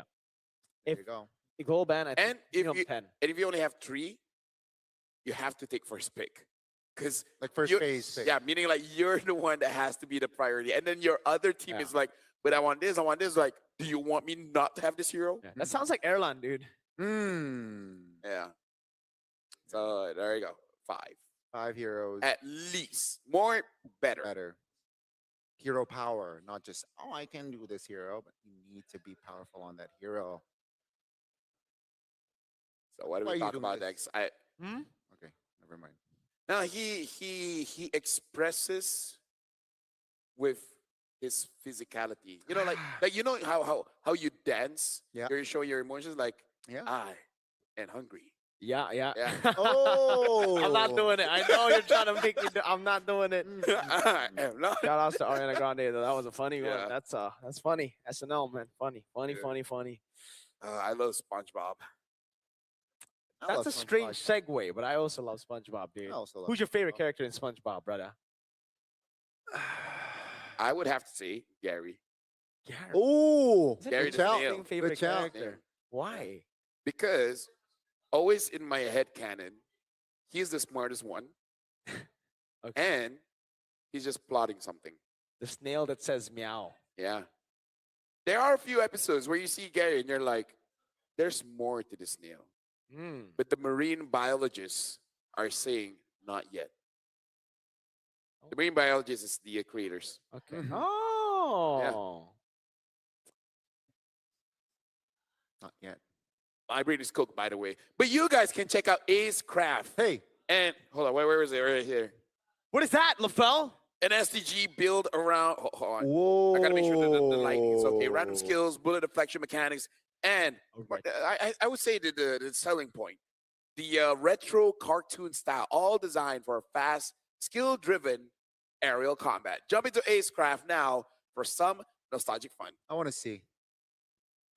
This time I'm not gonna throw it. Whoa. There you go. Flies over to you. Download it now. It's 2-player co-op. You guys can enjoy with your boys. Yes, sir. Or girls. And if you want to see more of your highlights, something that Backcot does before going to sleep is that you guys can head on over to MLBB Academy. It has been fully upgraded. Get personal weekly reports to understand your pacing, your strengths, and weaknesses, along with the complete match history. So every big moment is recorded. You can also rate the training topics and share your perspective, whether you're tracking stats or joining the conversation. MLBB Academy is where you watch matches and understand your growth in MLB. Make sure you guys check it out at mobilelegends.com/academy. So what topic do we want to offer for the folks at home? Well, SpongeBob. What's your favorite character? Yeah. Me? What about, Sandy? Oh. Sandy Cheeks? Yeah. Mm. Not bad, huh? No, Squidward. Squidward. No, I relate most to Squidward. You relate to Squidward. I relate most. I relate to SpongeBob. Well, I relate to Patrick.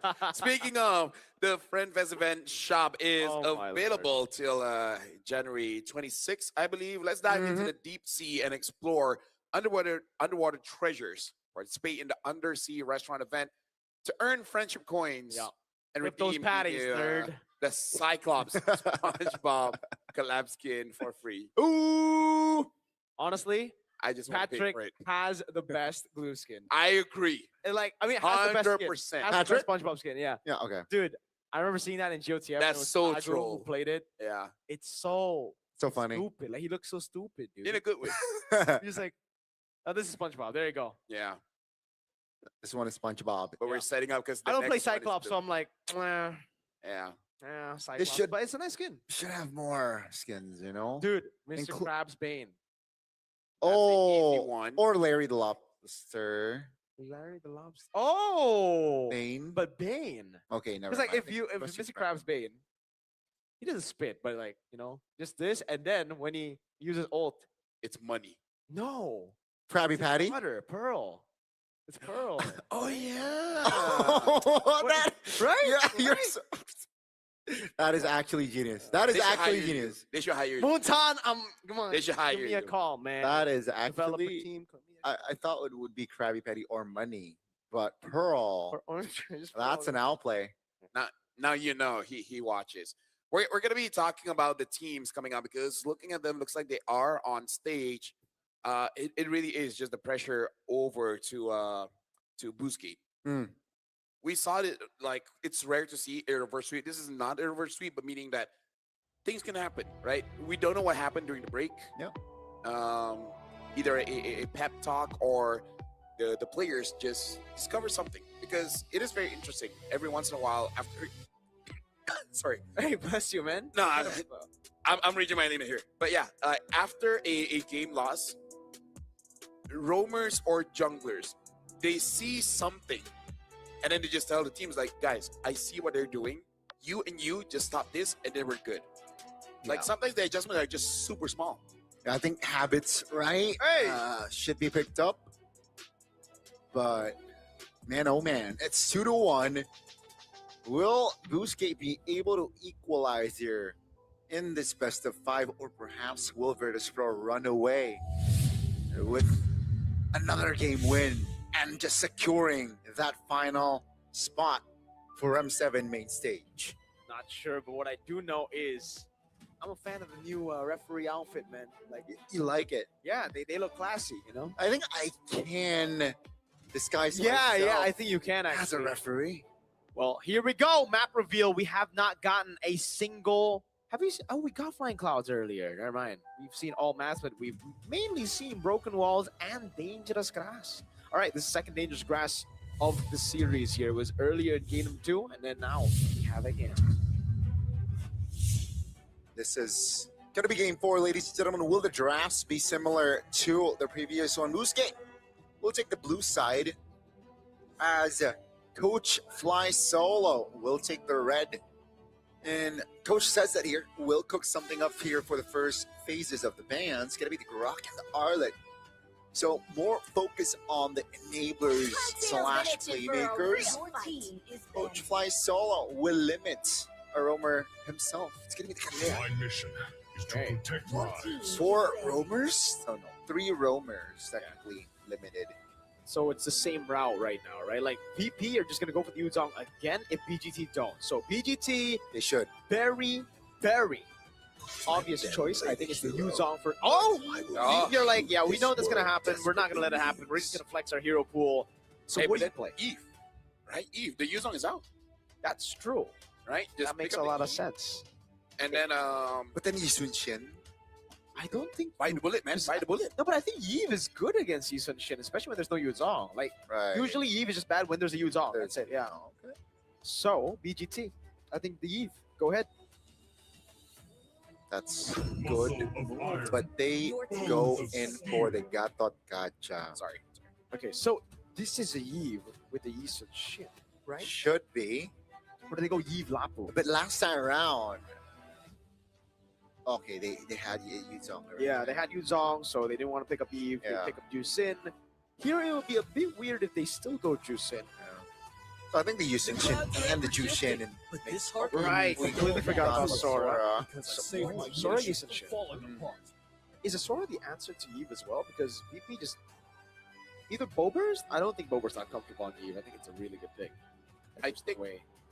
I don't see how that works because in RWM you don't move. Yeah. Right. So even though you can attack, you're kind of say fine.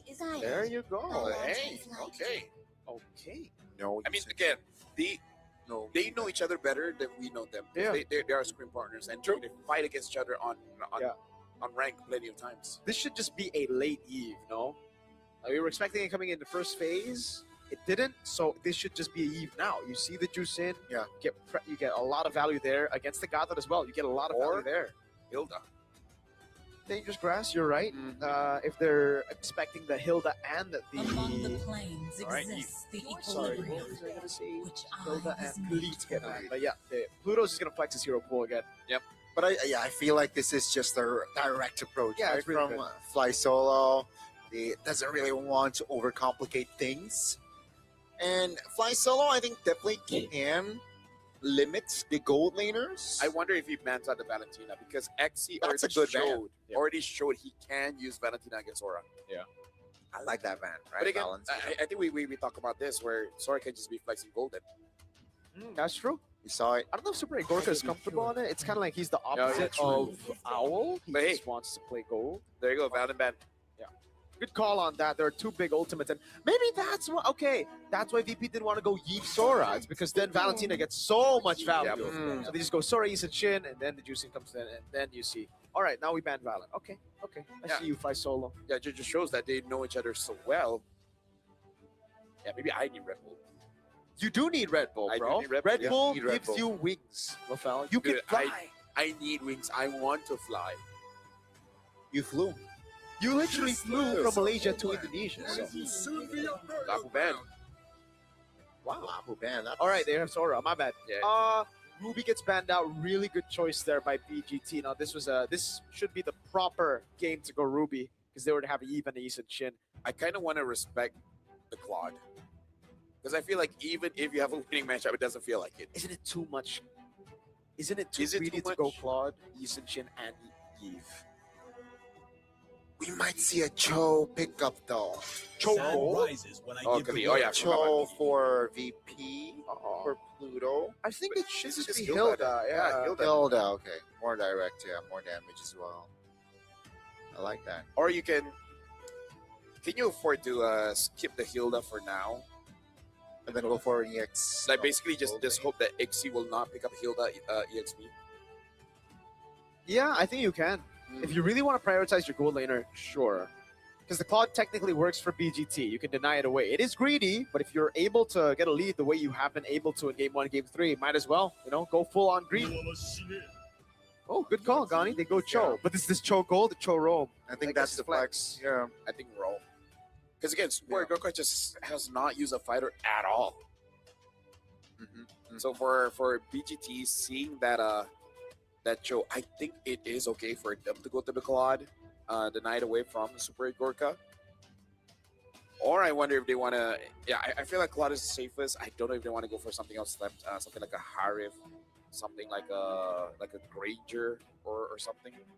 Ooh. And then when it comes to the EXP, what other divers that can deal with the Yushin? Uranus? Not really. I don't think Esmeralda. the carry. Oh yeah, Esme. This is why VP are still leaving their options open for the gold lane, because you see the Uranus, and I honestly think this could still be carry, right? They can just go shred. Yeah, Obsidia. They locked in the Obsidia and the Uranus. I don't like Uranus, but remembering their hero pool, that's the options that they have. Yeah. This is also the thing. 3 to 5 heroes, kind of easier to predict. But why don't you like Uranus? Maybe it's because I'm a roamer, and even if I'm playing mid, it's mostly support mids. I don't like selfish heroes. I Yeah. stand by that. I Yeah. can respect that. Heroes. All right. VP. What's this last pick going to be? Is it going to be the carry for the Uranus? Do they need a bit more shred, if I'm being honest with you? Unless they snowball, then obviously the Eve and Yushin can just get through. Will it be fine if they use something like a Granger? I think it's all right. Yeah, good, Yeah. good call there.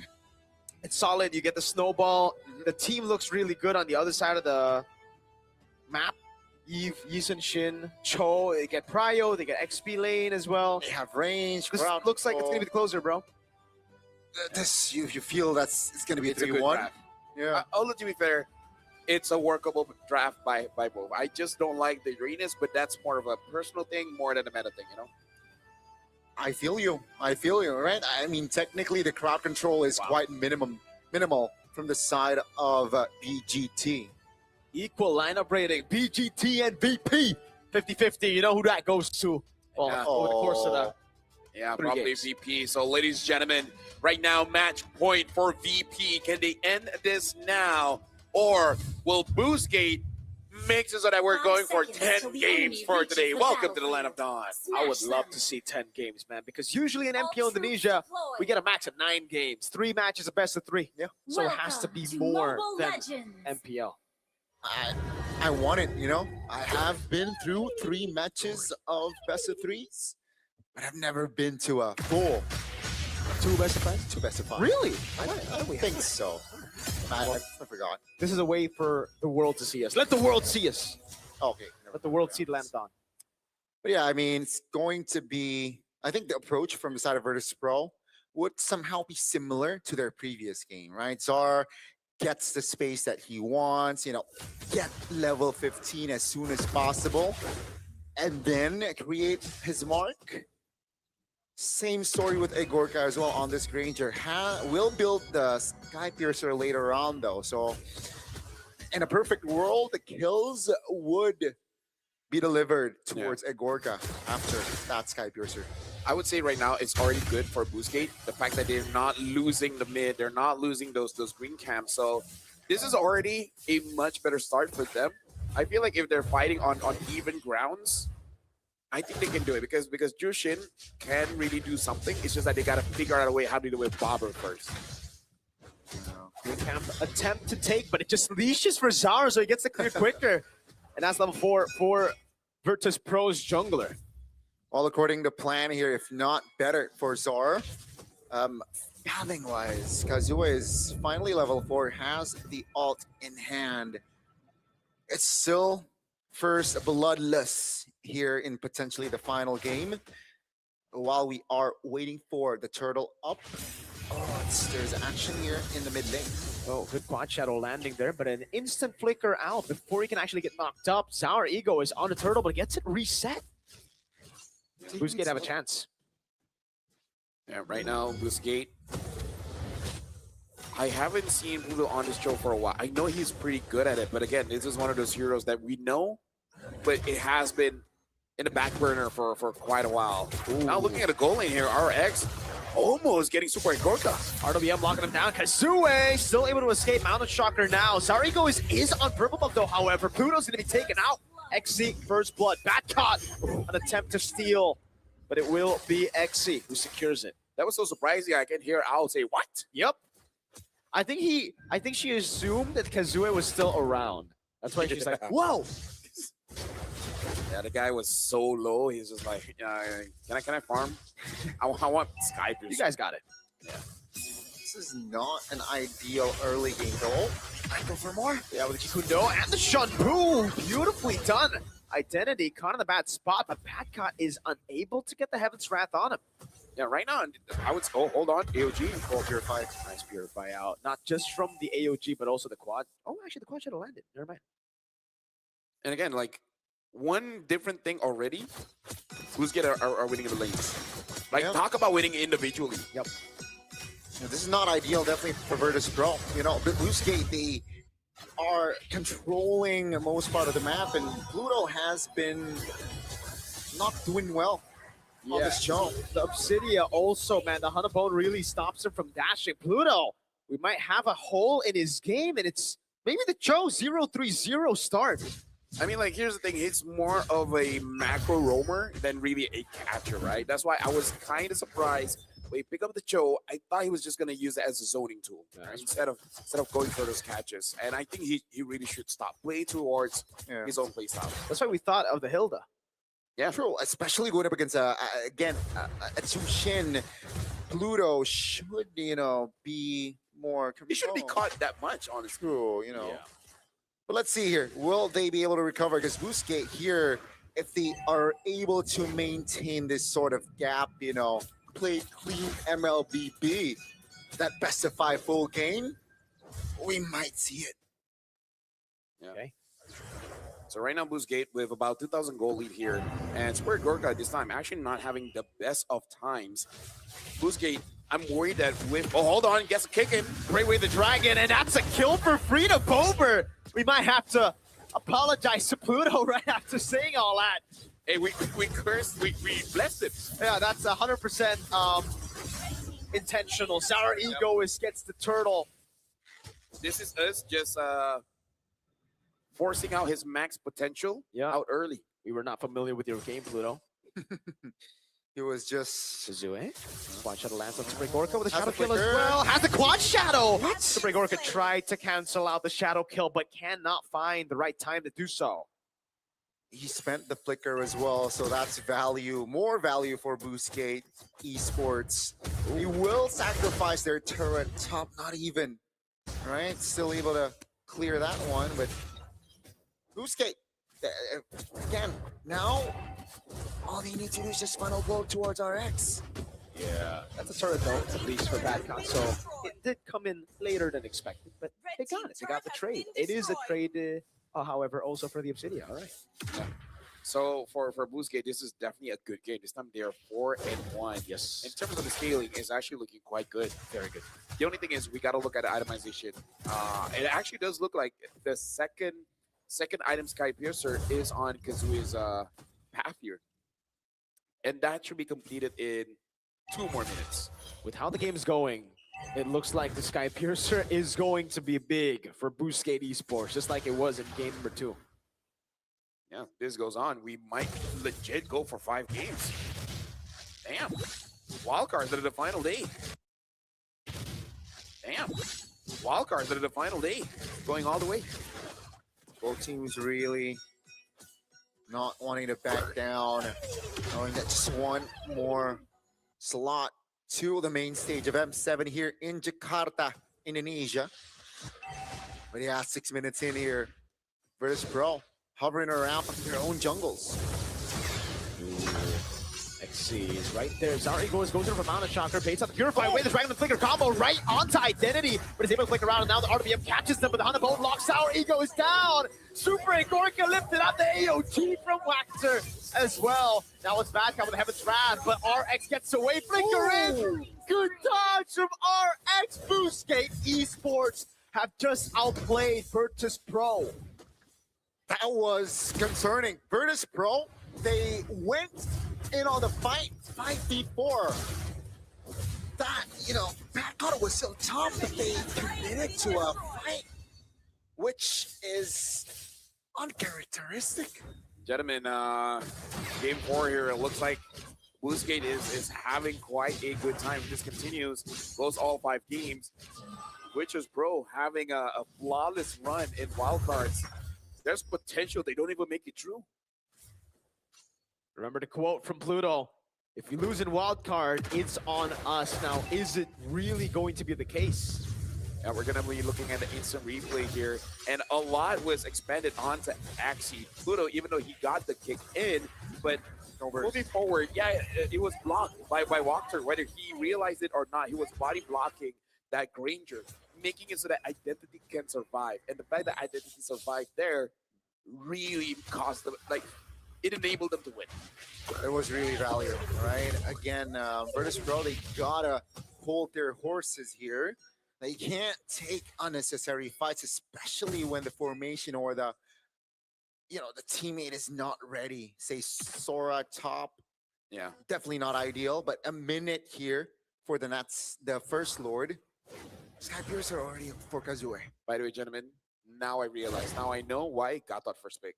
Why? Remember our conversation how Virtus.pro is aiming to make sure that Walker doesn't get to play. And remember we were talking about hero pools 5 and 3. Yeah. And then if you have a low hero pool, you will be the first pick. There you go. Now it makes sense. Yeah.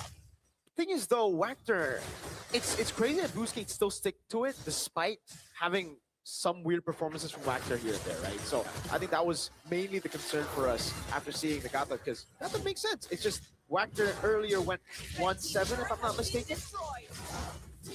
So again, Virtus.pro, they gotta play this cleanly. Wait, Egoist is level 12. Very different YSS here. Yep. And I would say different from Backup as well. He's not really setting up. He's there as the assassin, right? He's there as the killer. Is Sora just a bad apple? Oh my goodness! Crazy reactions from RX, reacted to the Jiku no flicker, and then it is Boostgate who gets the advantage. Great dash away there, and you can see the frustration on Pluto earlier in the player cam.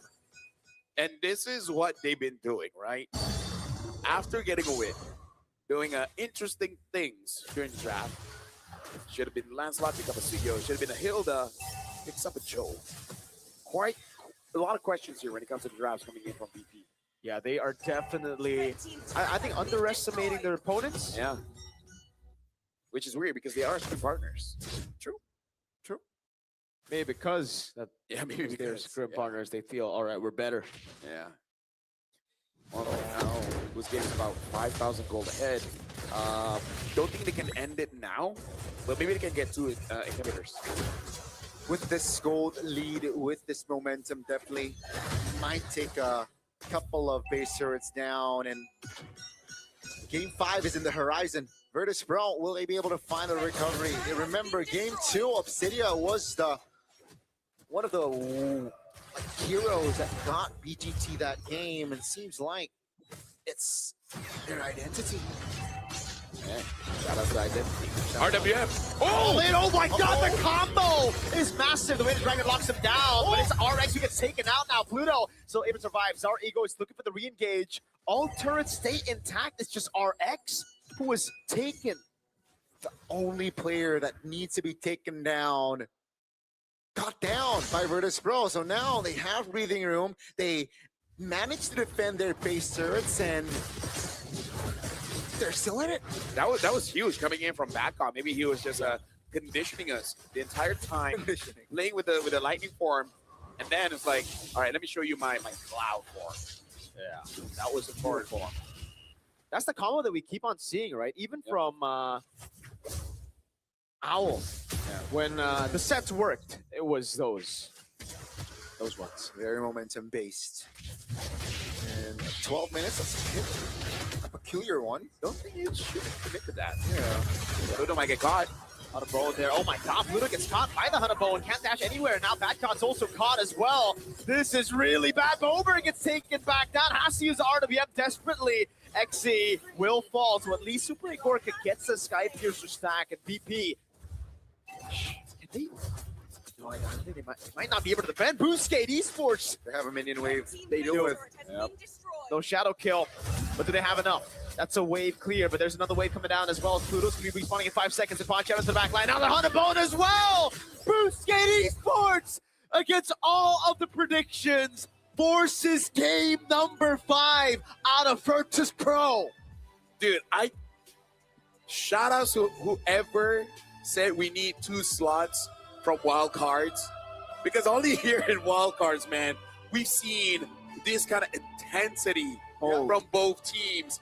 How long has it been that we see a series legitimately go all the way?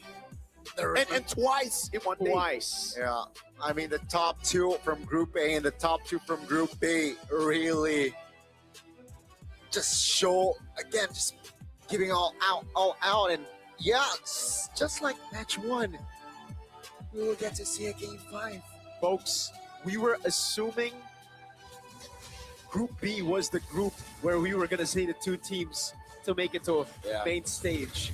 Guangzhou Gaming started off really good. If it was a best of 3, they would have made it 2-0. Here, it's the same story. If it was a best of 3, it would have been VP, but it's a best of 5, and man, have the tables turned. Maybe that's the hidden blessing. Everything has a silver lining. Group A, everyone had to try their very best, right? In comparison to Group B, it was smooth sailings, right?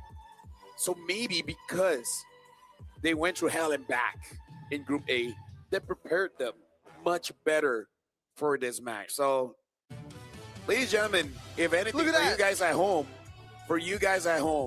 if you guys are going through trouble right now, you don't know. Maybe that's the setup for you to get a W. I am currently speechless with the situation here. Keep in mind, folks, you want to remind you the caster's prediction, at least for the English, was a 3-0 unanimous decision for VP.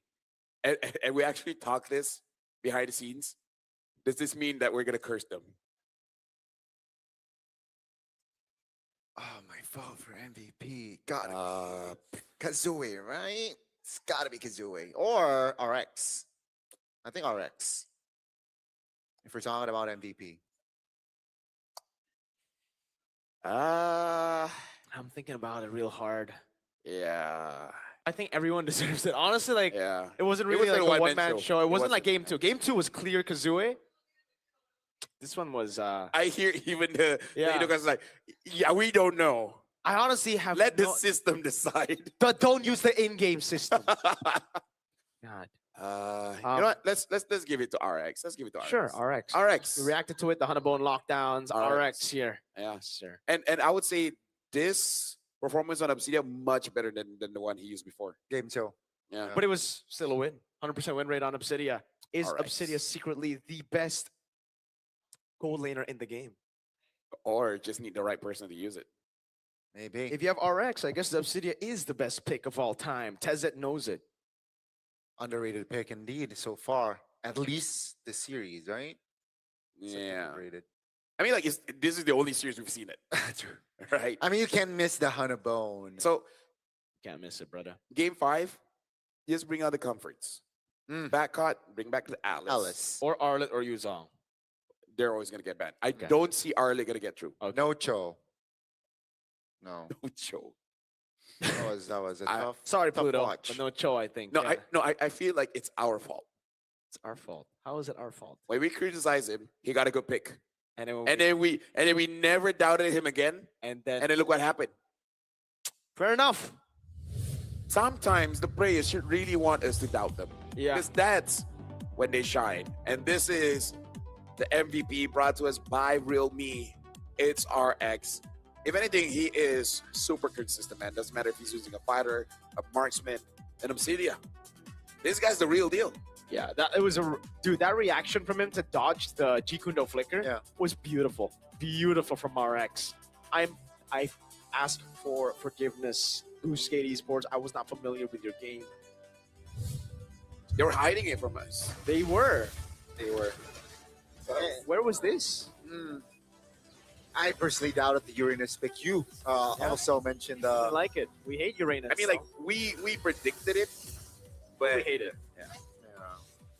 But then, I think, again, Silent MVP goes to XE as well. He was just yeah, honestly. just zoning, providing information. And Gorka, awkward. Yeah, frustration. Look at that. And, bro, Yeah, I think so expressive. I think it's like, you know what? This skin is great and all, but it doesn't have a BMI. Yeah. And I think that's the end, man. I mean, here, it really looked like the front to back was going to be beautiful. The RWM there, but the air was walked away from it. It was on walkthrough, man, because the kick connect. But again, I don't know whether he intentionally did it or not, but he just body blocked most of the damage. The bullets, yeah. And that's how they basically won. This was a relief, you know, a signs of life, but they failed this year. That was a big mistake. Yeah, Right, towards it. this was the end of the game. Yeah, so it all started off with that wave, the dragon, the Pluto just Purified went out for of it. randomly. Yeah, and it was Exy. Even if he did purify it, Exy's just like, bro, really? I'm a Uranus. I'm a walking sentinel.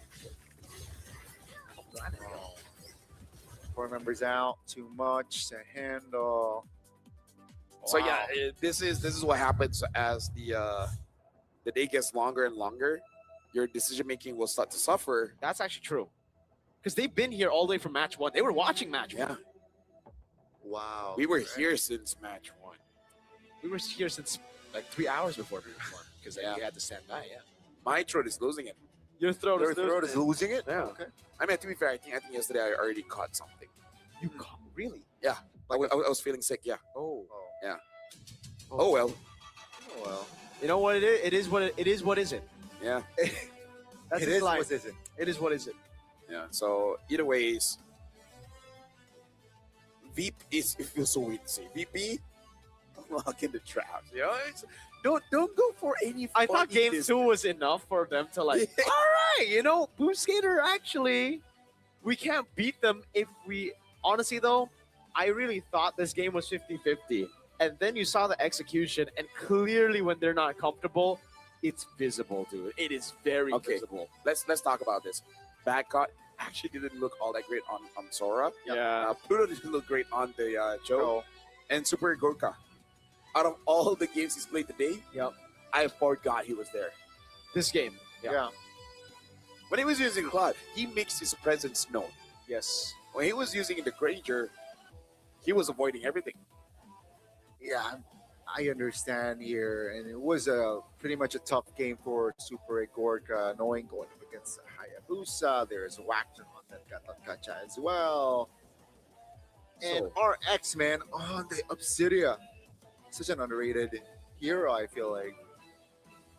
Such an underrated hero. The Obsidia?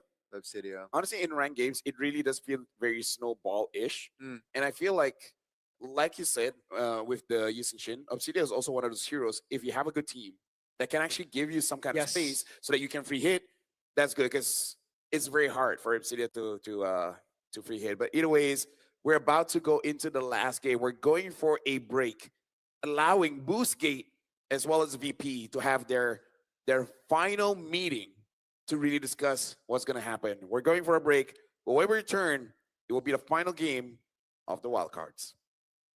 Yeehaw.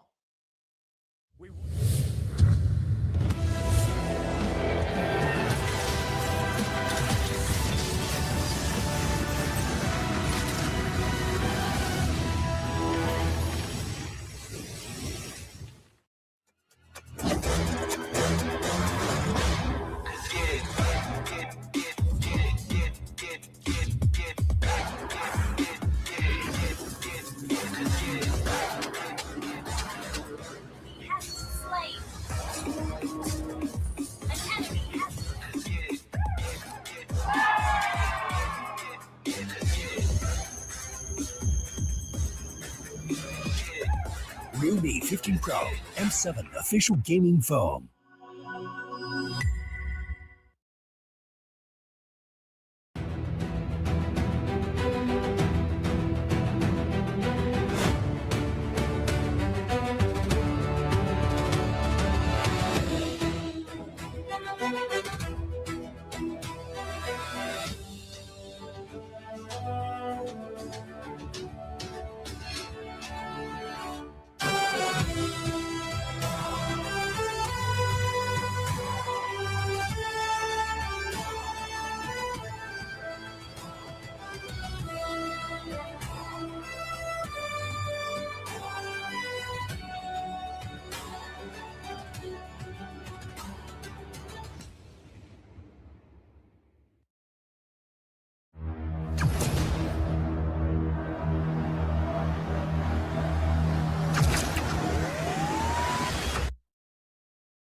Fairy Games. Spend, play, and win.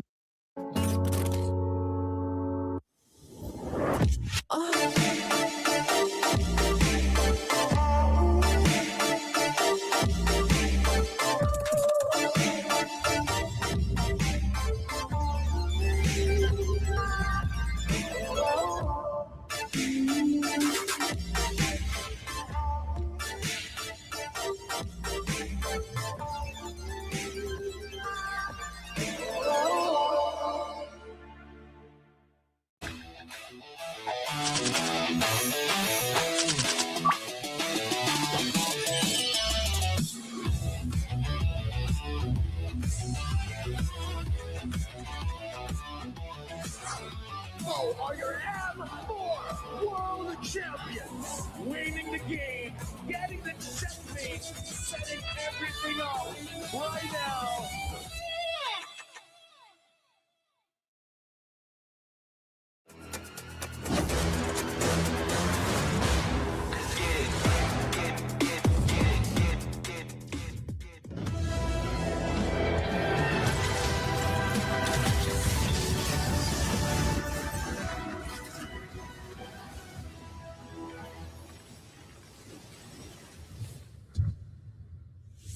Welcome back, ladies and gentlemen. And now this is going to be the final game between a Virtus Pro going up against Boostgate. And here's the thing. This is the real reality here.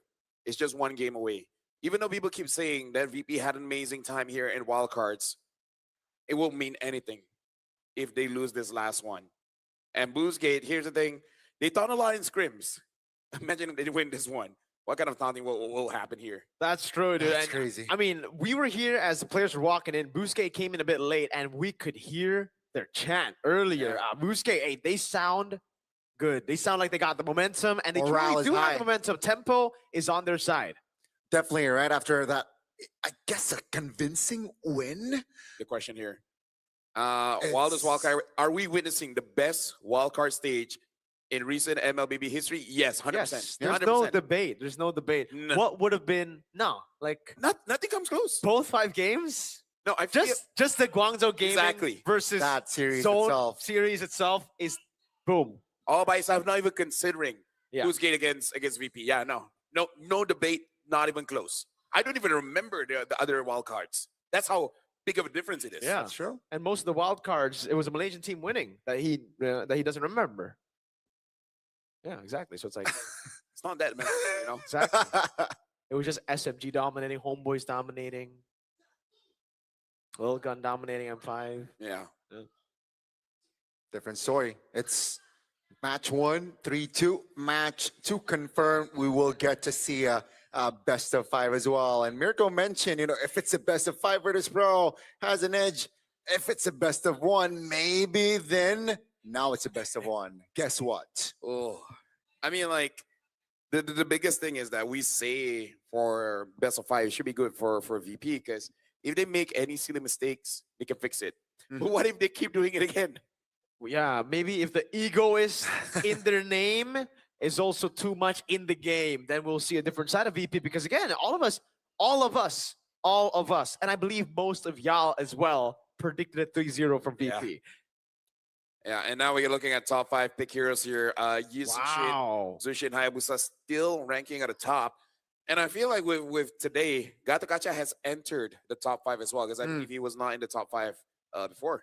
And also, if you take a look at the win rate, it's 67% on that Eve. Yeah. 6-7. But man, oh man, it's I'm getting too old for this. it's fair, It's been a long, it's a fair day. It's been a long day. It's been a long day, But yeah, Eve again, right? I think this needs to be looked at, especially for the final The game. thing is, the Yves has lost games the last 2 games. No, Oh, here's the thing. wait. So it Let me was just say, higher. even Boxia have a curse. Every important game Oh my in lord. MLBB championship Wow. history. Isn't that mainly just for Onyx and Kai? No, like Okay. no, not just them. Like let's say even let's say MPL, right? There's always a Boxia they'll get caught in that bush. God dang it, man. And then something happens. Like it's more on Boxia rather than Eve, because there are times that Eve is just not meta and you just don't know pick it up. Baxia is usually hovering around the meta, but something about these two heroes, man. In MLBB competitive history, when it's clutch time, they're anti-clutch. What is it, Gani? What is it with these two heroes, man? Gotta text my boy, Kai. And Sans, because Yves True. Baxia was M5 Yeah. Grand Finals, dude. True. Ouch. What's up with that? What? Yeah, now that you bring it up, it's actually like, It's a thing. It's a thing. The curse thing. Yeah. I think there's one very passionate fan that really hates Baxia. Just back in Malay.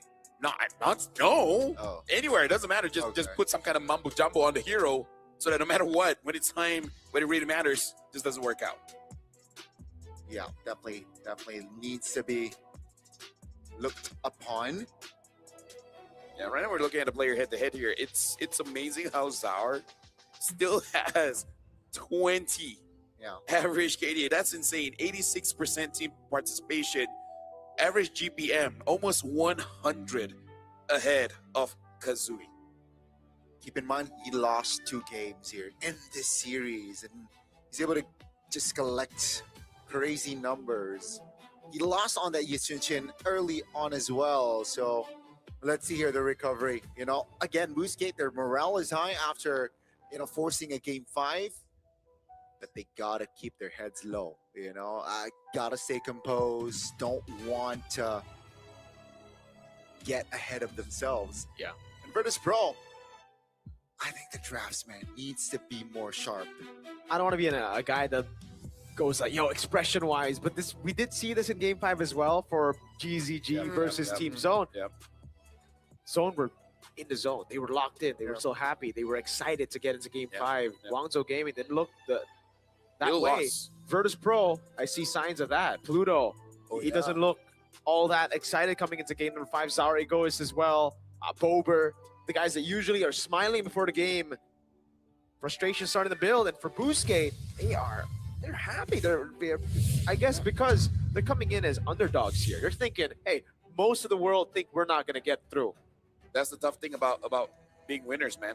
The bigger you are, the harder you fall. That's true. Once you suffered that loss, you kind of don't know where to go from there. Wait, is this the first time VP takes blue? This is the first blue VP. Yuzong first pick could be the option here, but they banned out the Yves, so maybe it's not the Yuzong. What are they planning to go for here? Sora. Also, still up. Bad Con has lost both. I think they're okay with picking up the Jushin because they banned out the Eve, right? So that's an approach, the Jushin first pick option for VP.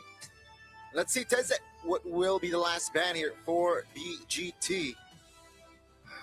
We got Sora, there's Jushin. It seems like it will be the Jushin. So no Eve and Jushin. What's that? What will they prioritize here? So now we're going to be looking at the Lunox, Kimmy's, yeah. So what is it going to be? Did VP take the Gata Kacha away? Did they try to I would consider. right? Because like BGT, they've gone for Gata, but Sora and Yuzong are the only 2 heroes with 100% ban or pick rate in 37 games. Yuzong. Yeah, so far, Sora, like I said, the only 2 heroes with 100% ban and pick. These 2 are really shaping out the meta at this point.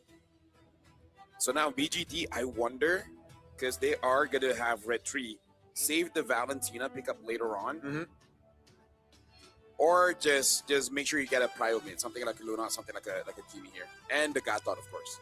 I like those options. It's gonna be the Hayabusa first though. So securing an assassin alongside the Gatot Gacha. It works wonders for the side of BGT. Seems like this Gatot Gacha, and they want to replicate that approach. This should be the Lunox and the Yisunshin then for Virtus Pro, right? Yep.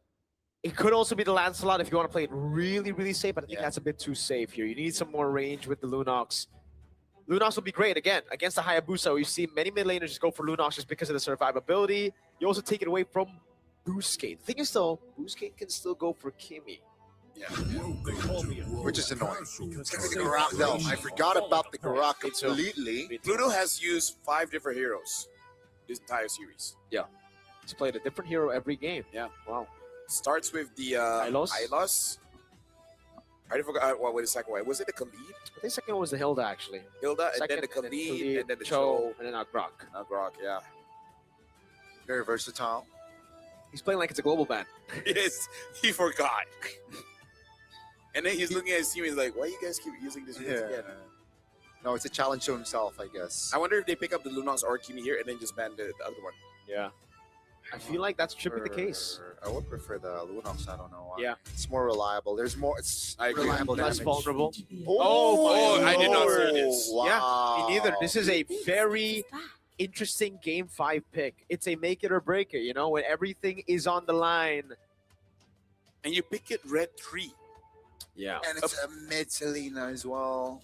I mean, like, unless VP like really knows that Game 5 we will see a Selena, I don't see why they needed to pick it up this early. three. But at the same time, Boostgate has earned our respect when it comes to drafts and everything they've shown on stage. At this point, we're just gonna trust. We have to. They took VP. A lot of us, most of us, considered VP to just steamroll through everybody in wildcard. The fact that BGT have taken them to a full 5 games, gotta respect BGT. They're the real deal, man. Definitely already impressive reaching the stage. But, you know, the big question, which we will get the answer later on, will they be able to close this one out? It's going to be the Ruby ban. Very sensible. You have a Hayabusa, you have Selena, basically 2 assassins. You do not want to face a Ruby. Now with this, they need range, so I think they're eyeing on a Granger pick potentially Your team is banning. for the side of BGT. I don't think they want to go. Do they want to go Granger against a Yuzong and Grok? It's tough. Yeah.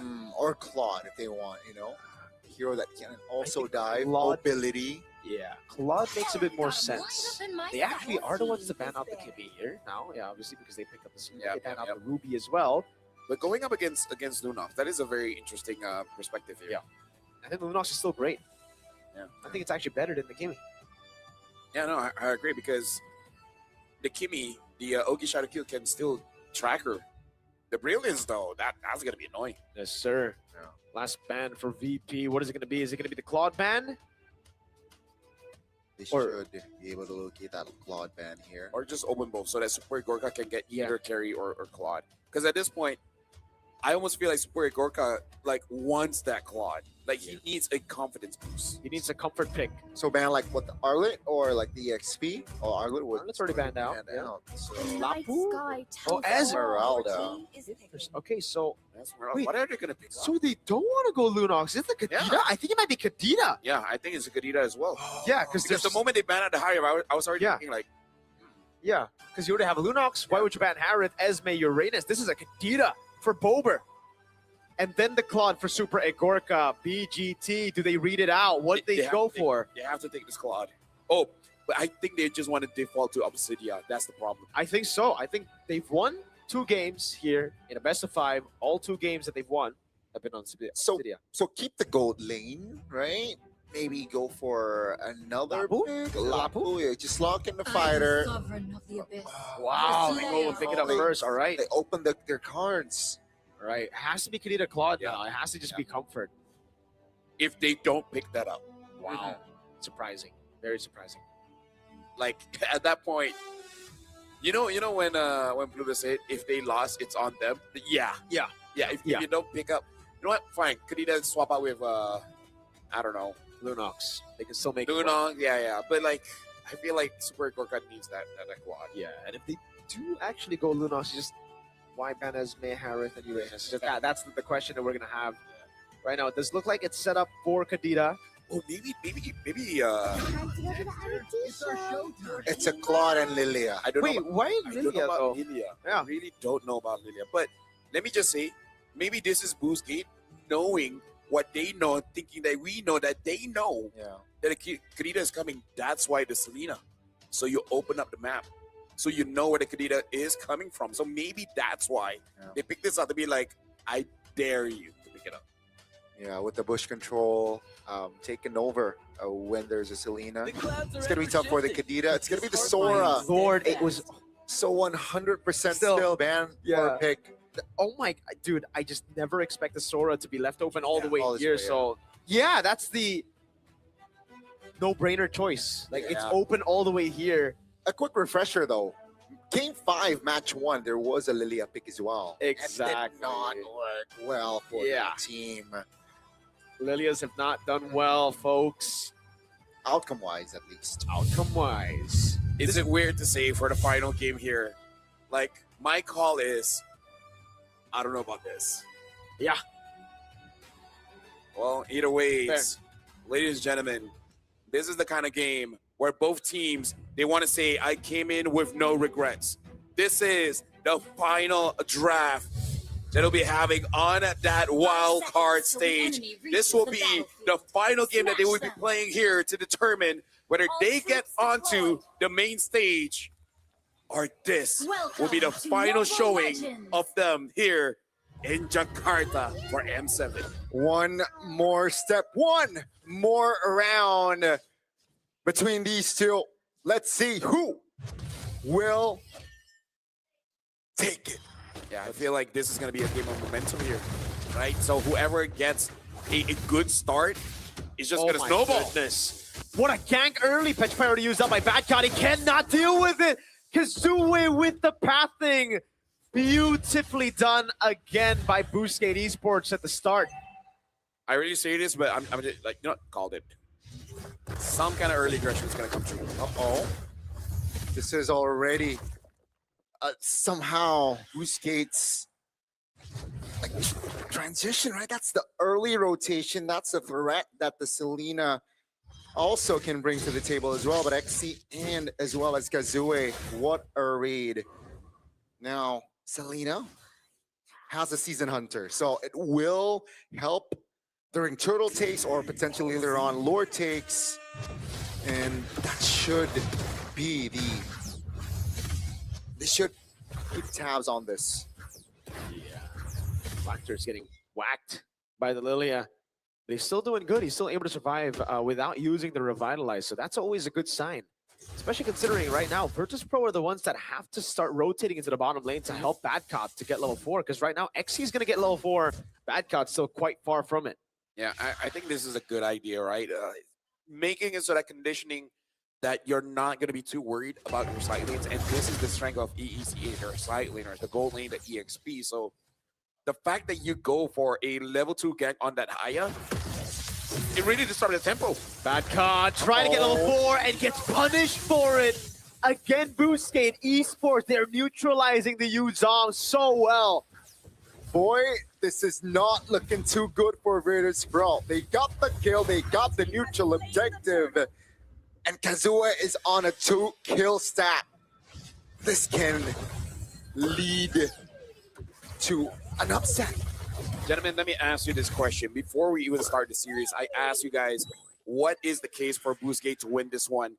You guys had different answers, and we're seeing both of them on display. Like, are you satisfied with your own analysis and then now seeing what's been transpired? I think so, you know. Gani answered first saying simple, and I think they won with simple. Yeah. But now in game 5, they went crazy. Yeah. Definitely Loco and doesn't really look too well for the side of Virtus Pro. Boostgate Esports, I thought the lead would be more. Oh, the combination. Black Shoes already used up. Pluto able to flicker out, has the tech charge still. As that's Wachter jumping onto Zar. Egos with the taunt. Again, it's XC with the jump in forward. That's a tech charge landing on one. Just Wachter. That's Zar still able to take the orange buff. Badcot jumps in, but Kazue goes in for the quad shadow. Zar able to get the kill on XC, and we are all back to even. Kazue knocked up, has to use the shadow kill. We'll have the quad shadow back out, and he will be able to escape as Zauer goes for the green cap here. Oh, but look at this. Boostgate, they don't stop. They keep on harassing Zauer. This time, I think it's the only time that he's really having real trouble farming in his own jungle. He has trouble before farming, but not in his own jungle here. And yeah, Boostgate, this is how you deal with a supercomputer. This is, I like that. Right? Yeah. Introduce a virus or just overload it that it can't operate anymore. It's really tough here, but you can see here Virtus Pro, Torina somehow recover, looking for compensation as well. You can see the gold is practically at an equilibrium, as we are going to see another potential big fight here in the second neutral objective. BGT, more control of the river, so they're taking their time here. It seems like Virtus.pro, they're saying, you know what? Have the second newt, we'll look elsewhere. Yeah, there's no real reason for them to contest there because, again, Boostgate have already gotten the rotation earlier. XC was able to rotate very, very quickly, and they didn't have mid-prio. Plus, again, Selena, when you have it, it's so easy to go. Oh my god, I thought the Abyssal Arrow was going to land at Pluto, able to go for some damage. Just relieving pressure off of Super Agorka. Great dodge on the Abyssal Arrows. And great rotation back to the bottom lane by XC. Yeah, honestly, it's hold on, it's not over. Graceless into the Mountain Shocker, Flicker out for Identity, but now he still is able to get the reset on time. Zara Ego is trying to run away with the help of the Petrify coming in from Badcon. They're able to disengage. Heaven's Wrath coming down as XC gets away on Pluto. Won't be fortunate enough to do the same thing. Identity with no Flicker gets punished as well. Wow, that's a very, very important kill for side of Virtus.pro. It's a roam for a mid lane, so the value is definitely there for Virtus.pro. You can see though, RX is still deathless. They gotta find a solution here from the side of Virtus.pro. We know what RX can do on this Obsidia. Game 2, Game 4, and possibly Game 5. And already a turret, right? A structure top lane taken down already. So that's, again, not a good sign for the side of Virtus. Oh my goodness, solo kill! Oh my god. Badcon is having a bad game. XC. Wow. Dude, I didn't thought this would be the case, but it looks like Virtus.pro, they might have not trained enough for this best of 5 because it does look like they're getting quite tired here, right? Like in its extended fight, Boostgate looks so fresh. They look so ready. Yeah. While Virtus.pro, you can see the stamina dropping. Exhaustion starting to hit. Tech charge canceling the AOG. Able to get him a kill. Bober finally on the board now. With Quad Shadow will land on him. He has a black shoes. He has the rest of the team backing him up. Badcon might have to just play a cover Yuzong, which is always tough to do. Yeah, and all the while, XC is just free farming 1, 1, and 3. Oh, we're just waiting for this hero to get a skin. Likewise, brother. It does seem like Virtus.pro is not here. Oh. The flicker out. Badcon did not use the Petrify just yet. The Abyssal Arrow goes wide. Kazue's looking for the angle again. Badcon needs to go for it. Bober with the Purify out with the black shoes as well. Now, can they time it in time? The Abyssal Arrow goes again wide. And Kazue gets enough space to go for the retry. Out-retrying Zara Egoist. Badcon with the Furious Dive.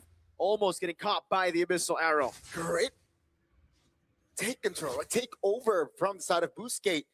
They were able to take the turtle, and Virtus.pro could not find anything on the board there in that fight. So Boostgate again just harassing already in the jungles, and they're looking to free up space for RX yet again. He's got to play more calm here. Keep in mind 75 seconds on that spell. So I'm not seeing RX going for fights just yet, because there's a clear, cover. But Kazue, that's a Sky Piercer. Yeah, that's his own special power spike. Yeah. All of a sudden, we has that item. He just becomes a different kind of Hayabusa. It went from like a green belt all the way to a black belt, man. And yes, just leaves you black belt. Just more, I mean, yeah. Usually when Kazue gets a Sky Piercer, you can see him be more active, increase the killer instincts, I gotta say, in game. So yeah, gotta be careful here. Virtus.pro, they're definitely behind here, and feels like they're crumbling, Murdo. They're starting to lose control. That could have been real bad. Now the Shocker lands on Wachter. But he's A-okay. He's got the catcher that can take those shots. Somehow, Virtus.pro are still only just 1,000 gold behind. I thought this would be more. Yeah. I mean, like, considering the amount of denials that Boostgate has been. Perfect turtle. Giving, yeah. 2 turrets over 1. We got to see who has the most gold here, because it has to be Super Gorka. Yeah. Either him or Sour, or both. I think, yeah, for Boostgate, definitely on Kazue. 3-0-0. Right now, look at this. Kazooie is also looking for an opportunity. Same as Xe. Oh! Tech charge on all 5 by Pluto. Xe in the back line doing the same thing now. Brings our egos into the midst of it all with the Petrify. Will lock 2 members down. Super Agorka gets a massive blazing duet, and now it's a re-engage as Identity is forced to flicker back. Virtus Pro showing signs of life. No, you cannot blink in this game. This is the final game, and when you blink, yeah, Pluto showed what you will miss. That's a 5-man set tech charge, and that will somehow take time to lay as well. Zar, though, was the sole casualty from their team. That one is not just instant replay. A full just slow it back down, frame by frame, see how it works. But now look at the goal difference here. Honestly, not much. Only RX has a quite a substantial lead. Actually, no, the EXP has a bigger lead. 1,000. Wow. Yeah, that, remember the solo as well, right? Yes, sir. See, so yeah, the Lord though. Locked down. CC Mundo coming down from Pluto. Has the tech charge. Can he go for it? The Quan Shadow didn't land. Zar Ego has already used a Mana Shocker. Gonna go for the green camp as Badcott tries to retake the Lord aggro.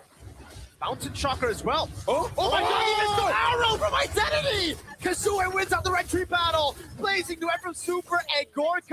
RX and become Badcott. Jumping in forward, goes in but gets kited away by RX.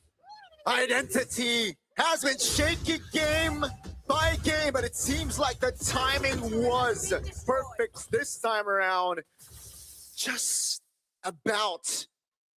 Yeah, I mean, like, here's the thing. I was looking at the Lord. I saw the Traceless already used. In my head is like, was there enough range? We're going to be looking at the instant replay here, and hopefully there is a bit of slowdown because you can see the arrow coming in and then just hit.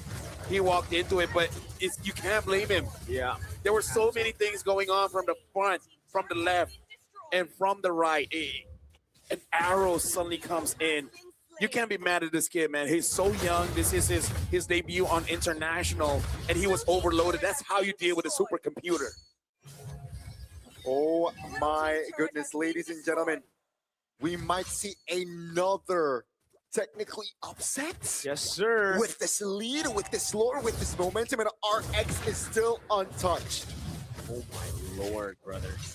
Boostgate, 4,000 gold lead. Now with the Holy Shield as well. It's going to charge down. Badcott is able to go for the Furious Dive now up top and trying to get a base turret, at least one. The VP are doing a good job to defend it. Remember, this is the last game of the series, folks. You lose here, you're out of M7. You win, you make it to the Swiss stage. The Walker just, this is what Virtus Pro has been hinting to us about. This taunting. And Walker, like, we got to track how many times he's gotten this Gato Kacha, man. Not denied at all. 4 games, I think. Pluto, Pluto brought back. Quad Shadow zoning. Zar Ego is there. Pluto going to be caught. Shadow kill down, but a tech charge doesn't save him. Shadow kill with Sky Piercer. Kazooie is back on the Sky Piercer. Man, oh man. Virtus Pro catching strays. Keep in mind, game 1, ladies and gentlemen, it was 11-1 for Virtus Pro. Game 5, different story. Boostgate Esports, they're currently manhandling Virtus Pro. Yeah. 40 seconds on the clock, neutral objective. And it does seem like Boostgate, they are more than comfortable around playing. You can see the arrows in this position having that benefit. Look at this lead, man. Like, Badcott is really having a bad game, and it feels bad because, especially on that Alice, he was dominating. He was having MVP performances, but now X is just showing up as a better EXP leader. Yeah.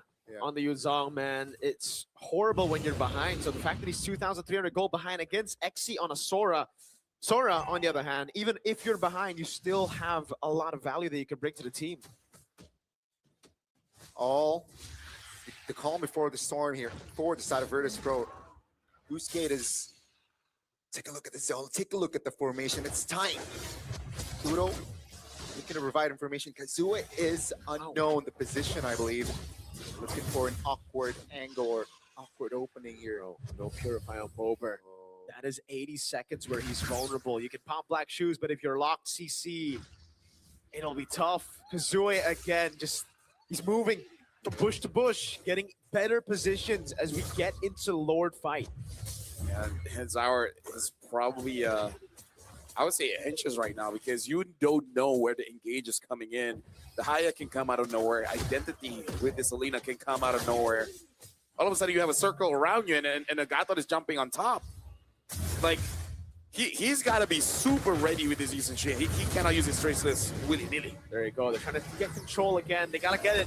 Kazue in the back line, trying to go for it. Petra trying to take charge now. Over on Kazue. He's still able to go for the shadow kill. Super Gurka goes for Glazing to win, and actually gets taken down by Zaur. Atana Nan, Traceless over. Bober takes the Lord, and somehow Virtus Pro pull it back. Zaur gets a triple kill. Against all odds, it was the Lilia pick who got the Lord. And 3 members of Boostgate now down and out. They look to push. Look, the Lord, there's an angle. Yeah, looking at the players here, Kazue using the quad shadows, trying to get something there. One inhibitor down. A few more to go. Virtus Pro looks like they don't want to make a mistake here because again, this is literally tournament life. Lord still up and available. Super Igorka is still quite far away. That's a wall placed down by Pluto. Xe still able to dash away. Good Abyssal Arrow. Taking Bober to a quarter of his health. Has to purify. Has the black shoes. Needs to save it. The Lord actually takes the base turret down below, and that is massive. Virtus Pro now hold the advantage. What happened? Boostgate Esports, they were able to control the game mid towards minute 10 even. But it feels like with that Lord taken by Bober, it really turned the tables around. And now, slowly but surely, Virtus Pro gaining more ground, building themselves their own momentum. As Boostgate, they were the ones rattled. Yeah, I mean, at this point, it just shows you need one good engage, but also one bad one to really turn things around. Because we got to talk about Xe as well as Walker, the anti-synergy. Like you can say that you're making it so that no matter what happens, you're gonna get caught. Yeah. But at the same time, that chain CC really didn't happen, so it gave enough room for Virtus Pro to fight back because they weren't really controlled all that much. They were controlled 0.5 seconds, and then after that they were free. So Xe as well as Walker, I can understand making it so that you're closing 2 doors, but maybe they just have to close 1 door and then make sure that door never opens. That is all balance again. 2 turrets though in the hands of Virtus Pro. Now they should play around with Lord is top side, so they can definitely use this advantage in their far lane. And yeah, all spells are technically up apart from that retribution from Zaur. So they're ready to have a raw, big team fight 5v5 here around the Lord. With this advantage, Virtus Pro, they gotta play it disciplinedly. Yeah, all they need to do is play around these far lanes, right? Let the far lanes go there, hold on the Lord, and wait for the members to walk up. You don't need to go in aggressively. Don't need to force out fights. Tezet watching. Virtus Pro fans as well watching in the building for sure. This is a 50-50 despite the base turret. 18 minutes. 1 or 2 deaths can be all that is needed involved to end the game. Ooh, good damage on Wactor. Yeah. Smoke. Identity. Try to get Zaur again, and Zaur is really like, fool me once, shame on me. Fool me so. Pick up the shadow kill, but it's instantly Bober with the Purify and the Black Shoes. 2 big resources used up. That's good. Disengaged by Xe. Goes back in. Xe! Oh my god, Super Igor with the Blazing Duet now. It's trying to go in. Mountain Chakra lands on 2. The Vinacron coming down as well as Backhand tries to go in with the Fury Style. AOT almost lands. Great traces to get away. And Petrify that lands on Kazue. Pluto is able to get immortality in time. Bober gets away just barely. Oh, Did no one die? What? All 10 players are still in it, and they hit the reset button. Bro, what was that question asking, is this the best wild card. Wait a second. They're going for it. There's no reset on it. But Kazue's not there. 16,000 health. Zawa's there. Has a retribution. Kazue's here too. Mana Chakra there. They're going to go for the lockdown onto Azawa. He buys immortality in time. Can he swap it out? Oh my goodness. Super going with the peel. On the ball from RX. Goes on the bomber. Black shoes. Perfectly timed. Not back down with the Pierce Dive over RX. The quad shadow. Now the shadow kill. Over with the retry as well. Zawa recalling Stone Cold. The missile arrow from Identity. Oh my no way. Oh. Almost. Surviving Bad Cop, wave in the mid lane and the bottom lane, crashing down on Busquets. That's 2 and 2. Dude, the adrenaline just pumped up. They're doing it. Like this game went from 80 energy to 300. Bro. This went from 20 energy. It feels like game 5 last match, bro. It's back and forth. It's a slugfest. Rose gold for Super Egorka. No immortalities for a lot of these members. Kazue is still in mid. What's that vision on this? RX. Be careful, because if RX gets caught here, wait a second. That might be GG. He has no flicker. This is the gamble they're playing. Super Egorka gets stunned up by the missile arrow. Goes for the Pure Panda with a nature as well. He's going to have to sell that. Kazue goes and finds it. Oh my god, AOJ! Super Egorka falls. Kazue gets a double, still unkillable. 7-0 and 4. Busquets Esports are en route to making it to Swiss. When we say they're fighting for their lives, man, at this point they're fighting for someone's custody. I don't know, man. They're giving it their all and then some. No Bober. It's spawning right now. It's an Evolve Lord. 20 seconds. Can they buy enough time? Even if they do, they will lose all their base turrets. That is the best case scenario. An all-in from XC. A pull back as well, XC! Able to find the massive play to bring it back. Backcut canceled. Identity gets the kill. Oh, it's all over. Honeybones lands with a crown already bought already. Lord coming out now. It's asking him to. Torigo is standing.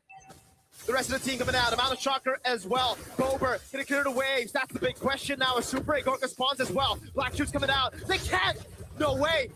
Now in the mid lane, Sorry goes on. The quad shadow doesn't land, and again it's Tower, who spaces perfectly against an Evolve Lord they defend. How is that not over? Are we really gonna see multiple base defense? Gets the Sky Piercer shut down. Buys Immortality. Academy in the mid lane now. Super Egorka! All right, blazing new weapon. It's all over. Busquets Esports against all odds make it to the Swiss stage of the M7 World Championship. It is all over! And Busquets, they have done it! And you can see the fire, the flame, the hunger beating the ones who are favored to dominate the wild card. Busquets Esports send their regards. A bit more than that. My, oh my, Miracle. My, oh my, LaFell. I did not expect this ending. You can see the disappointment. You can see the emotions, both rising and falling. And unfortunately for Virtus Pro, they're in disbelief.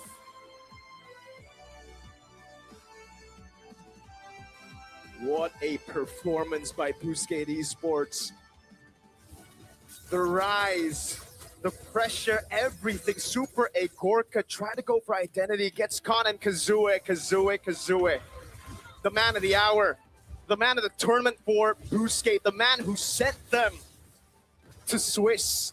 What an individual display of skill from Kazue on the Hayabusa. 3 games on Hayabusa. 3 wins on Hayabusa. The shadow kill, the clutch. He lives in it. And he did it for the team. Even the immortality by towards the end, just the cherry on top for Busquets Esports. He was deathless in that game. He was super reliable. And with that sort of performance, surely it will be enough to take Busquets to the main stage. We're going to send it over on stage for an interview. Let's see what Kazue has to say. Ladies and gentlemen, Boostgate Esports! First of all, what an intense best of 5. You guys made it through to the main stage. Now, because a lot is going on here, but first, after that win, you guys were so happy. Looking at them, a lot of taunts are going on. So let me know, what are you feeling like now? What are the emotions after that intense best of 5? I am really happy. We are really happy. But we know, yeah, we can win. But people say they can win against Virtus Pro. But we say we can. We want Virtus Pro because we come for win today. We are happy. You guys, that was amazing. Sorry for my English. No, your English is perfect, man. Oh. But now, Coach Tezet, you are watching from there. My question is very simple. Game number 5. That fight, especially around the Lord. Trading here, trading there. RX holding on to that Lord, waiting for an opportunity. AOG jumps in. Tell us what was going through your head watching the entire Lord dance. I almost crazy. Almost crazy. We win against good opponent. I'm really happy. Oh my God. Look this guy. Speechless, huh, Coach? I'm so speechless. Good opponent. We win. I don't know what to say. Just thank God. Just thank God. Thank God. Just give a big round of applause. A lot of emotions is going on, but now we got to look into the future because Wildcards is over. You guys are going to the main stage. You guys are going to the Swiss round. So tell me, what's next? Like, how are you going to prepare against the best of the best that the world has to offer? We prepare 1 month for Swiss stage. We are ready for Swiss stage, I think. But we have really good confidence. We are good, I think. But we need to improve, of course. We try the best, but we play against Unique ID, right? No? Or Yes, yes. they are really good. We scream, they are really good. I respect so much Indonesian people. They are really good too. Respect so much. I want to play against Unique ID. I am happy. Well, here's the thing. If anyone doubts you guys, I think never after this. So now I want to give an opportunity because this has been an amazing match. Is there anything that you want to say to everyone at home watching you guys, supporting Boostgate Esports? And you can say in your own language, of course. What is asking? I don't understand. What to say? What do you want to say for Sorry. people? Thank you for supporting, guys. That's all. I don't know English. We are happy. It's okay. Thank you very much, ladies and gentlemen. Once again, Boostgate Esports. And again, congratulations and good luck for the Swiss round. And now we go back to the desk.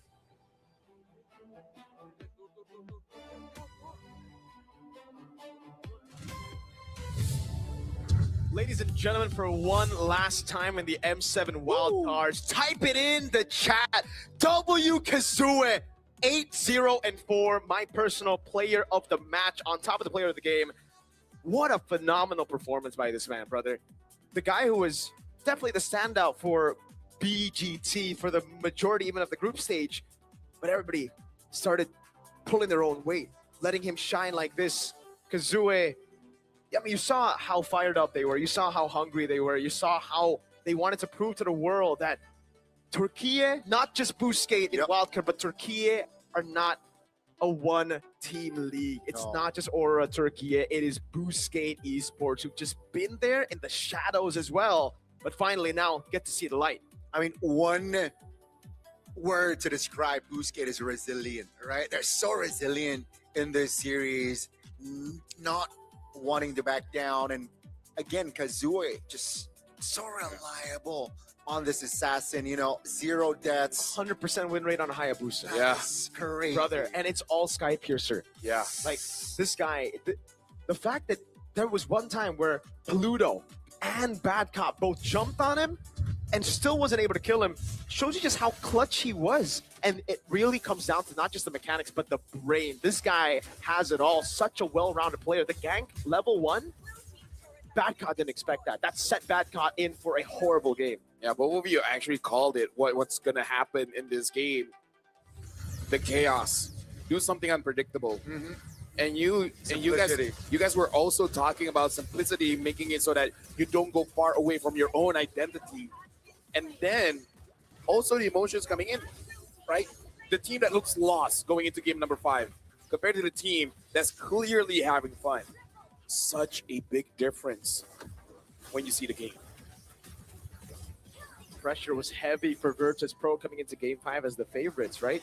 I think just coming into this as the favorites, they were expecting to just steamroll their opponents. Yeah. They're really going to regret picking Suyo in game 2 now. Yeah, 100%. 100%. I mean, like, this was the play that I like that when I described it to both Kazue as well as Coach Tez, that they know 100% what I mean.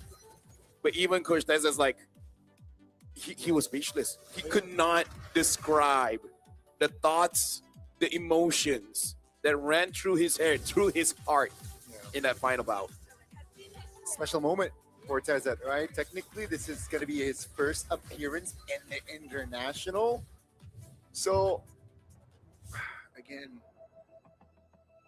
it's David versus Goliath kind of deal. It really is. It really is. Busquets weren't even number 1 in Group A. Yeah. And Group A, this tournament, I think most people, again, thought it was the weaker group. Yeah.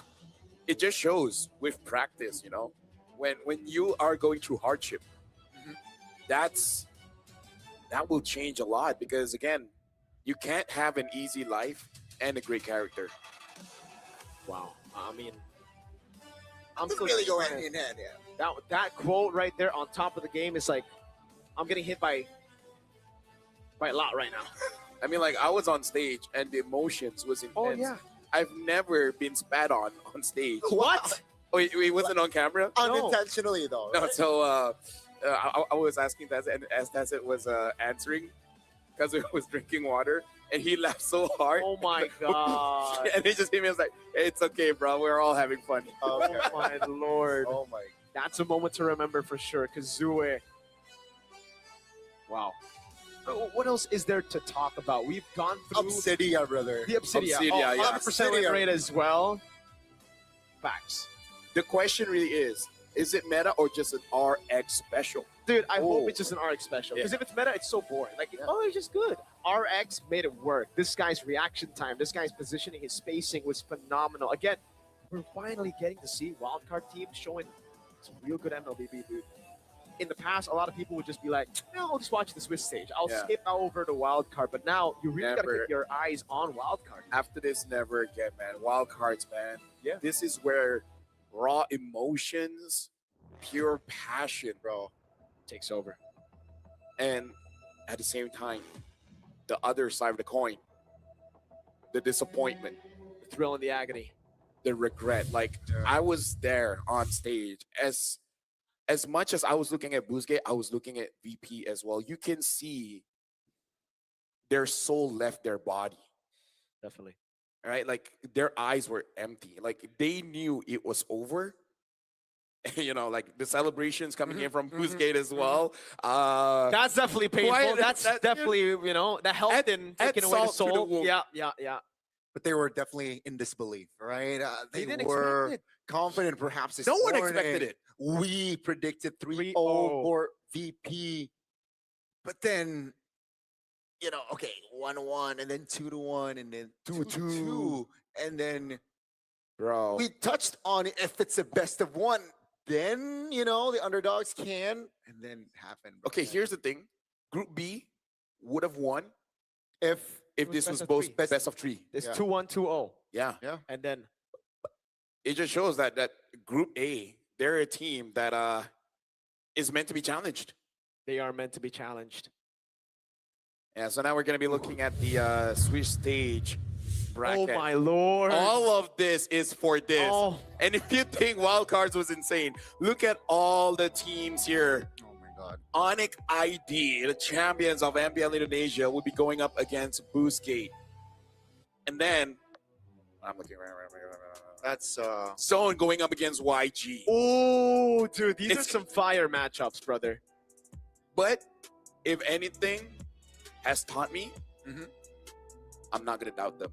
Yeah, I'm gonna respect. I'm gonna say they're coming in with high spirits. Dude, I thought BSE and Evil were weak teams coming into M7, and now I might have to shut up, you know, because like, no, probably not though.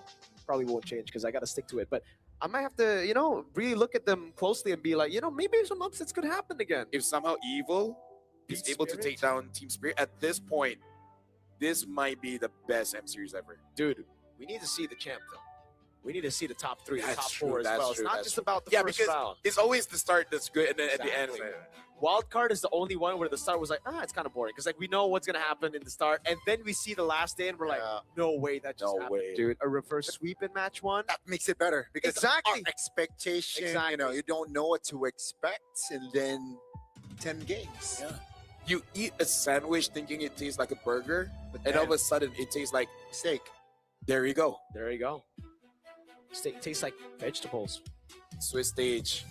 It is best of one now. We got to look at the schedule here to see what is the gonna Oh my the God. openers. We will start. My lord. We will start where we finished today. My lord.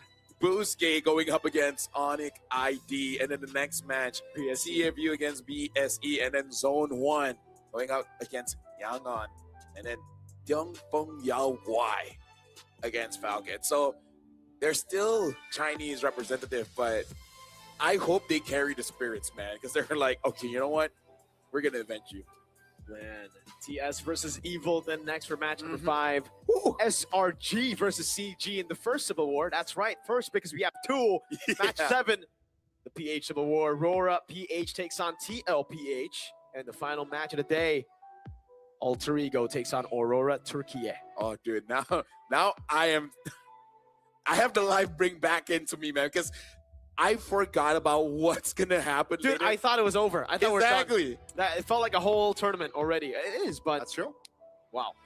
We still have Swiss. We still have knockouts. We still have the grand finals. Finals. Not, Bro. This is just the beginning, boys. This is just the beginning. And that 8 match all in a day. Yeah. Fun fact. So prepare your snacks. I mean, we've been through 10 games today. Yep. So We won up Two FPL. less. yeah. Yeah. It was just me. I just closed right now. But Gani, any final words you want to say? You know what a ride. Final day. Congratulations to the two teams. Thank you, LaFell. Thank you, Miracle. That's about it. If this isn't already a tease to how competitive, how exciting M7 Swiss stage and then knockouts and then grand finals going to be, I don't know what's going to be better. All right. Keep your eyes tuned. Don't forget to catch the Swiss stage. That's Gani. This is Mirko. My name is Afel. It has been an amazing day, and I hope more crazy wildcard actions for MA. But for now, we'll see you guys in the Swiss stage.